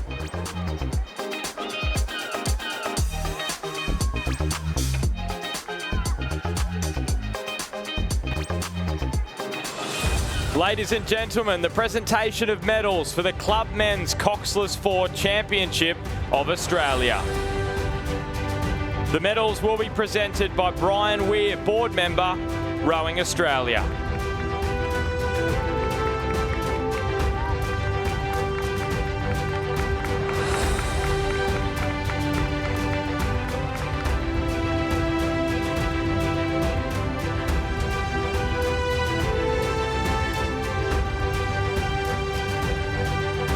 Third place and bronze medalist from Melbourne University, Mitchell Hooper, Cameron Mackenzie McHarg, Edward Walmsley and Luke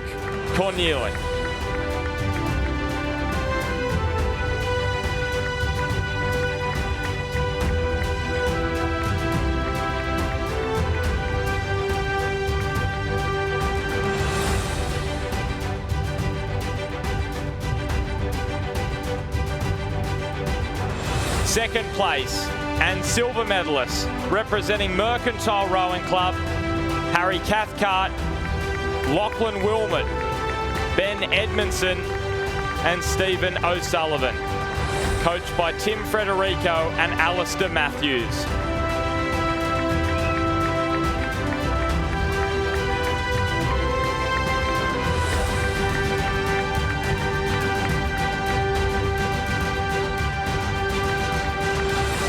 Gold medalists and Australian champions for 2023 representing Sydney Rowing Club, Miles Harold, Angus Aitken, Matthew Morgan and Tom Cregan, coached by Donovan Check and Shane Mulvaney.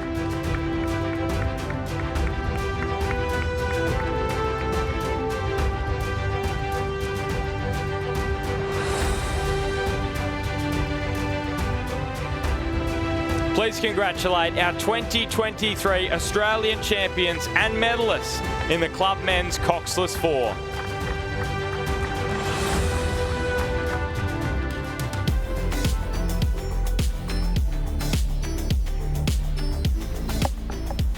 We are racing on the course again now in the final of the Schoolboys single scull race at 603, and the six scullers who've again been through a big field of heats back earlier in the week, repêchages, quarterfinals and semi-finals to make it here are now on the course. Lane 2 is Cooper Hoskin from Christian Brothers College in South Australia. Lane 3 also from South Australia, Jasper Boyce from Unley High, who's coached by Daniel Ralph and Asher Doughty Garside.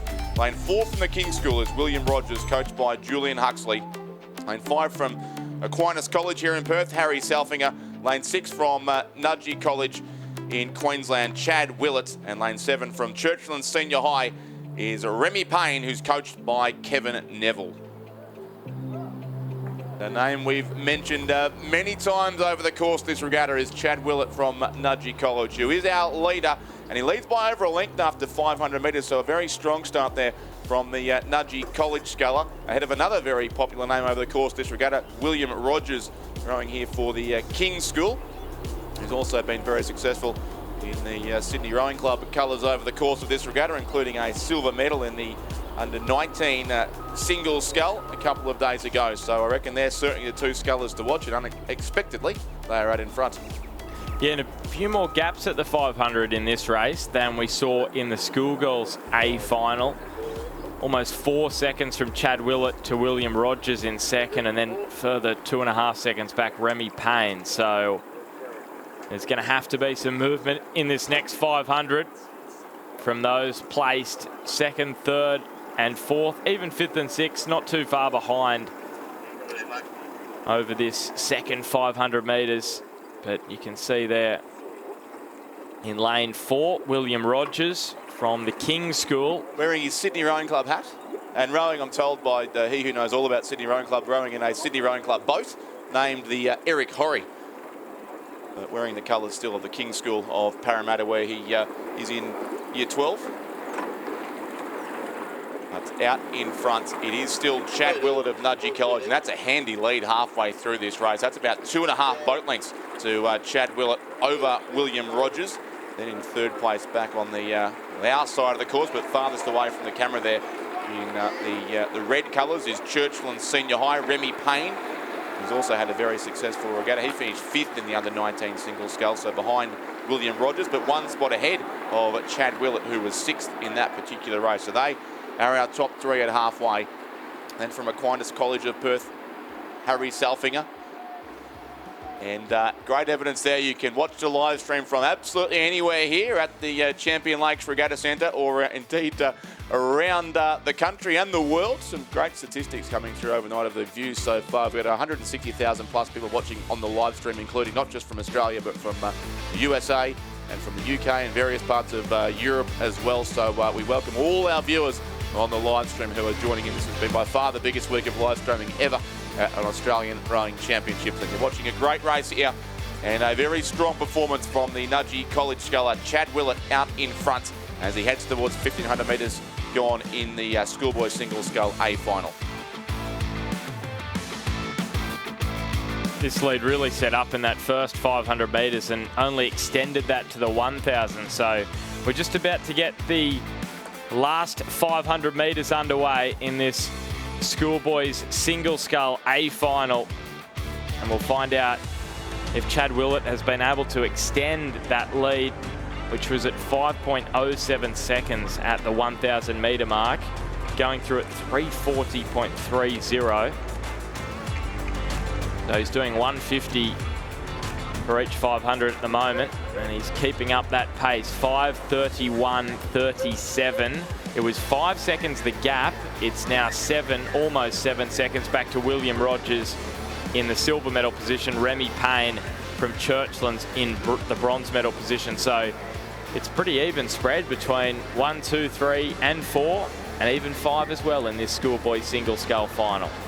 Yep, so the gaps continue to grow between these sculls, but Chad Willett really seems to have led this from the opening strokes, and it's stretching out to now an almost 7-second lead over William Rogers there in second place. So the Nudgee College sculler is very, very well positioned here out in front. Also a member of the Australian Men's Junior 8 from last season. So an experienced rower is Chad Willett from Nudgee, with William Rogers of the King's School a couple of lanes across to his right-hand side. The one giving chase, but has quite a big gap to make up here with a couple of 100 metres still to race.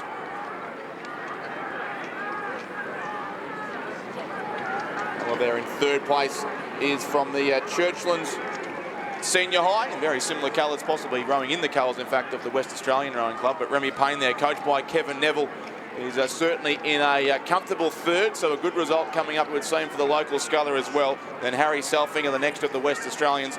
Cooper Hoskin over on the far side for Christian Brothers College. And also Jasper Boyce of Unley High, the two South Australians who sit 5th and 6th. But into the final 100 metres now goes the sculler from Nudgee College. At the big white N on his back as he powers towards a victory in the Schoolboys Single Scull Championship of Australia. He's clear by the best part of 4 lengths as Chad Willett comes across and takes the title. It is a big win to the sculler from Nudgee in the Schoolboys Single Scull final. Second place to William Rogers from the King's School. He will take the silver medal, and bronze will indeed go to Churchland Senior High, Remy Payne, who's across the line now as well. Fourth place, the Aquinas College colours there. Harry Selfinger will cross just outside the medals. Fifth then the far side goes to Cooper Hoskin of Christian Brothers, who's already had a successful regatta as well. And then Unley High in sixth place, Jasper Boyce, about to conclude the 6 boats across the line in the A final of the Schoolboys Single Scull.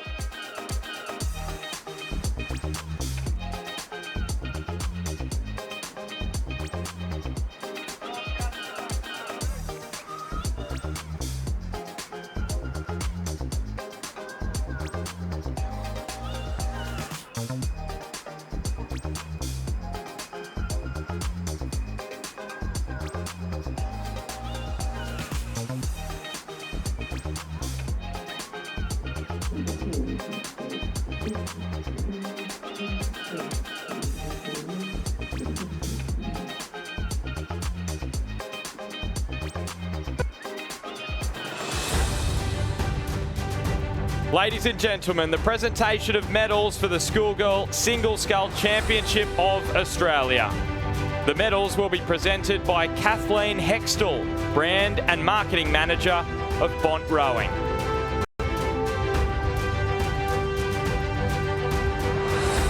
Third place and bronze medalist from Seymour College, Victoria Binns, coached by Tom Dornbos.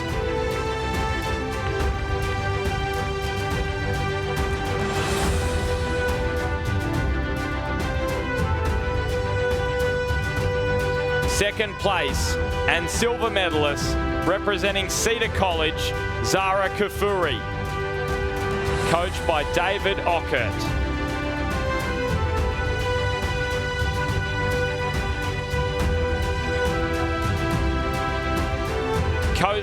And the gold medalist and Australian champion for 2023, Lucy Searle from Kinross Wallaroi School, coached by Andrew Gannon. And the medal will be collected by Pip Martin.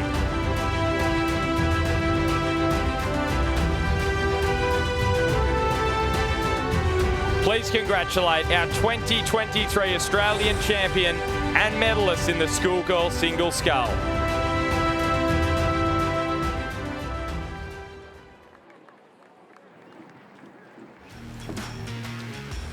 As we're back underway on the course with the Schoolgirls Coxed 4A final.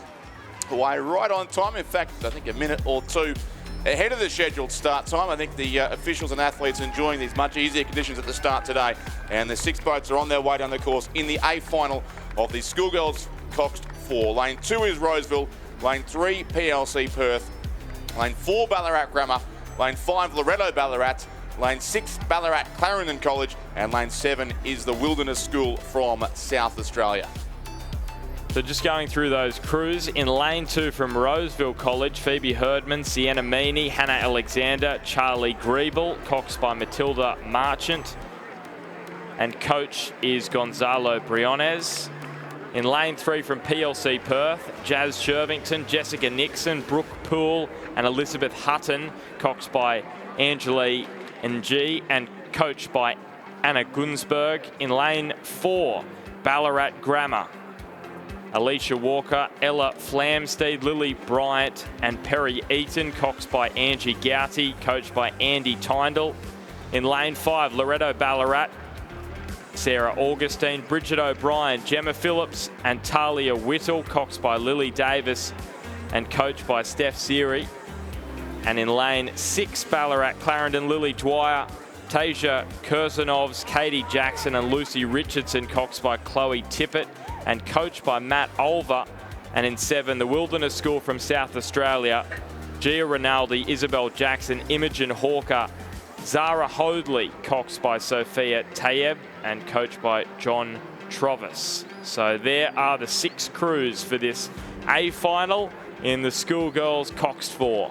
Yeah, Jonathan Trovis, the coach of the Wilderness School program, another exiled Queenslander now working in South Australia at the Wilderness School, who finished in 2nd place in this event last year, but they finished behind the familiar red colours of the Ballarat Clarendon College, who do look to be our race leaders here once again through the opening 500 metres. So that crew from Ballarat Clarendon, it's half the same crew as last year, with 2 of the girls having left school, but they were the dominant force in Coxed 4, not just in Ballarat, but right around Victoria and in fact the country last year, with a very, very strong season, some substantial wins, and they're out to defend their national title in the centre of the course. And the Wilderness School, at this stage, they're in the same positions as last year, 0.88 of a second between Ballarat Clarendon and the Wilderness School. Ballarat Grammar sit 3rd, that's the crew in lane 4. Roseville from Sydney are in lane 2 in 4th place. Loretto Ballarat sit 5th and PLC Perth in 6th position. Pretty tight there at the top. First 3 separated by about 1.5 seconds. Roseville 3 seconds further back. Loretto Ballarat in 5th, PLC Perth in 6th place as we near the halfway point in this Schoolgirls Coxed 4. This is the Championship of Australia, and then Schoolboys Coxed 4 to come, and then we've got some 8s on the course. The Wilderness School, I can see, running a bloke called the Manifold. I think that might be the Ben Manifold, who is the current, I think, deputy head or some similar title at that school. Another former Churchy staff member and director of rowing over many years, now working in South Australia as well. And they're doing a great job with their program at the Wilderness School, having had a number of national medals over the last couple of years. Still sitting here in 2nd place, but that lead to Ballarat Clarendon has blown out now to 2.42 seconds. So around about a boat length it would be at halfway. A similar margin back to Ballarat Grammar, who hold on to 3rd place. 4th is Loretto Ballarat, 5th Roseville and 6th PLC Perth. So as is always the case in the Cox 4 races, the Ballarat schools are making their presence felt. 3 of the top 4 spots in this race as they come through the 3rd 500 metres. Beautiful drone shot, isn't it, here of Champion Lakes. Nice water conditions for day 7, the final day of competition here. And this is part of the Australian Open Schools Rowing Championships. And you can see that lead for Ballarat Clarendon from the Wilderness School, and then back in 3rd, Ballarat Grammar, 4th place, Loretto Ballarat, PLC Perth. Well back in 6th, and Roseville in the middle there in 5th place. So they are going for it now as they near this last 500 metres. The question is, you feel like the Wilderness School, they're the only crew close enough to strike if they are to win this. You feel back in third, Ballarat Grammar. They're a little while further back, so it might be tough for them to try and pull out an incredible last 500. But keep an eye on Loretto Ballarat too. Actually, Loretto Ballarat beat Ballarat Grammar in the Head of the Lake, which is the all Ballarat schools championship event on Lake Wendouree at the end of February each year. A very hard-fought event on Lake Wendouree between huge crowds turn up to watch the Head of the Lake. On that day, it was Ballarat Clarendon from Loretto Ballarat and Ballarat Grammar. So Ballarat Grammar well placed here in third spot, looking for a bronze medal potentially, but the race lead still is with Ballarat Clarendon, who've got just on a length now. A little bit of clear water back to the Wilderness School. It's 3.13 seconds with Ballarat Grammar, still about a length and a half clear in third place ahead of Loretto Ballarat, then Roseville College from Sydney, and also the PLC Perth combination. basically average around 4 seconds between all the crews there at that 1500 metre timing point. But are the Wilderness School, are they coming here for Ballarat Clarendon? They're running out of water, but can they do it here? Yeah, it will be interesting to see if my rating watch is not telling me lies. Ballarat Clarendon is still only at about 32 or 33 strokes at the minute. They've been really long and controlled right through this race, as they usually are. They are used to being out in front in their races, often by a substantial margin. So the Wilderness School doing a really good job here to put them under pressure. I had them about a point or two higher, the Wilderness School combination, on the inside lane of the course. So great show here for the spectators as we watch these couple of leading Cox 4s come towards the finish line for the Schoolgirls Cox 4 Championship of Australia. Ballarat Clarendon College have had another very successful year across Victoria, looking now to defend their national title. They won last year on the waters of the Ngambie Lakes Regatta Centre. The Wilderness School was second then, and it's looking like it might be a repeat there for the combination from the Wilderness School. Very still pushing down towards the finish line. Ballarat Grammar and Loretto Ballarat certainly coming in the race for third and fourth. That will surely go back to Lake Wendouree as well.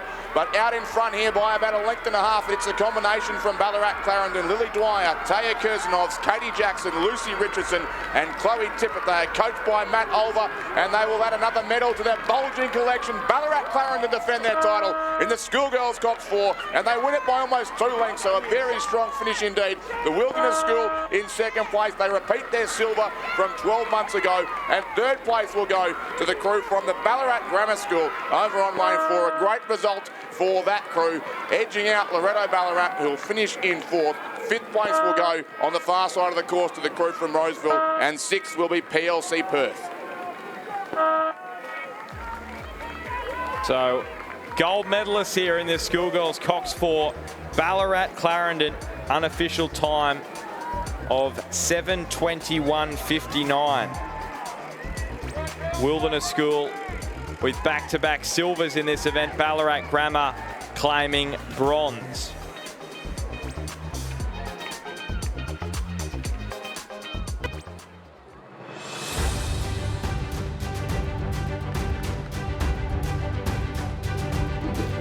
Ladies and gentlemen, the presentation of medals for the Schoolboys Single Scull Championship of Australia. The medals will be presented by Istvan Nemeth, Director of Bont Rowing. Third place and bronze medalist representing Churchland Senior High, Remy Payne, coached by Kevin Neville.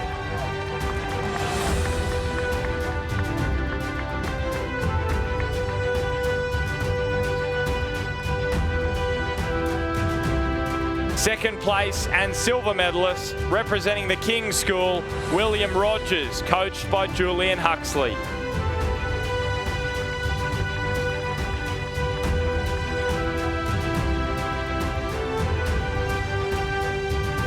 And gold medalist and Australian champion for 2023 from St Joseph's Nudgee College, Chad Willett. Please congratulate our 2023 Australian champion and medalist in the Schoolboy Single Scull.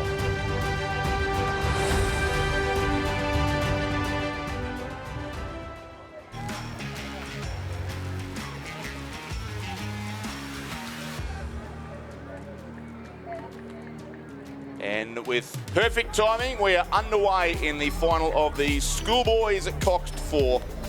Race 604 again away about 20 seconds or so before the scheduled start time. So all crews keen to race for the medals here in the A final of this event. It is the Schoolboys Cox 4, in fact. That's Ballarat Clarendon who are racing in lane 2, St Joseph's in lane 3, Ballarat Clarendon again in lane 4, Scotch Oakburn from Launceston in lane 5, Canberra Grammar School in 6, and St Augustine's of Sydney are racing in lane 7. So the crews in this one, lane 2, Ballarat Clarendon from Victoria, Charlie McClure, James Forsyth, Zachary Lang, Alexander Moffat, coxed by Cooper Knoll and coached by Richard McClure.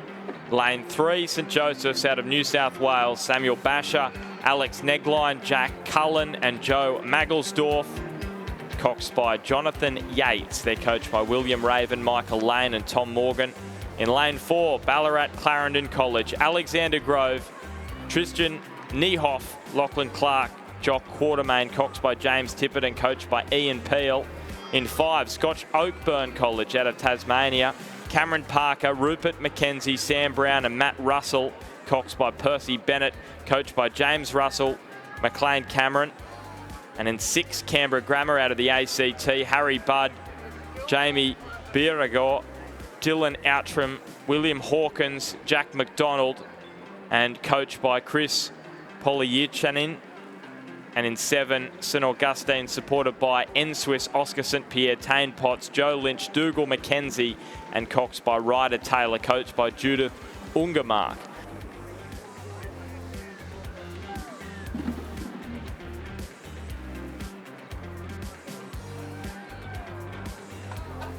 .136.67, the speed through that first Schoolboys Cox 4 timing point.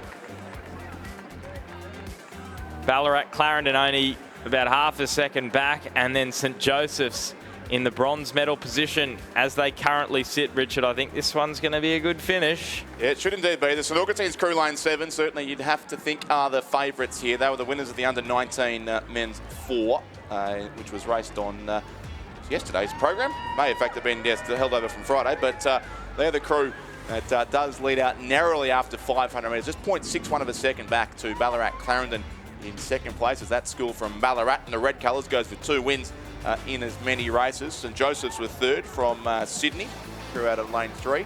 Scotch Oakburn from Launceston in 5th place. Ballarat Clarendon with 2 crews in the race, which is a great achievement from them.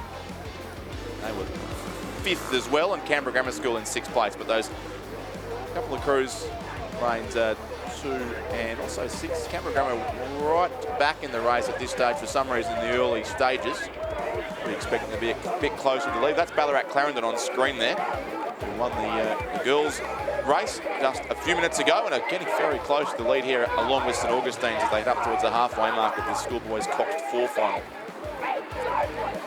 They're through there now, in fact, so St Augustine's do still lead, but it's still under a second point. 9-2 from Ballarat Clarendon College in second place. Scotch Oakburn still sit in 3rd, St Joseph's 4th, Canberra Grammar moved up to 5th, and that second crew from Ballarat Clarendon. So a Division 2 crew from Ballarat Clarendon College, really underscoring their strength in this event. Their number 1 crew there in lane 4 are also the head of the lake winners from Lake Wendouree a month or so. In fact, it's 2 months ago now as we're into April. That was held in late February.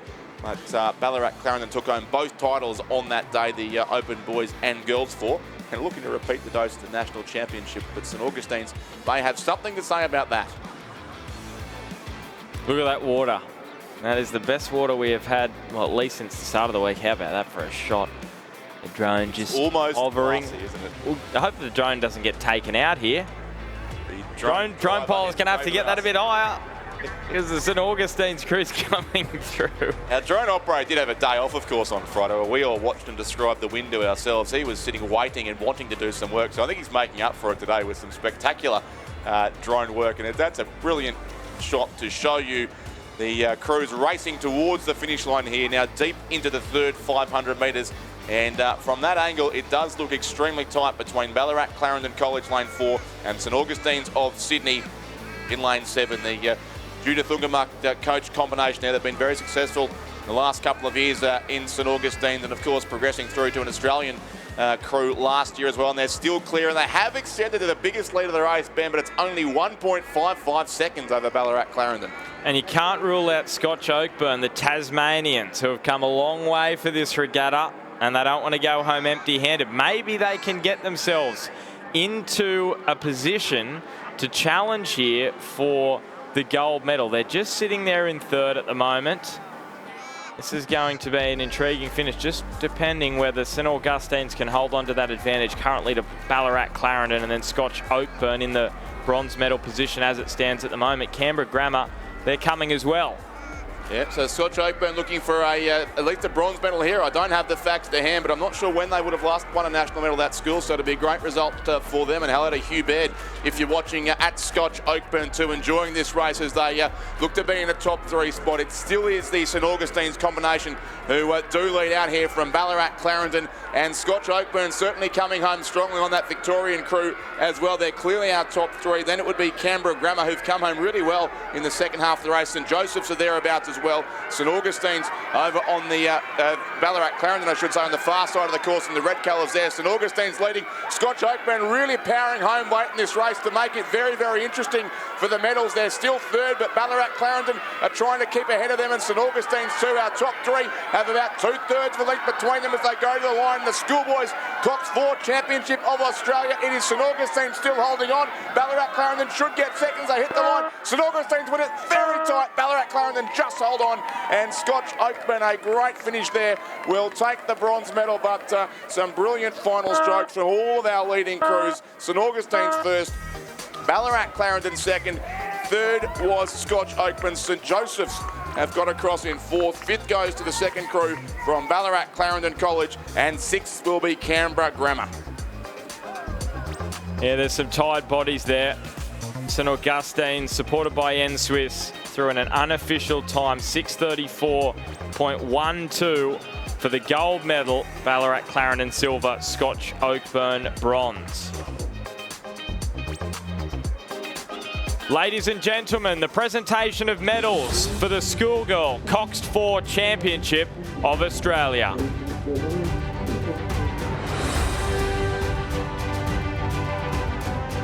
The medals will be presented by Rachel Kinnamonth, Olympian, Rowing Australia board member and chair of the High Performance Commission. Third place and bronze medalists representing Ballarat Grammar, Alicia Walker, Ella Flamsteed, Lily Bryant and Perry Eaton, coxed by Angie Gouty and coached by Andy Tyndall.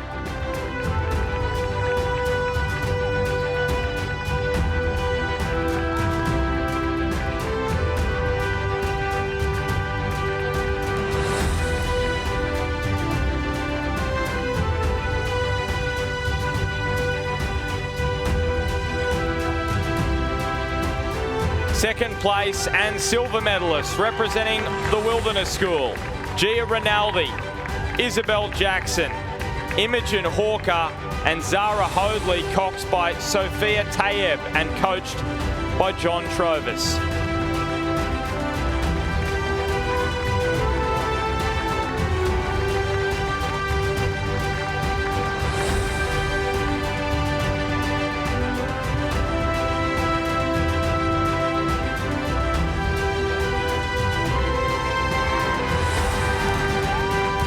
And gold medalists and Australian champions for 2023, Ballarat Clarendon College, Lily Dwyer, Taya Kirsanovs, Katie Jackson and Lucy Richardson, coxed by Chloe Tippett and coached by Matt Olver.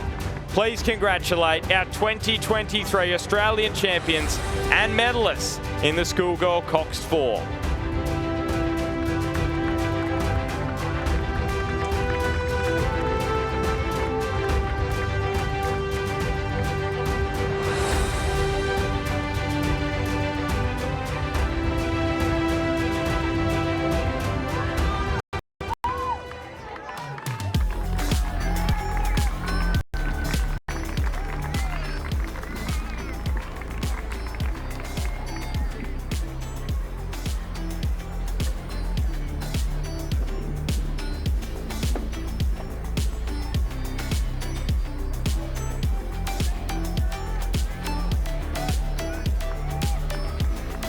About to get underway here in the under-17 Schoolgirls at Coxed 8. This is a field of 6 here. Canberra Girls Grammar School lane 2, Loreto Ballarat in 3, PLC Perth in 4, Loreto Kirribilli in 5, Kinross Wallaroi in lane 6, and the Queenwood School racing in lane 7, and they are underway.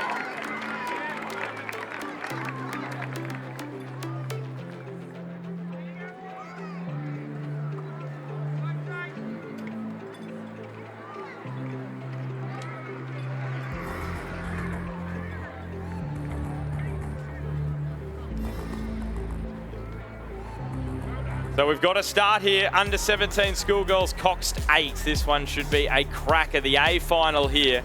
So we've got the under 17 Schoolboys as well. Then we've got the Schoolboys Coxed Quads and the Schoolgirls Coxed Quad on the way. Club Men's Coxed 8 as well. And the Schoolgirl and Schoolboys Coxed 8. Plenty of drama on the way to finish this.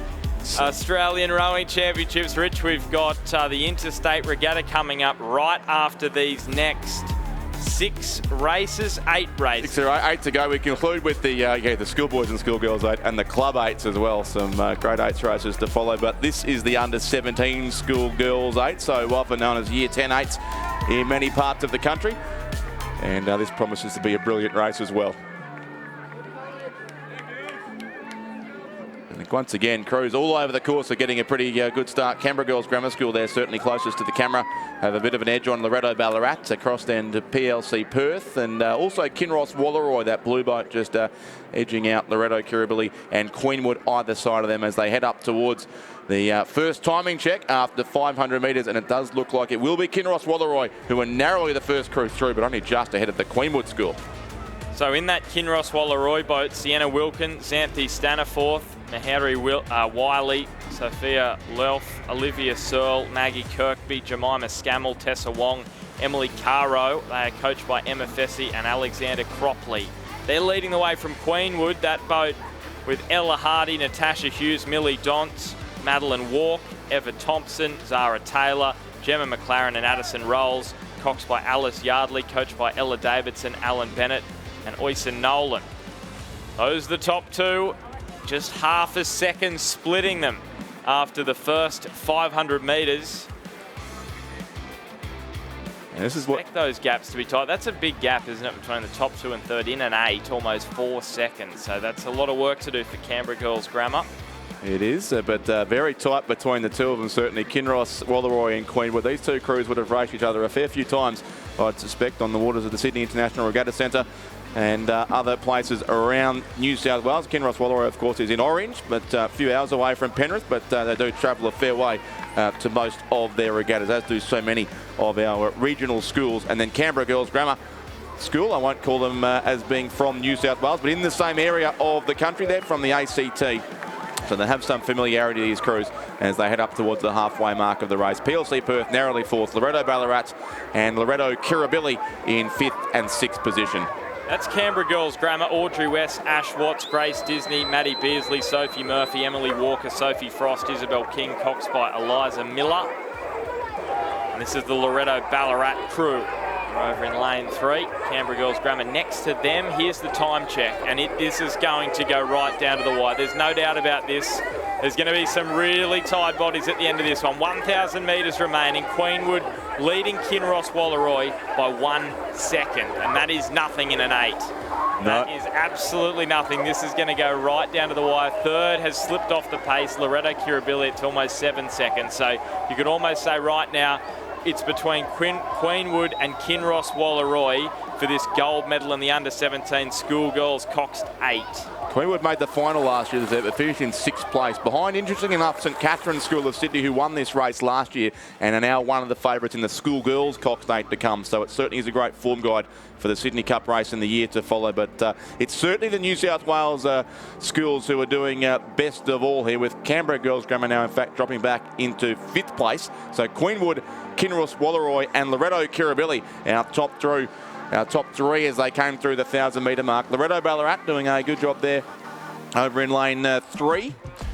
As we mentioned before, the Ballarat schools often far better known for their coxed 4 racing, but great to see them combining those boats into an 8 as well and being in contention in the last third now of a National Championships final. But it looks like maybe Queen would have gone for the push here in the third 500 bend and look to have got their boat clear a little bit of the crew from Kinross Walleroy. We'll get that confirmation at the 1500 metre, but just over 5 minutes ticked down now in this under-17 Schoolgirls coxed 8 for the Championship of Australia. And there is that 500 metre timing hut you can see over to the left on the drone, and they're just about to cross that point is Queenwood, and they go through there in 5:12.74. The gap is now 4 seconds to Kinross Walleroy. So that third 500 was where they made their move, and then it's a real race for the bronze medal. It's only 0.39 between Loreto Kirribilli and Loreto Ballarat, lane 5 and lane 3 to watch out for in this last 500 metres for that bronze medal. But out in front, it's Queenwood from Kinross Walleroy. And there's about 250 metres to travel now as they approach the Red Boys. It's a New South Wales battle here for gold. You can see a late charge is coming from Loreto Ballarat. The Victorians are trying to fight back and maybe edge their way up the medals. Loreto Kirribilli currently in the bronze medal position. Will it be a New South Wales sweep here in the under-19 Schoolgirls coxed 8 in the final? Queenwood still leading the way. Kinross Walleroy in second. Third is between Loreto Kirribilli and Loreto Ballarat. And then back in 5th and 6th is PLC Perth, the locals and Canberra Girls Grammar. But now with 100 metres to travel, it is Queenwood leading out Kinross Walleroy. There's a charge coming from Loreto Ballarat. Could they claim bronze from Loreto Kirribilli? That is going to be intriguing to watch over this next few hundred metres. But out in front, it is Queenwood. Just strokes remaining for them to seal the gold medal here in the under-17 Schoolgirls coxed 8. And what a last 1,000 metres they put in to blow away Kinross Walleroy. Queenwood win the under-17 Schoolgirls coxed 8. Kinross Walleroy gets silver and now bronze. It is a battle between Loreto Ballarat and Loreto Kirribilli, and it's going to be won by the Victorians. Loreto Ballarat get bronze in the under-17 Schoolgirls coxed 8. Across the line there, our 6-8s in the under-17 Schoolgirls coxed 8. A strong win there to the Queenwood School for girls. They take the gold medal. Second goes to Kinross Walleroy. A great finish from Loreto Ballarat to take the bronze medal. And fourth was Loreto Kirribilli, 5th PLC Perth, 6th Canberra Girls Grammar School. The unofficial winning time there for Queenwood, 6:57.38. And their margin of victory, which grew a lot over the concluding stage of the race, finished up at 7.36 seconds. The presentation of medals for the Schoolboy Coxed 4 Championship of Australia. Medals will be presented by Rachel Kinnamonth, Olympian, Rowing Australia board member and chair of the High Performance Commission.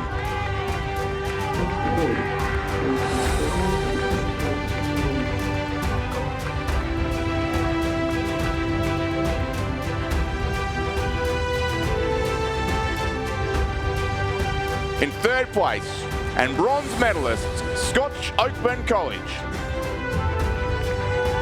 Cameron Parker, Rupert McKenzie, Sam Brown, Matthew Russell, and Percy Bennett. Who is coached by James Russell and McLean Cameron.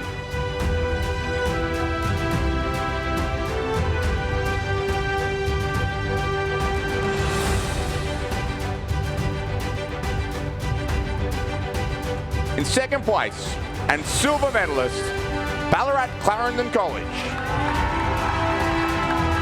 Alexander Grove, Tristan Niehoff, Lachlan Clark, Jock Quartermain, and James Tippett.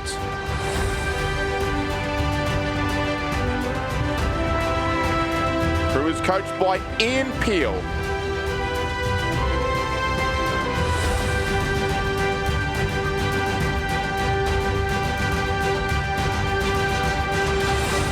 The gold medalists and Australian champions for 2023, St Augustine's College, Oscar St. Pierre, Tane Potts, Joe Lynch, Dougal McKenzie, and Ryder Taylor.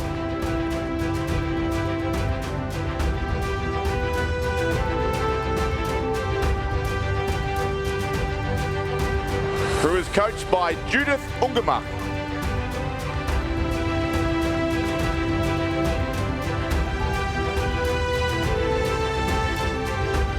Please congratulate our Australian champions and medalists for 2023 in the Schoolboy Coxed 4.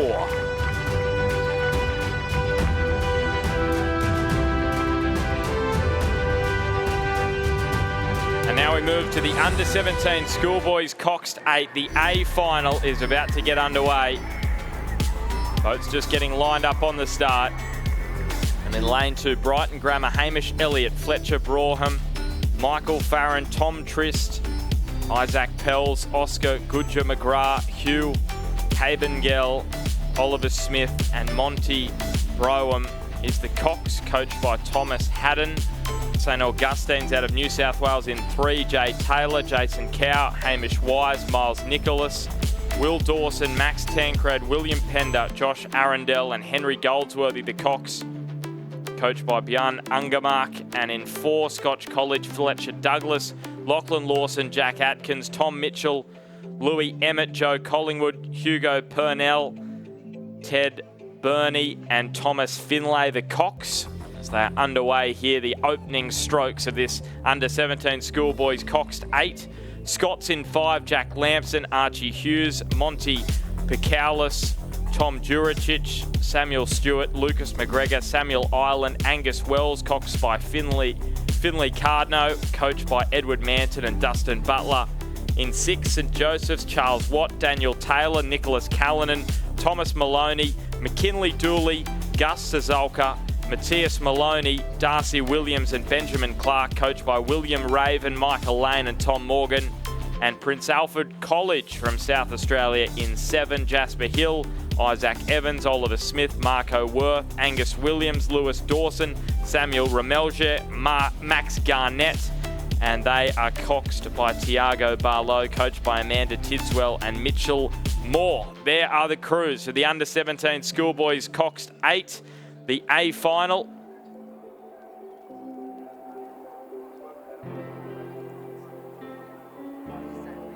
Thought I just saw an issue there, Ben, with one of the crews on the far side of the course there, possibly Prince Alfred College. And if that's the case, look a long way over, don't they? Yeah, I just thought they came to a stop at one stage, and they're a long way back as well. They've had a wretched regatta with boating issues, unfortunately, the Prince Alfred College of South Australia, and I'm not sure what's happened. And they're going out with the full crew, so possibly only temporary, but they are about 2 lengths off the pace. Unfortunately, the crew there over in lane 7. Look at the rest of this race. Look at that. 0, 0, 0, 0, all under a second. So between first and the fifth, about, what's that, 3 seconds or so, Ben, I think, between first and fifth. St Joseph's of Sydney, a narrow leading crew on lane 6.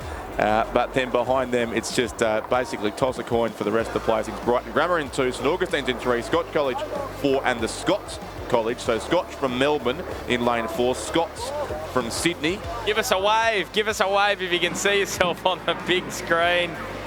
Parents in here watching these under-17 Schoolboys Coxed 8. We've also got the Schoolboys Coxed Quad and the Schoolboy and Schoolgirls Schoolboy and Schoolgirls Cox Squad, and then the Schoolboy and Schoolgirls Cox 8 to come. Big races, aren't they? Huge races coming. Unfortunately, Prince Alfred College have come to a stop on the far side of the course, so some certainly issue there with their equipment leaves them out of contention for this race. But St Joseph's is the crew out in front on lane 6, and they do look to have built their lead a bit more over the second 500 metres now, about to go through halfway. That's Scotch College of Melbourne there in the familiar red colours to about 4th. So St Joseph's have stolen a march here, it looks like, in the second 500 metres. They're about to go through the halfway mark, and they've suddenly got clear water on the rest of the field. So what a powerful second 500 from the St Joseph's combination from Sydney. St Augustine's in second, and Scott's third, ahead of Brighton Grammar and Scotch College. So once again, Ben, it's the New South Wales schools filling out all the medal spots. Well, Brighton Grammar, they were sitting there at second after the initial 500, dropped back to fourth. St Augustine's moved up to second. Scotch College from Victoria were fourth, dropped back to fifth.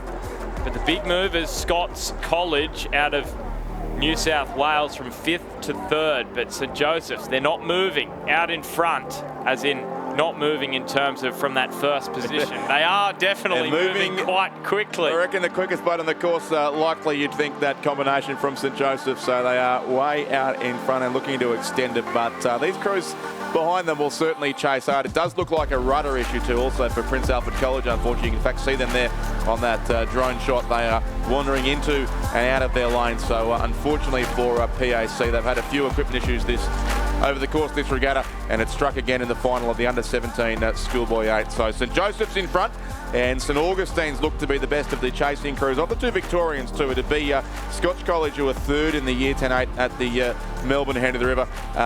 Finished ahead of Brighton Grammar on that day, so they've got some work to do to move back on terms and possibly past the Brighton Grammar crew, and then Scots in the yellow colours next to them. Still out in front, St Joseph's. Second place, St Augustine's, and then Brighton Grammar. Over on the far side, look to have moved their way back up into third, maybe. St Augustine's were second at that 1,000 metre timing check. So St Joseph's from St Augustine's, and then Scots have retained their spot in third. Brighton Grammar not too far behind in fourth. And then Scotch College, that is the Victorians, back in fifth place with 500 metres, less than 500 metres now to travel. Prince Alfred College definitely out of it in sixth. The South Australians, unfortunately, with that boating issue. So St Joseph's, they have led from the first timing check all the way through here to the last 250 metres. They are leading from St Augustine's, and then for bronze, it is going to be very tight towards the finishing line. It's going to be really tight between Brighton Grammar, Scotch College and Scots, because they are all coming here in the last 250 metres to try and get themselves on the podium. But one thing there's no doubt about is that St Joseph's, they are rowing powerfully here at the back end. Well, they've done it throughout this race. St Joseph's College from New South Wales, this is an impressive performance in the under-17 Schoolboys Coxed 8. St Augustine's look to have pulled away in the silver medal position. Bronze, though, is anybody's guess with 100 metres to travel, but it's going to be St Joseph's. What a performance this is in the under-17 Schoolboys Coxed 8. Clearwater, and they are the Australian champions. St Augustine's are going to get the silver medal, and then bronze. What a fight back from Scotch College. They were fifth at the 1500. They get bronze, the Victorians. And that was a really fantastic back 500 from Scotch College to get the bronze medal. St Joseph's win, St Augustine's silver.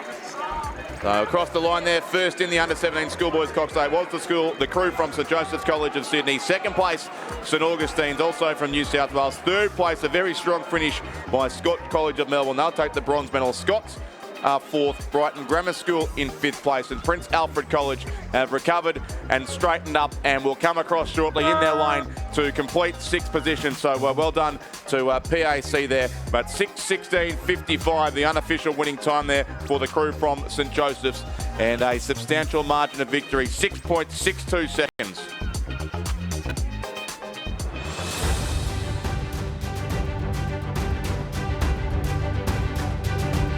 The presentation of medals for the Under-17 Schoolgirls Coxed 8 Championship of Australia. The medals will be presented by Georgia Beattie, board member of Rowing Australia.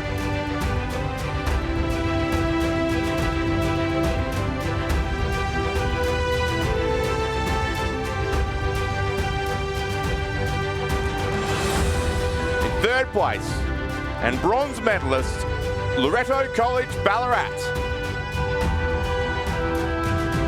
Kate Connell, Annabelle Patuch, Charlotte Pecker, Bronte Malloy, Mia McTeague, Meg Lynch, Lavinia Cushing, Tilly Stringer and Bethany Atherton.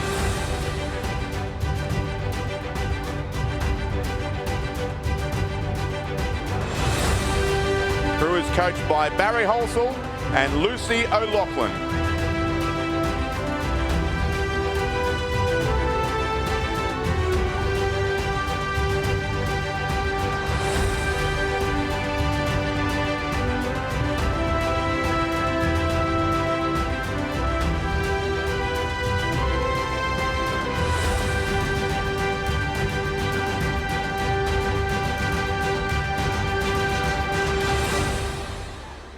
In second place, and silver medalist, Kinross Walleroy School.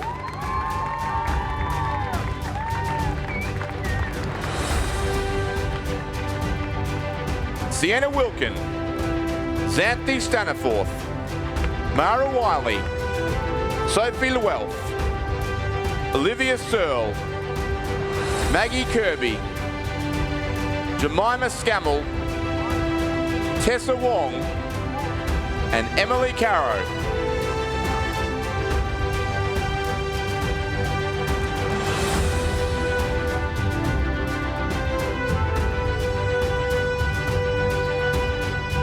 Who is coached by Emma Fessy and Alexandra Cropley.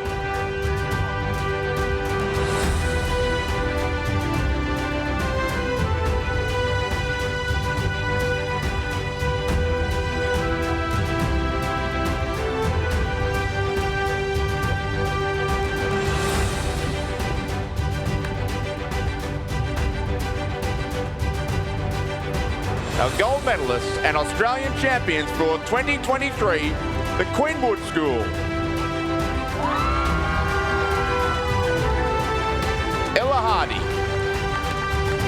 Natasha Hughes, Millie Jones, Madeline Bach, Eva Thompson, Zara Taylor, Gemma McLaren, Addison Rolls, and Alice Yardley.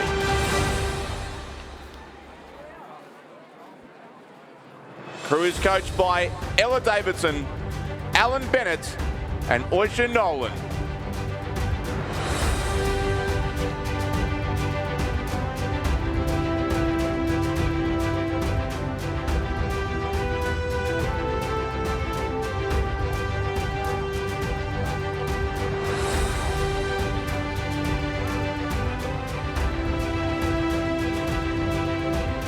Please congratulate our 2023 Australian champions and medalists in the Under-17 Schoolgirls 8.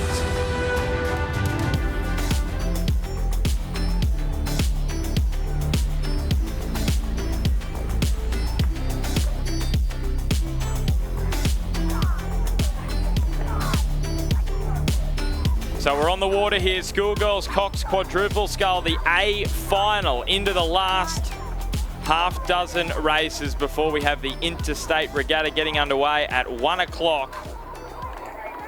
Schoolgirls Cox quadruple scull, the A final in lane 2. Wrighton girls Chloe Dillon, Lucy Gillen, Matilda Pilkington, Grace Hereford and Pippa Reid is the cox of that boat, coached by Matt Wilson and Emily Montague. Lane 3, Lourdes Hill College, Sienna Becker, Paris Reid, Bethany Harvest, Milena Wilcox, and they are coxed by Sienna Slennett Roberts, coached by Ben Bright.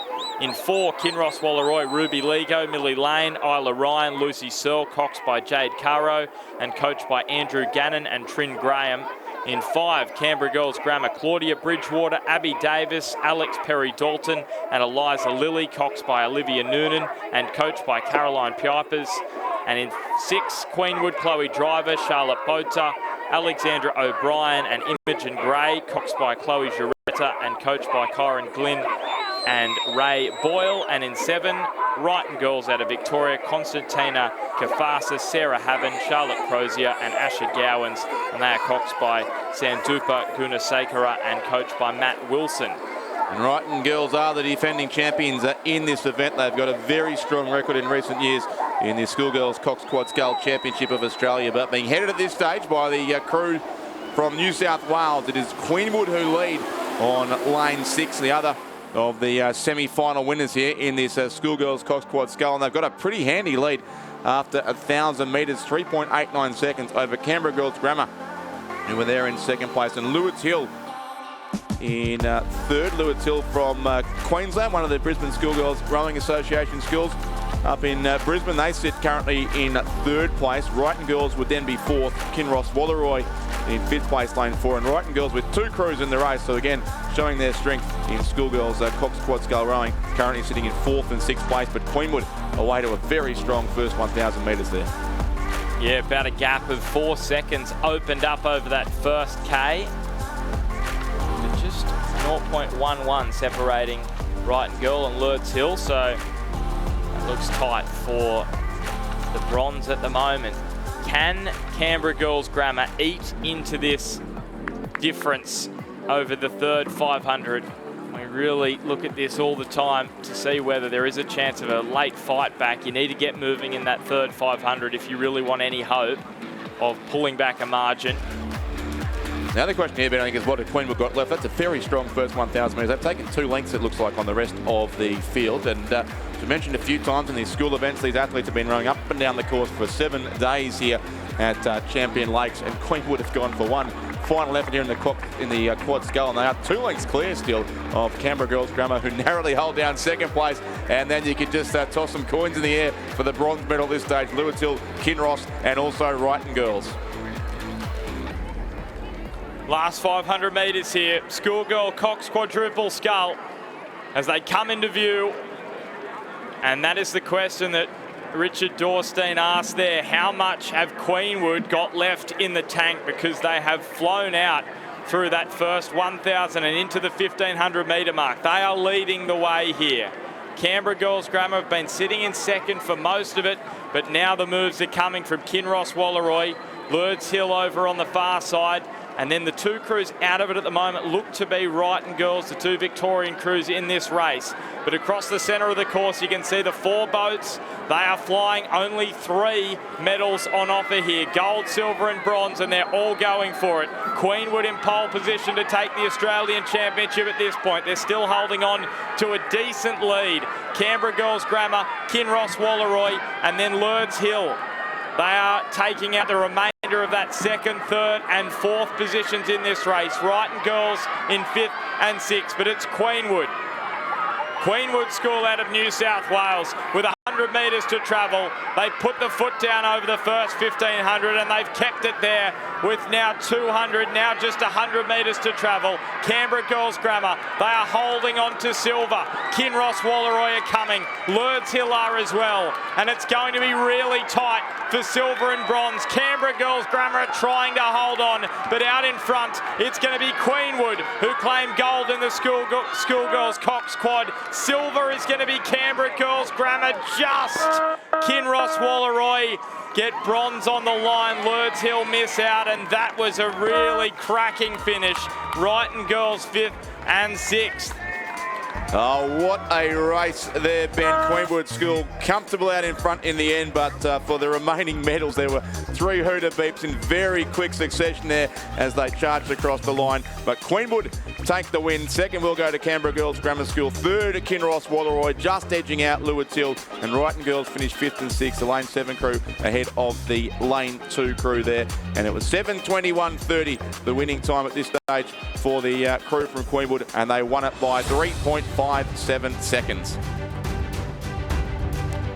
The presentation of medals for the Under-17 Schoolboys Coxed 8 Championship of Australia.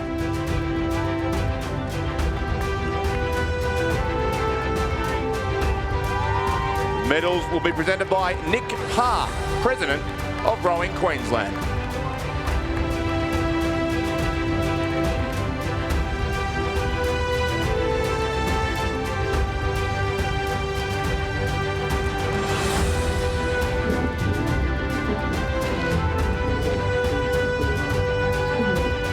In 3rd place, and bronze medalists, Scotch College.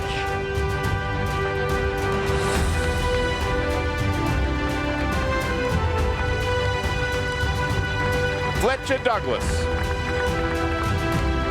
Lachlan Lawson, Jack Atkins, Tom Mitchell, Louis Emmett, Joe Collingwood, Hugo Purnell, Ted Burney, and Thomas Finlay.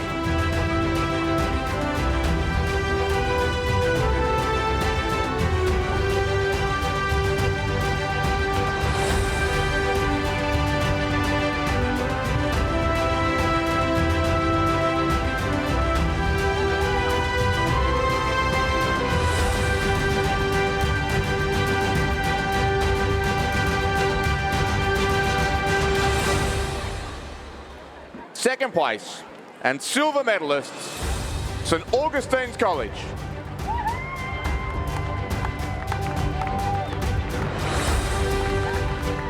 Jay Taylor, Jason Kao, Hamish Wise, Miles Nicholas, Will Dawson, Max Tancred, William Pender, Josh Arundel, and Henry Goldsworthy. Who is coached by Björn Ungemup.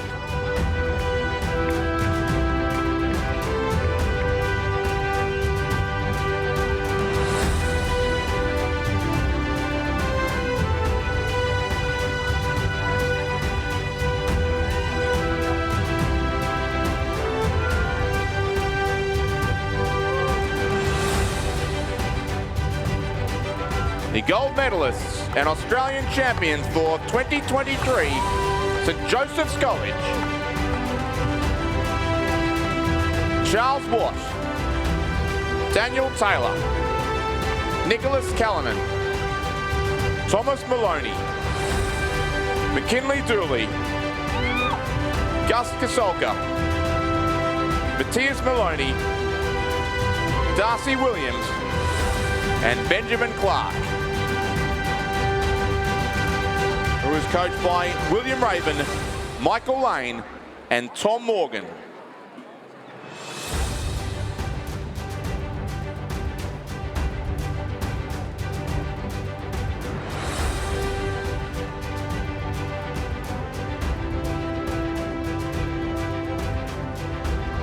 Please congratulate our 2023 Australian champions and medalists in the under-17 Schoolboy 8.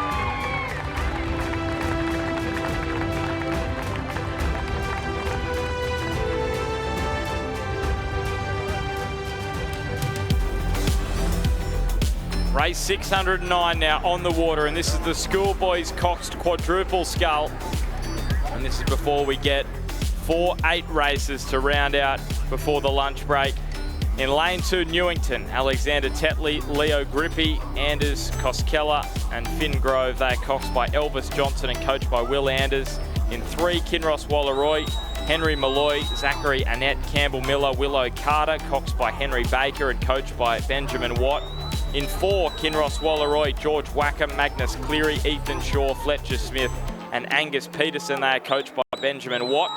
In 5, Radford College out of the ACT, Hunter Jolly, Jake Shemin Rogers, Hamish Roberts and Oliver Fox, coxed by Izzy Farris and coached by William Hatcher, Maximilian Meyer and Gordon Marrix. 6, Ballarat Grammar, Lockie Heath, Charlie Savage, Jonty Fall and Oliver Harris, coxed by Shailea Ryan and coached by Paul Commons. And Northern Beaches Secondary College in 7, Zane McGregor, Sam Merry, Oscar Shield Gamborg and Dion Hansen. They are coxed by Hamish Reid. And through the first 1,000 metres, Northern Beaches Secondary leading the way from Kinross Wallaroy, and then it's very tight, 3rd, 4th and 5th. Yeah, once again, a strong position here for the various New South Wales schools in this event. Kinross Wallaroy was 2nd last year behind Gibson Brown, and it does look like there's some common names in those 2 Kinross crews. There's the one here that's racing on lane 4, sitting currently in 2nd place. So they got the silver medal last year, a few of those rowers. They had to go one better this year, but Northern Beaches Secondary have certainly thrown out the challenge in the first half of the race and lead it by 2.67 seconds. So pretty much a boat length it is, and very tight. Ballarat Grammar, Kinross Wallaroy's 2nd crew there on lane 3, and also Newington on lane 2, the other boat in the race as they head up towards the 1,500 metre mark now.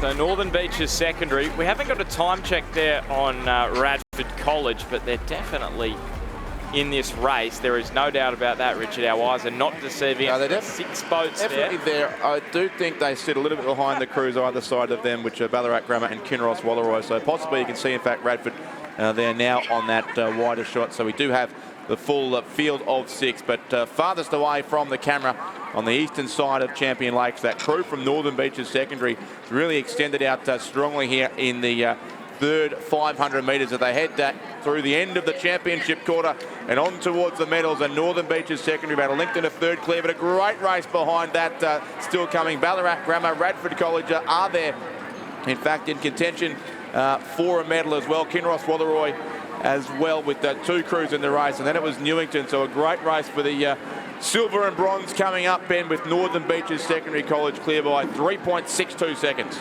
Yeah, and of course 2 of those boys in that Northern Beaches secondary boat in that under-19 double winning crew, Shield, Gamborg and Hansen, and they are trying to lead themselves to another gold medal here in the Schoolboys Cox quadruple scull, but it is going to go down to the wire. Northern Beaches secondary, they got themselves out in front early, now they're trying to hang on with 250 metres to travel, and the rest of the field are coming for them. Even Newington, who's a little further back, and Ballarat Grammar, they are moving up the course.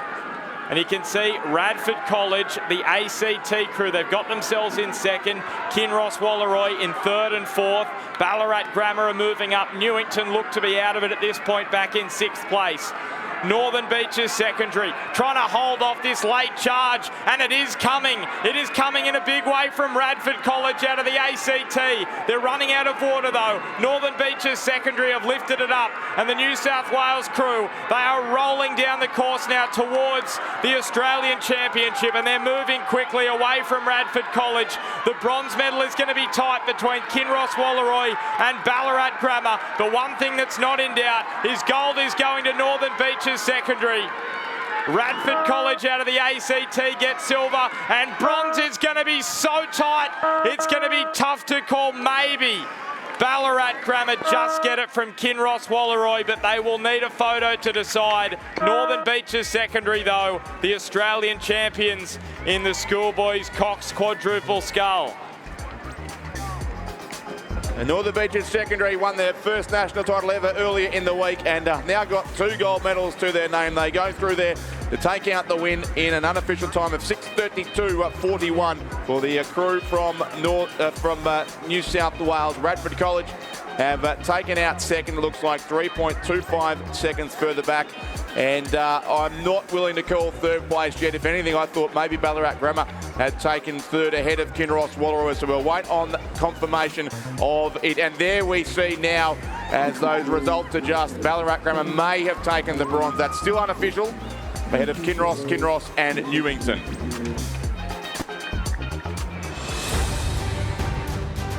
The presentation of medals for the Schoolgirls Coxed Quad Scull, champion of Australia. Medals will be presented by Georgie Beattie, board member of Rowing Australia.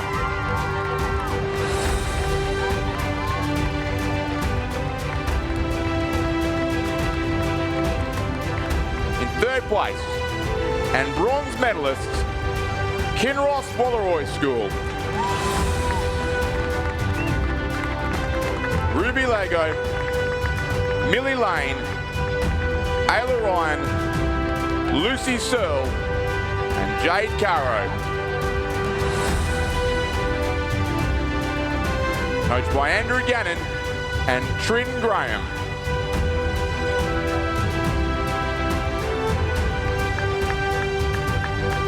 Second place and silver medalists, Canberra Girls Grammar. Claudia Bridgewater, Abby Davis, Alex Perry Dalton, Eliza Lilly and Olivia Noonan.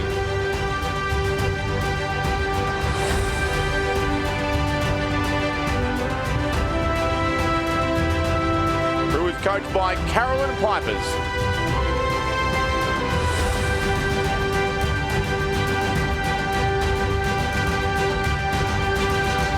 Gold medalists and Australian champions for 2023, the Queenwood School. Chloe Driver, Charlotte Botha, Alexandra O'Brien, Imogen Gray, and Chloe Giretta. Who is coached by Kieran Glynn, and Ray Boyle.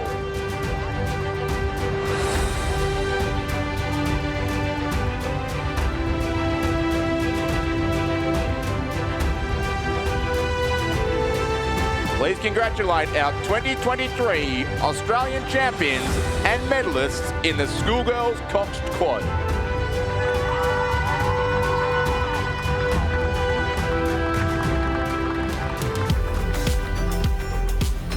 And as Ben Homer steps out for Chris McCarthy, we are still awaiting an official result, I think, in that previous race, that very tight finish for third between Ballarat Grammar and Kinross Walleroy. But we're racing in the Schoolgirls Coxed 8, the race for the Sydney Cup, the semi-finals of this yesterday, were some of the best races on a very, very good day of racing, and should be here once again. We have Seymour College from South Australia racing in lane 2, MLC from Kew in lane 3, Loretto Toorak in lane 4, the two St Catharines side by side once again lanes 5 and 6, and then Melbourne Girls Grammar School who are racing in lane 7. And they're already through the first few hundred metres of this race. There was 500th of a second between the two St Catharines in the semi yesterday. And I think we can also confirm, Chris, we have an official result. Ballarat Grammar have the bronze medal in the Schoolboys Coxed Quad Scull. It was Ballarat Grammar third and Kinross Walleroy in fourth place. So Northern Beaches Secondary, Radford College and Ballarat Grammar to soon receive their medals in the Schoolboys Coxed Quad Scull.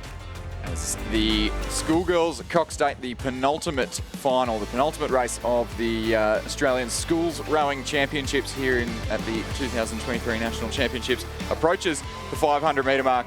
Our two favourites would be the St Catharines School crews in lanes 5 and 6. We saw them compete in the under-19-8 yesterday, where the New South Wales St Catharines School took out the gold medal, and with the Victorians coming home in third place. But it is as tight as it could possibly be at the 500 metre point. All crews in contention for a medal. St Catharines School from New South Wales leading through the first 500 metre timing point, but 0.39 of a second over Melbourne Girls Grammar. 2 seconds back to St Catharines School from Victoria, but I do suspect it was much tighter than that. 0.17 of a second back to fourth, Loretto Toorak. MLCQ in fifth by 0.67 of a second, and 1.63 seconds to Seymour College in sixth place. So we are here for a cracker in the contention for the Sydney Cup for the Schoolgirl Coxed 8 here this morning. We've got 3 head of the river winners here from their various states in this race. So it was, or at least head of the Schoolgirls winners, it was in the case of Loretto Toorak from Victoria on lane 4, and also Seymour College of South Australia in lane 2, and of course St Catharines School of Sydney, who won their head of the river a week or so ago after winning, as we noted, the under-17 Schoolgirls 8 at this regatta last year. So that's certainly a fine form guide for this event, and the two crews from St Catharines are having exactly the same battle as we saw in this semi, although St Catharines of Sydney did have quite a lead on St Catharines of Melbourne in the closing strokes of that semi-final. They flew back the Melbourne School to finish just 500th of a second behind. But also in there is Melbourne Girls Grammar School, who were the national champions in 2021 and led the final last year for most of the way down the course, but were overhauled by St Catharines of Melbourne in the closing strokes of that race. But there's still nothing between these crews, Chris, as they go up towards the 1,000 metre mark. I think it might have been Melbourne Girls Grammar who just had their bow ball in front, but it's changing from stroke to stroke, and we might have a lane order across the course as we cross through the 1,000 metre mark. Melbourne Girls Grammar in the lead, ahead of St Catharines, New South Wales. St Catharines from Victoria in the yellow Mpaca hull in third place. Loretto Toorak just outside the medals, but 0.89 of a second the margin there. Seymour College in fifth, MLCQ in sixth place. So the crews crossing the 1,000 metre mark in reverse lane order, but absolutely all to play for every single crew in this race. The entire field separated by about 3 seconds as it is at the 500 metre mark, about just over a boat length and a half, in fact, between first and sixth place. Melbourne Girls Grammar starting to edge out a little bit more of a lead now, so about a seat up on the St Catharines School from New South Wales, our under-19 Women's 8 winners. So we've seen a few different ways this race can unfold, with yesterday in the semi, St Catharines and Victoria coming over the top of St Catharines and New South Wales late in the race, and then in the under-19 8 final, we saw St Catharines and Victoria lead early and drop back into the bronze medal position behind the University of Queensland opposite, and St Catharines from New South Wales take the win. So, but Melbourne Girls Grammar is now in the mix and doing a really good job in the championship quarter as they push out to close to half a boat length's lead over their nearest rivals there. Yeah, they are indeed, Melbourne Girls Grammar School, so they're accustomed to being in front in these races. They've got a very strong record in this event. In fact, the Victorian schools have really dominated the Sydney Cup for the last 12 or 13 years. I think they've won it 9 times since 2010, and most recently, of course, St Catherine's last year, and Melbourne Girls Grammar School the year before that. The Loretto Toorak crews had some great battles also with St Catherine's of Melbourne in the regattas around Victoria, particularly at the head of the Schoolgirls Regatta, where they met in both the semi-final and the final, and Loretto were able to take out that race for the first time ever in the 38-year history of the head of the Schoolgirls, Loretto Toorak, who've won national titles before, had never won a head of the Schoolgirls. They did that on the Barwon River a couple of weeks ago, but they've got their work cut out here. I have seen them come from behind in the past to do some amazing things, but they're about to link down in a leading school, and Melbourne Girls Grammar School are really throwing out the challenge here to the rest of the field. They would have 2/3 of a length, it looks like, on the combination beside them there in that boat of St Catherine's from Sydney it is, then St Catherine's from Melbourne with the yellow canvases ahead of the blue boat from Loretto Toorak. Across then to Seymour College from South Australia, who would sit in 5th place, and MLC from Kew, who would be in 6th, also past the national champions in this event. So we come down to the closing strokes now of the Schoolgirls coxed 8, the race for the Sydney Cup, with Melbourne Girls Grammar School in a familiar position out in front. But the challengers will certainly still come. The 2 St Catherine's combinations side by side in lanes 5 and 6. They fought out an epic semi-final yesterday, but currently might be racing for silver and bronze, because it's Melbourne Girls Grammar School who lead. Hannah Glover, Emily McComb, Isabella Ross, Tara Richardson, Lola DeHaan, Lily Wallace, Matilda Heyman, Sophie Johnson and Sophia Wilson there for Melbourne Girls Grammar. But St Catherine's of Sydney certainly making some ground up late in the race, and St Catherine's of Melbourne doing what they did yesterday in the semi as well. And Loretto Toorak are not done with yet either, but there's only 7 or 8 strokes to go, and our race is being led by Melbourne Girls Grammar School on the finish tower side of the course. They are heading towards the Sydney Cup for the second time in 3 years. St Catherine's will be second and they'll be third, but Melbourne Girls Grammar School will win the Sydney Cup, and they'll win it by 2/3 of a length. St Catherine's of Sydney second, St Catherine's of Melbourne at third, Loretto Toorak are in 4th place, only about a length and a half between those 4 crews as they power across the line. Then it's the crew from Seymour College. The South Australians will take out 5th, and 6th will go to the crew from MLCQ, but Melbourne Girls Grammar School have won the Sydney Cup 6:44.84 unofficially. It's saying a photo for second and third, but St Catherine's of Sydney will get silver and St Catherine's of Melbourne will take the bronze.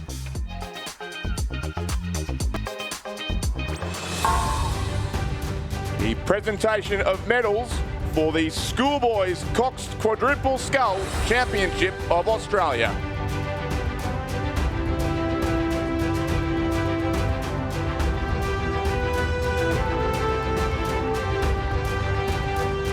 Medals will be presented by Nick Parr, President of Rowing Queensland.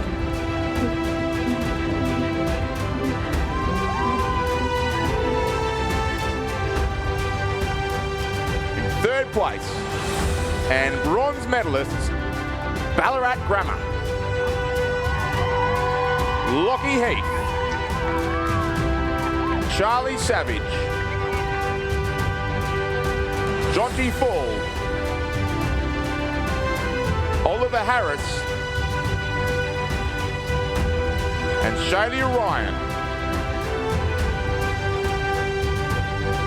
who is coached by Paul Commons.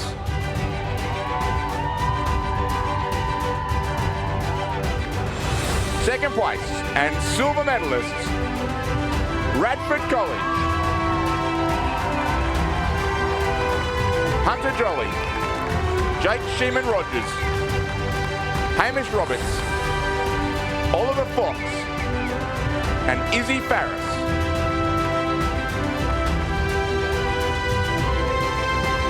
Who is coached by William Hatcher, Maximilian Mayer and Gordon Marks.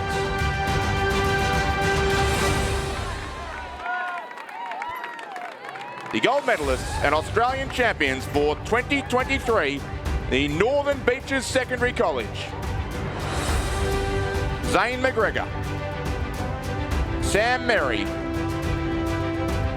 Oscar Shield-Gamborg, Dion Hansen and Hamish Reid.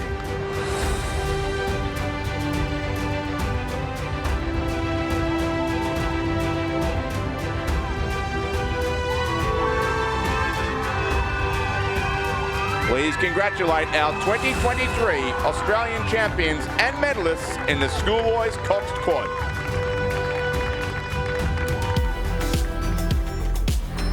As we line up for our final schools race of the regatta.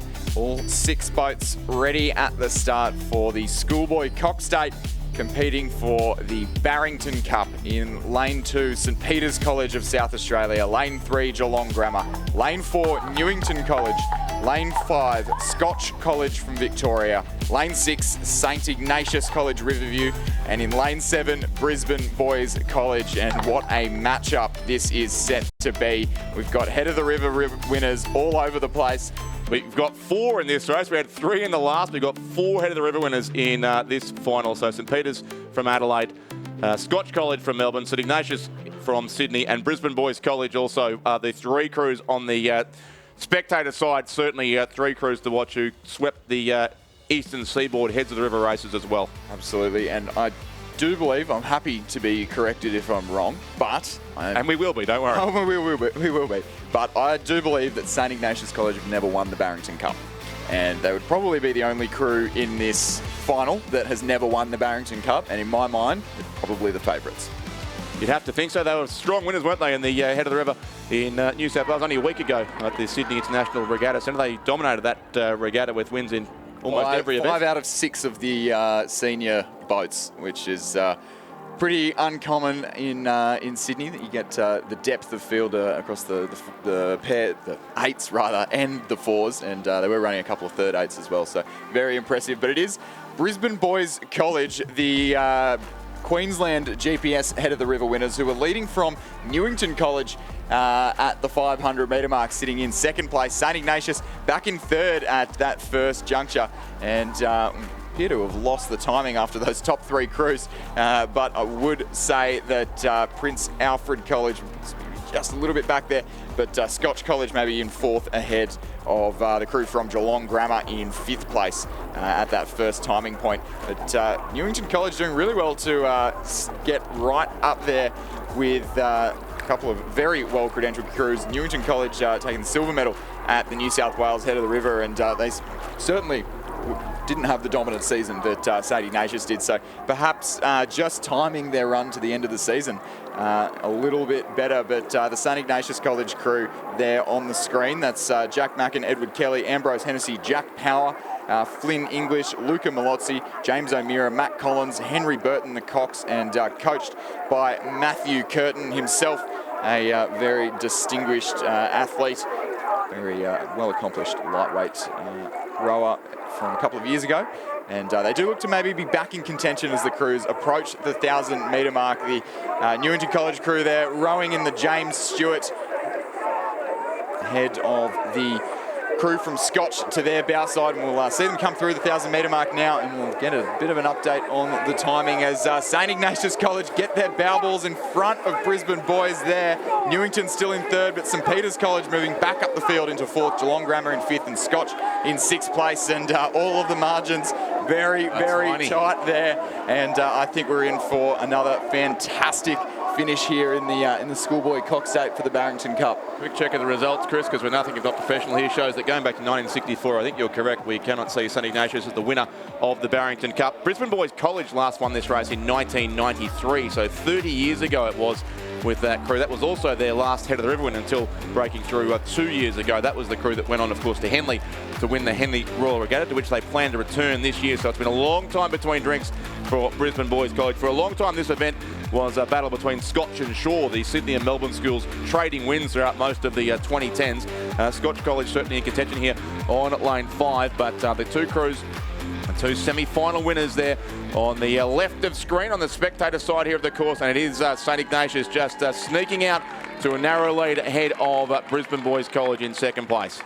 And I think where we need to be looking here is the battle for the bronze medal here, is Newington, who were really in contention early in the race, have just dropped back, but St Peter's College of Adelaide on the car park side of the course have moved their bow ball up into that provisional bronze medal position just in front of Newington College, who are definitely still in contention there. Geelong Grammar and Scotch battling it out for 5th place, but that battle could easily push them up into the medals as St Ignatius College pull out to almost a boat length's lead, 4:29 to the 1,500 metre mark. A neat second clear of Brisbane Boys. I think that was a little more than a second as they went through there. It was about 2 and a bit, but certainly a very strong third 500 there for the crew from St Ignatius.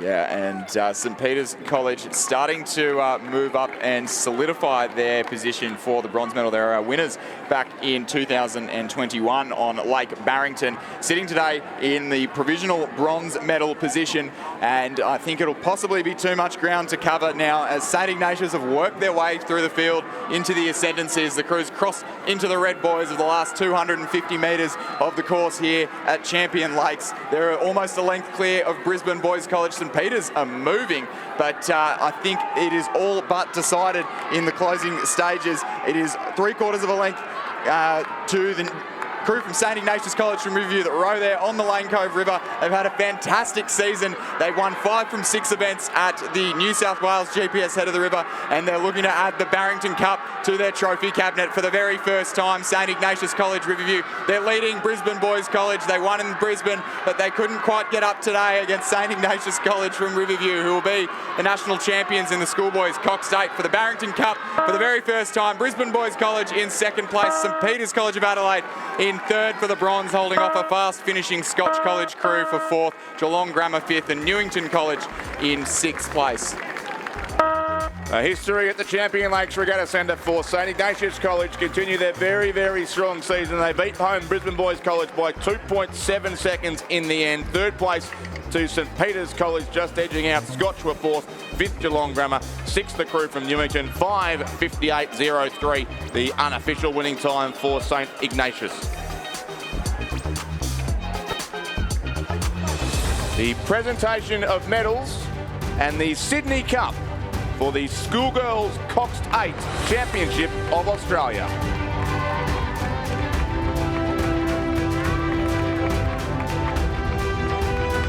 Medals will be presented by Ian Robson, Chief Executive Officer of Rowing Australia, accompanied by Annabelle McIntyre, OAM, Olympic gold medalist.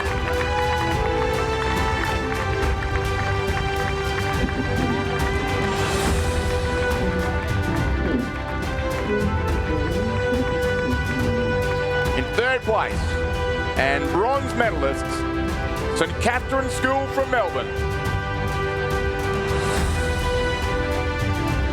Freya Cantwell, Zara Peel, Scarlett Shelton, Zoe Hall, Lucy Green, Chloe Nevins, Sienna Darcy, Jemima Wilcox, and Scarlett Pringle.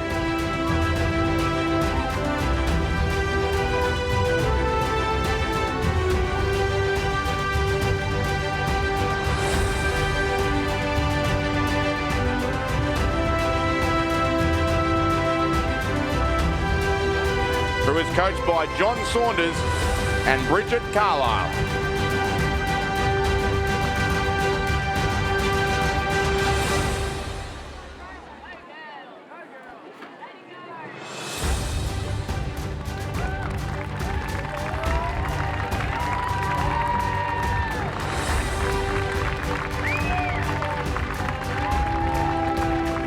Second place and silver medalist, St Catherine's School from Sydney,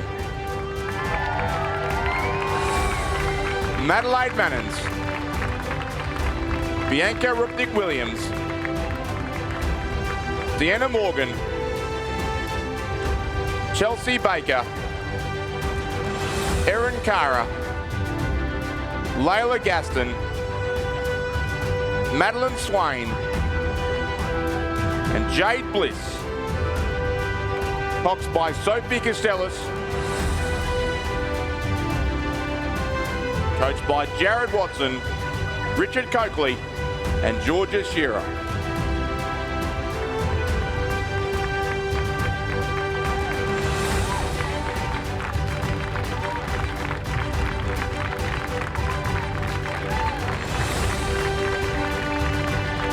The gold medalists and Australian champions for 2023 Melbourne Girls Grammar School.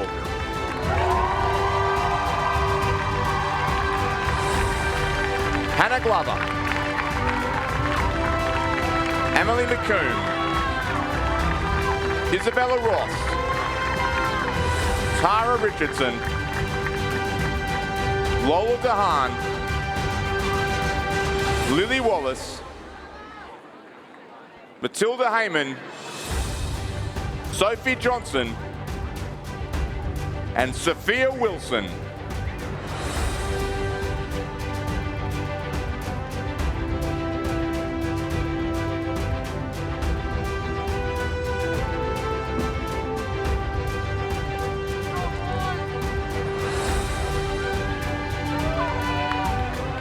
The Sydney Cup will now be presented by Ian Robson.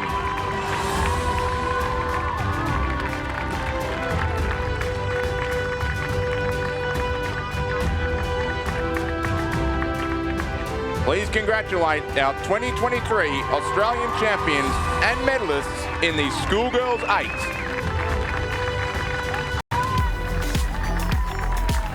Absolute jubilation there in the Melbourne Girls Grammar School as we're off and racing in the penultimate race of the Australian Rowing Championships before we get underway for the Interstate Regatta in less than an hour's time now. We've got the final of the club women's coxed 8 in Lane 2, the University of Western Australia, Lane 3, UTS Haberfield Rowing Club, Lane 4, Sydney Rowing Club, supported by the New South Wales Institute of Sport. Lane 5, the Adelaide University Boat Club.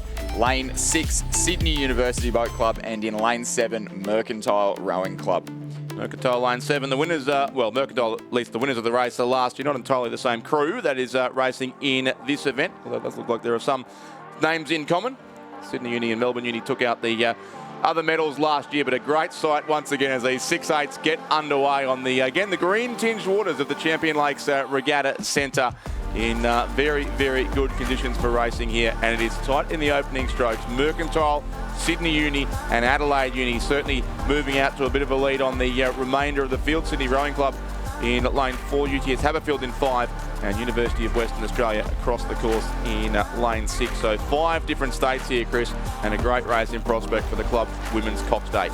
Yeah, those Mercantile and Sydney University Boat Club crews absolutely dominated the heats. I think the Sydney University Boat Club crew won their heat by a margin of around about 20 seconds, there or thereabouts, and would definitely be considered the favourites going into this one as they just sneak their bow ball in front of the Mercantile Rowing Club crew. Mercantile did get away best in the opening exchanges, but Sydney University 0.34 seconds in front at the 500 metre mark of Mercantile, and then Adelaide Uni were third there. I think Mercantile have been, it was that close, they were timed twice. Adelaide University third, then Sydney, UTS Haberfield and the University of Western Australia. 4 different states, actually. I've redone the maths there. There's 3 crews from New South Wales in this race, 1 each from Western Australia, South Australia and Victoria, but certainly out in front it is those 2 crews on the eastern side of the course, as we've seen so much over the duration of this week with the preferred lane draw in operation since Tuesday morning, and it does look as if Sydney University are just sneaking their way out to about a third of a length lead here. That's Gemma Campbell, Lily Gavin, Olivia Natty, Alyssa Fickers, Nicola Greenland, India Hobbs, Ella Mencines, Grace Turner and Alice Yardley. They are coached by Alfie Young. And that crew, the stern 4, I believe, or at least 4 through 7 in that boat, are fresh off a national title in the club women's coxless 4. And backing up here in the 8. So a lot of frantic boat changing with some of these girls sharing 8s with some school crews who were on the podium, and the girls having to rush over to the podium, change over the blades and get the boat set up and back on the water. So a rapid morning of racing, very frantic morning of racing here to conclude the Australian Rowing Championships, but Sydney University Boat Club still doing it the best out at the head of the field in the club women's coxed 8. The crew from Mercantile still in second, but only narrowly over the crew from Adelaide University in lane 5, who just trail by is was 2.98 seconds. I suggest that margin was probably a bit closer than that, really, at the 1,000-metre mark. Sydney Rowing Club back in 4th place, 5 seconds the margin there. UTS Haberfield in 6th, and the combination of actually 7 crews in this.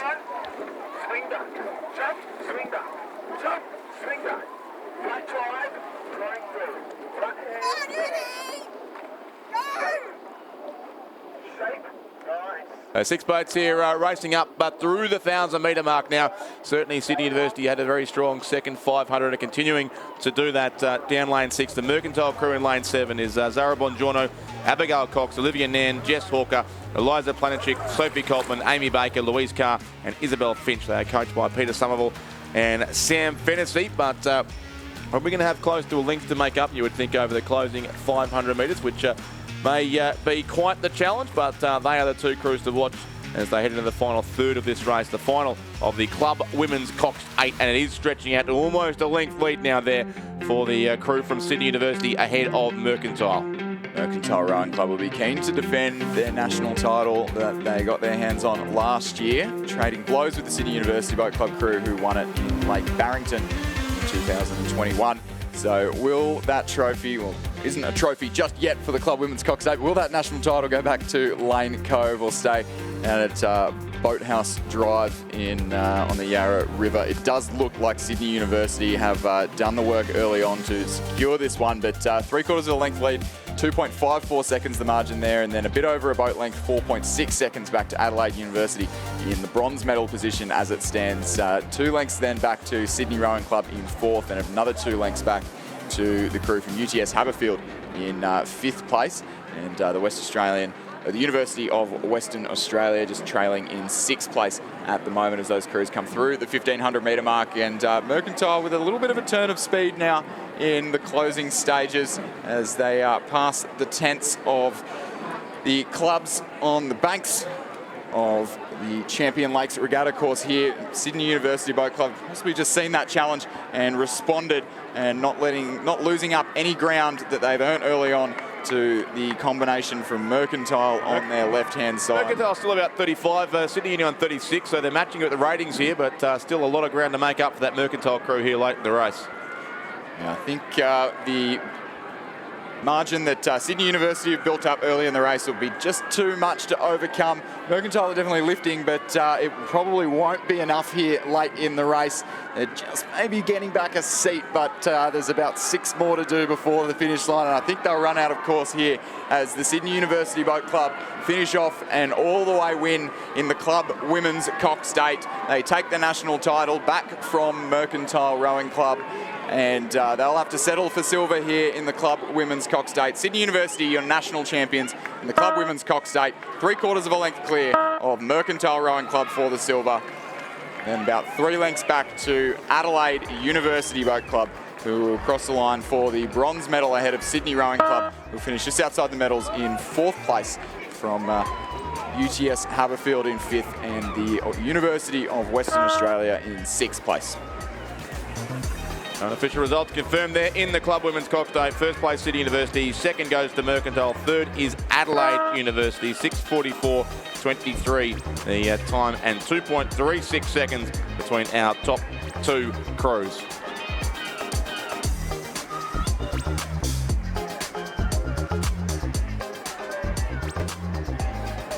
The presentation of medals and the Barrington Cup for the Schoolboys Coxed 8 Championship of Australia. Medals and cup will be presented by Ian Robson, Chief Executive Officer of Rowing Australia, accompanied by Annabelle McIntyre, OAM, Olympic gold medalist.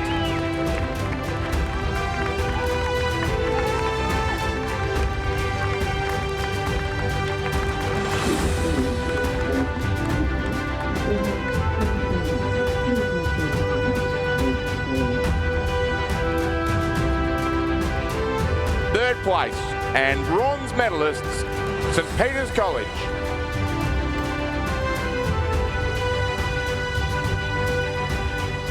Albert Howard, Xavier Van Ugen, Eddie Hetherington, William Barone, Ryan Fowler, Tom Edwards, Hamish Scott Young, Hugh Hazel, and Thomas Whiteman.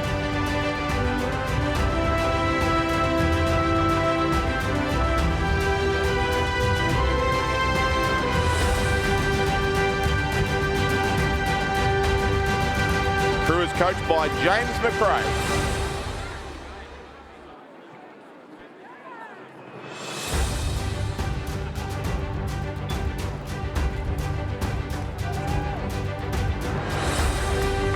In second place, and silver medalists, Brisbane Boys College.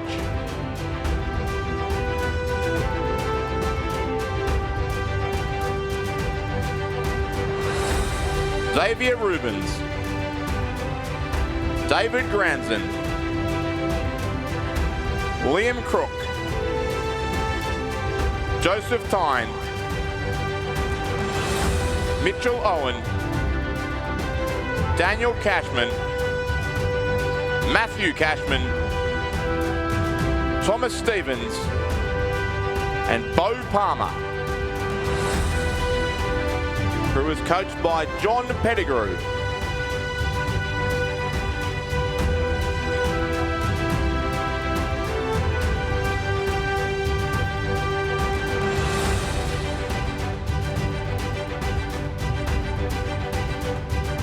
Gold medalists and Australian champions for 2023, St Ignatius College.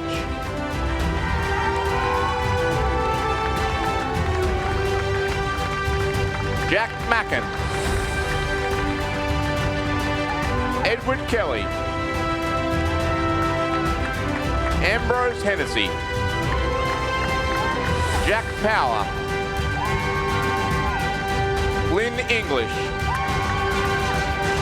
Luca Malozzo, James O'Mara, Mac Collins, and Henry Burton. Crew was coached by Matthew Curtin.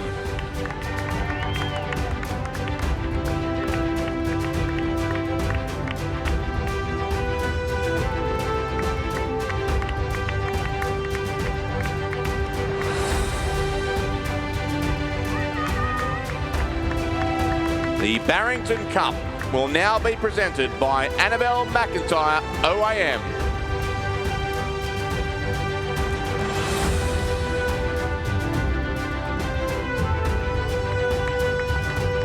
Please congratulate our 2023 Australian champions and medalists in the Schoolboy Eights.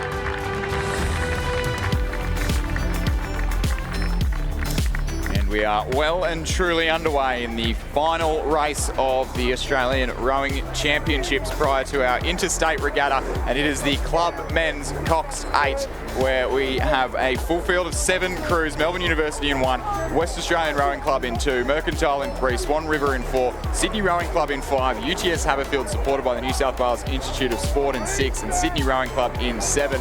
And I'm very glad I stepped in for this one because I wonder what you were doing here, Chris. Who is leading and also in the silver medal position at the 1,000-metre mark. So the crew on the near side of the course of Declan Glendenning, Miles Harold, MacArthur Bucknell, William Downey, Angus Aitken, Thomas Hart, Matthew Morgan, Tom Cregan, Tess Harris, the coxswain, coached by Don Seck and Shane Mulvaney. That's the crew that are currently leading the Club Men's Coxed 8, and they'll be followed at the 1,000-metre mark by the second Sydney crew of John Kenny, Andy Hoffman, James Fredrickson, Oliver Maroulis, James Fredrickson with a K, Maxim Maloney, Jackson Gersoy, Charlie Hine, Georgia Robson, the coxswain, Donovan Seck and Shane Mulvaney also coaching that crew, but they'll have their work cut out for them defending from a very strong UTS Haberfield crew, which are currently sitting in the lane in between the 2 Sydney crews. That's the combination of Peter Waldersee, Oscar St Pierre, Tane Potts, Thomas Birtwhistle, Mitch Blackmore Cram, Ryan Gibson, Joe Lynch, Dougal McKenzie and Nicholas Rogers, the coxswain, coached by Matthias and Judith Ungermark and Elliot Shackloff, Burton Eddy, and that crew has maybe just edged out the Sydney Rowing Club crew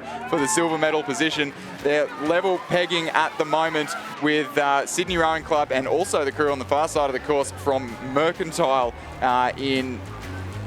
Mercantile just edging up into the silver medal position, rather. That's the crew of Benjamin Vandenberg, Jack Ivers, Edward Finlay, George Burney, Harry Cathcart, Lachlan Wilmot, Ben Edmondson, Stephen O'Sullivan, Theodore Herbst, the coxswain. That crew, the stern four of that crew, just coming off a silver medal in the club men's coxless 4 a couple of hours ago, and they're sitting in the silver medal position in the 8, splitting the 2 Sydney Rowing Club crews. But UTS Haberfield looking to sneak their way up into the medals there, sitting just 0.25 of a second behind at the 1500 metre mark. It'll be a big ask for that Sydney Rowing Club crew to hang on to the UTS Haberfield crew. A number of those boys already winning national championships this week, and Peter Waldesy, the club specialist, has just flown over just for this race. Spent more in dollars than he'll row in metres, he tells me, and he is doing fine work of it as they knock on the door of the Sydney and Mercantile crews in the closing stages of the race. As it's been the entire way through, it's been the Sydney Rowing Club crew in lane 7 that has led from start to finish, and they're a bit over a boat length clear of the Mercantile crew in lane 3, who sit in the provisional silver medal position from UTS Haberfield in the bronze, who are about a third of a boat length up on the second of the 2 Sydney Rowing Club crews. It'll be Sydney Rowing Club who cross the line for the national championship in the club men's coxed 8. Mercantile in second ahead of a fast finishing UTS Haberfield crew who just edge out Sydney Rowing Club for the bronze. Melbourne University Boat Club on the far side of the course in 5th place. Swan River Rowing Club in lane 4 in 6th, and the West Australian Rowing Club in 7th place to round out the final race of the Australian Rowing Championships for 2023. Sydney Rowing Club go one better than last year. They were silver medalists at Nagambie, gold medalists here, but on the Champion Lakes Regatta Centre, they win the club men's coxed 8 with their lane 7 combination. Second place goes to Mercantile, and third, the UTS Haberfield Rowing Club, as our last couple of crews come across the finish line now. The unofficial winning time there is just short of 6 minutes again, so 5:58.22 it will be, and Sydney Rowing Club take it out by 4.69 seconds in the club men's coxed 8. The presentation of medals for the club women's coxed 8 Championship of Australia.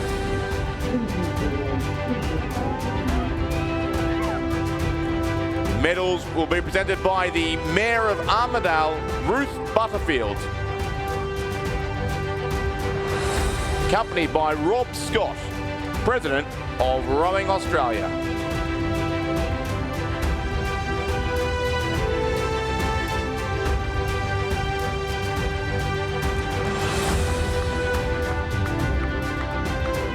In third place and bronze medalists, Adelaide University.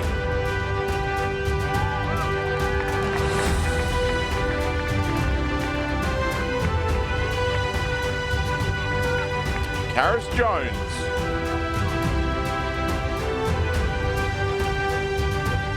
Grace Seppelt. Tierney Hamilton. Rebecca Monk. Claire Romanyuk. Jemima Richter. Joanne Malcolm. Deanna Macalino. And Sophie Radford.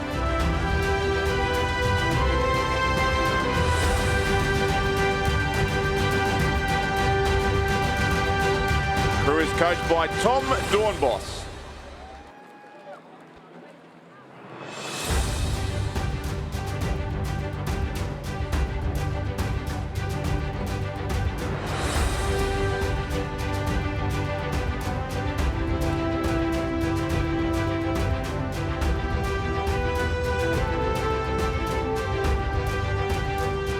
Second place and silver medalists, Mercantile Rowing Club.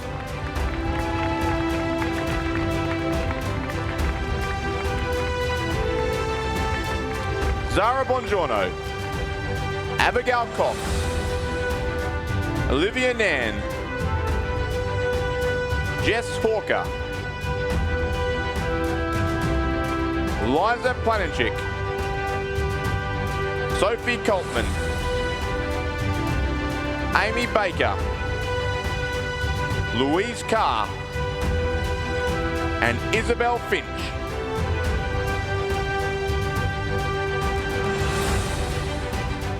Crew is coached by Peter Summerfull and Samuel Fennessy.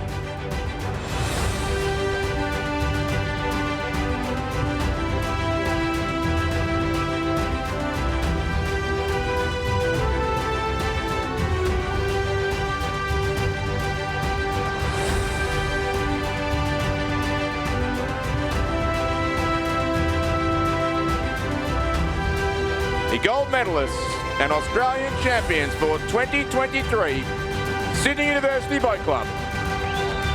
Gemma Campbell, Lily Gavin, Olivia Natty, Alyssa Fickers, Nicola Greenland, India Hobbs, Ella Metzines, Grace Turner, and Alice Yardley. Crew is coached by Alfie Young.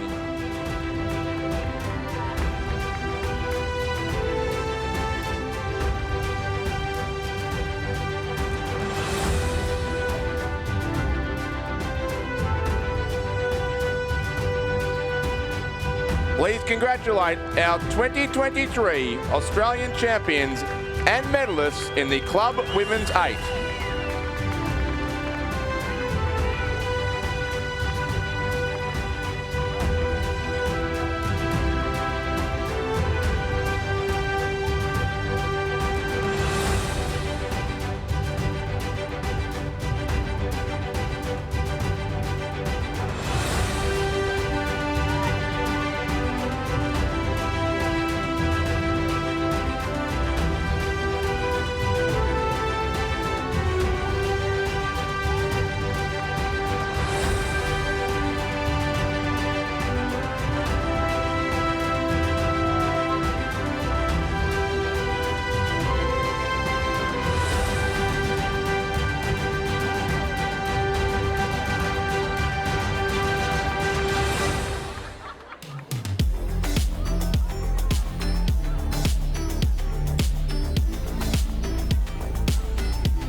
This space. Doing the outdoors. We are on Wajak Noongar country.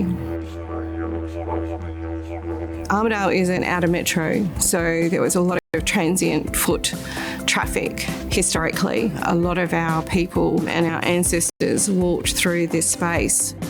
There are so many awesome things to do in the outdoors right here in the city of Armidale. You've got hiking, mountain biking, trail running. You can go to Champion Lakes and explore some beautiful waterways there and do some rowing or kayaking. There's plenty of parks that the kids love to go to. Yeah, you forget that you're so close to the city because because you're in your own mini world. We've got this place here, obviously, our reptile centre. The interaction is just something they don't get at home normally. There's so many little cafes and restaurants and bigger venues, cider houses, mini breweries, and where else, can you get this beautiful scenery and, most importantly, good food. Armidale has it all. You'll see some of the old structures, some of the old houses that were there from the very, very early days. Everywhere you look, you see art or something beautiful. To escape the hustle and bustle of the city, the Armidale Hills, it's a beautiful place to relax.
I'm incredibly proud to be a female in the mining industry, led by a great role model for mining, for the Australian economy. This is the best mining company to work for. Everyone kind of takes you under their wing. Being an older person in mining as well, I find that people can come to me for advice. I did hairdressing for a year before coming to mining. It's the best thing I've ever done. It offers a level of financial security that women outside of the industry don't necessarily have, and it's just awesome. We would like women to be safer here than they are anywhere else. Every day is exciting. There's something happening. Just get out there.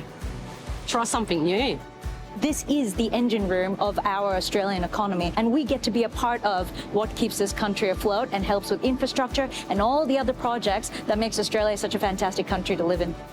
To join us in building an exceptional future, go to buildinganexceptionalfuture.com.au.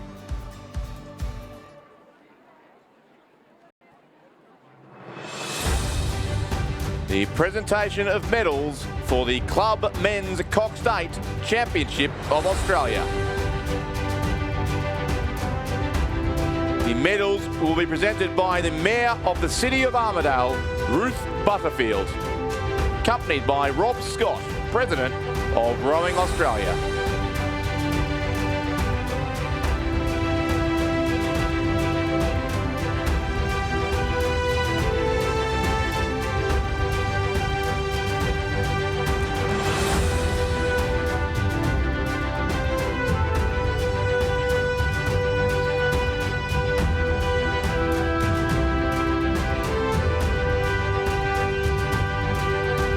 Third place and bronze medalists, the UTS Haberfield Rowing Club.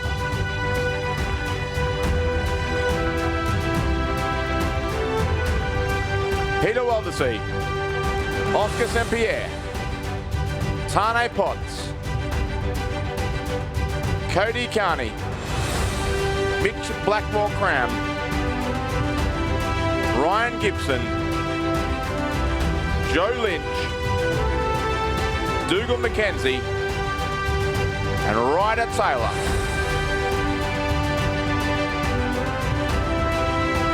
He was coached by Matthias Ungermuck, Judith Ungermuck, and Elliot Shackloff Bertinetti.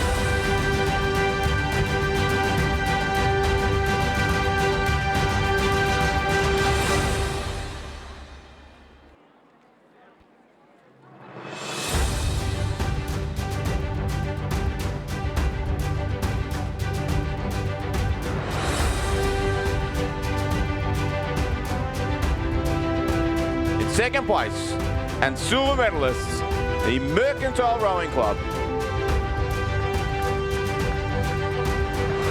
Benjamin Vandenberg, Jack Ivers, Edward Findlay, George Burney, Harry Cathcart, Lachlan Wilmot, Ben Edmondson, Stephen O'Sullivan and Theodore Herbst. Crew is coached by Tim Frederico and David Coleman.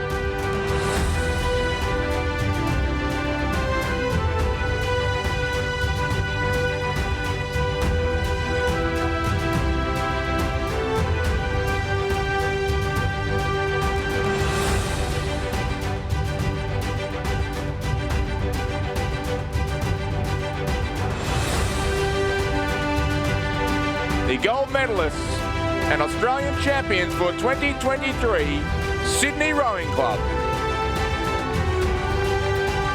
Declan Glendenning, William Downey, MacArthur Bucknell, Thomas Hart, Angus Aitken, Miles Harold, Matthew Morgan, Tom Cregan and Kiana Hall. Crew is coached by Donovan Seck and Shane Mulvaney.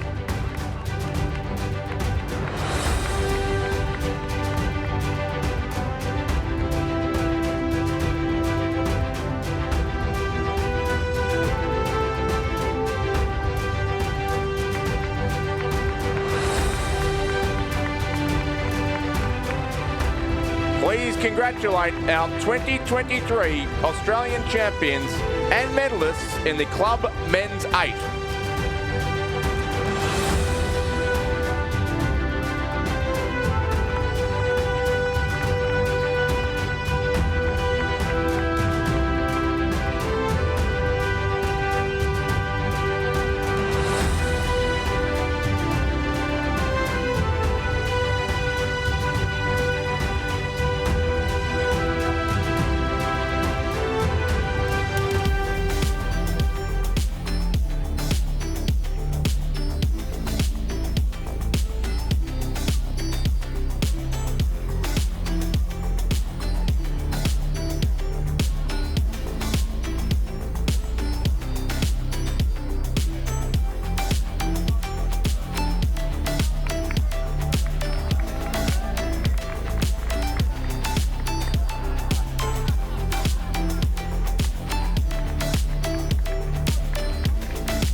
The presentation of medals for the Peak Watts Indoor Rowing Challenge. The medals will be presented by Georgia Beattie, Rowing Australia board member, accompanied by Rhett Aliff, head coach of the Reinhold Bacci Men's National Training Centre and Olympic gold medal winning coach. Our women's winner is Hannah Kenway.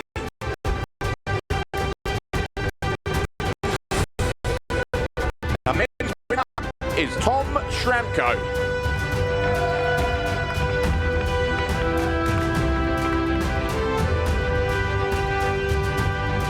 Please congratulate our champions in the Peak Watts Indoor Rowing Challenge.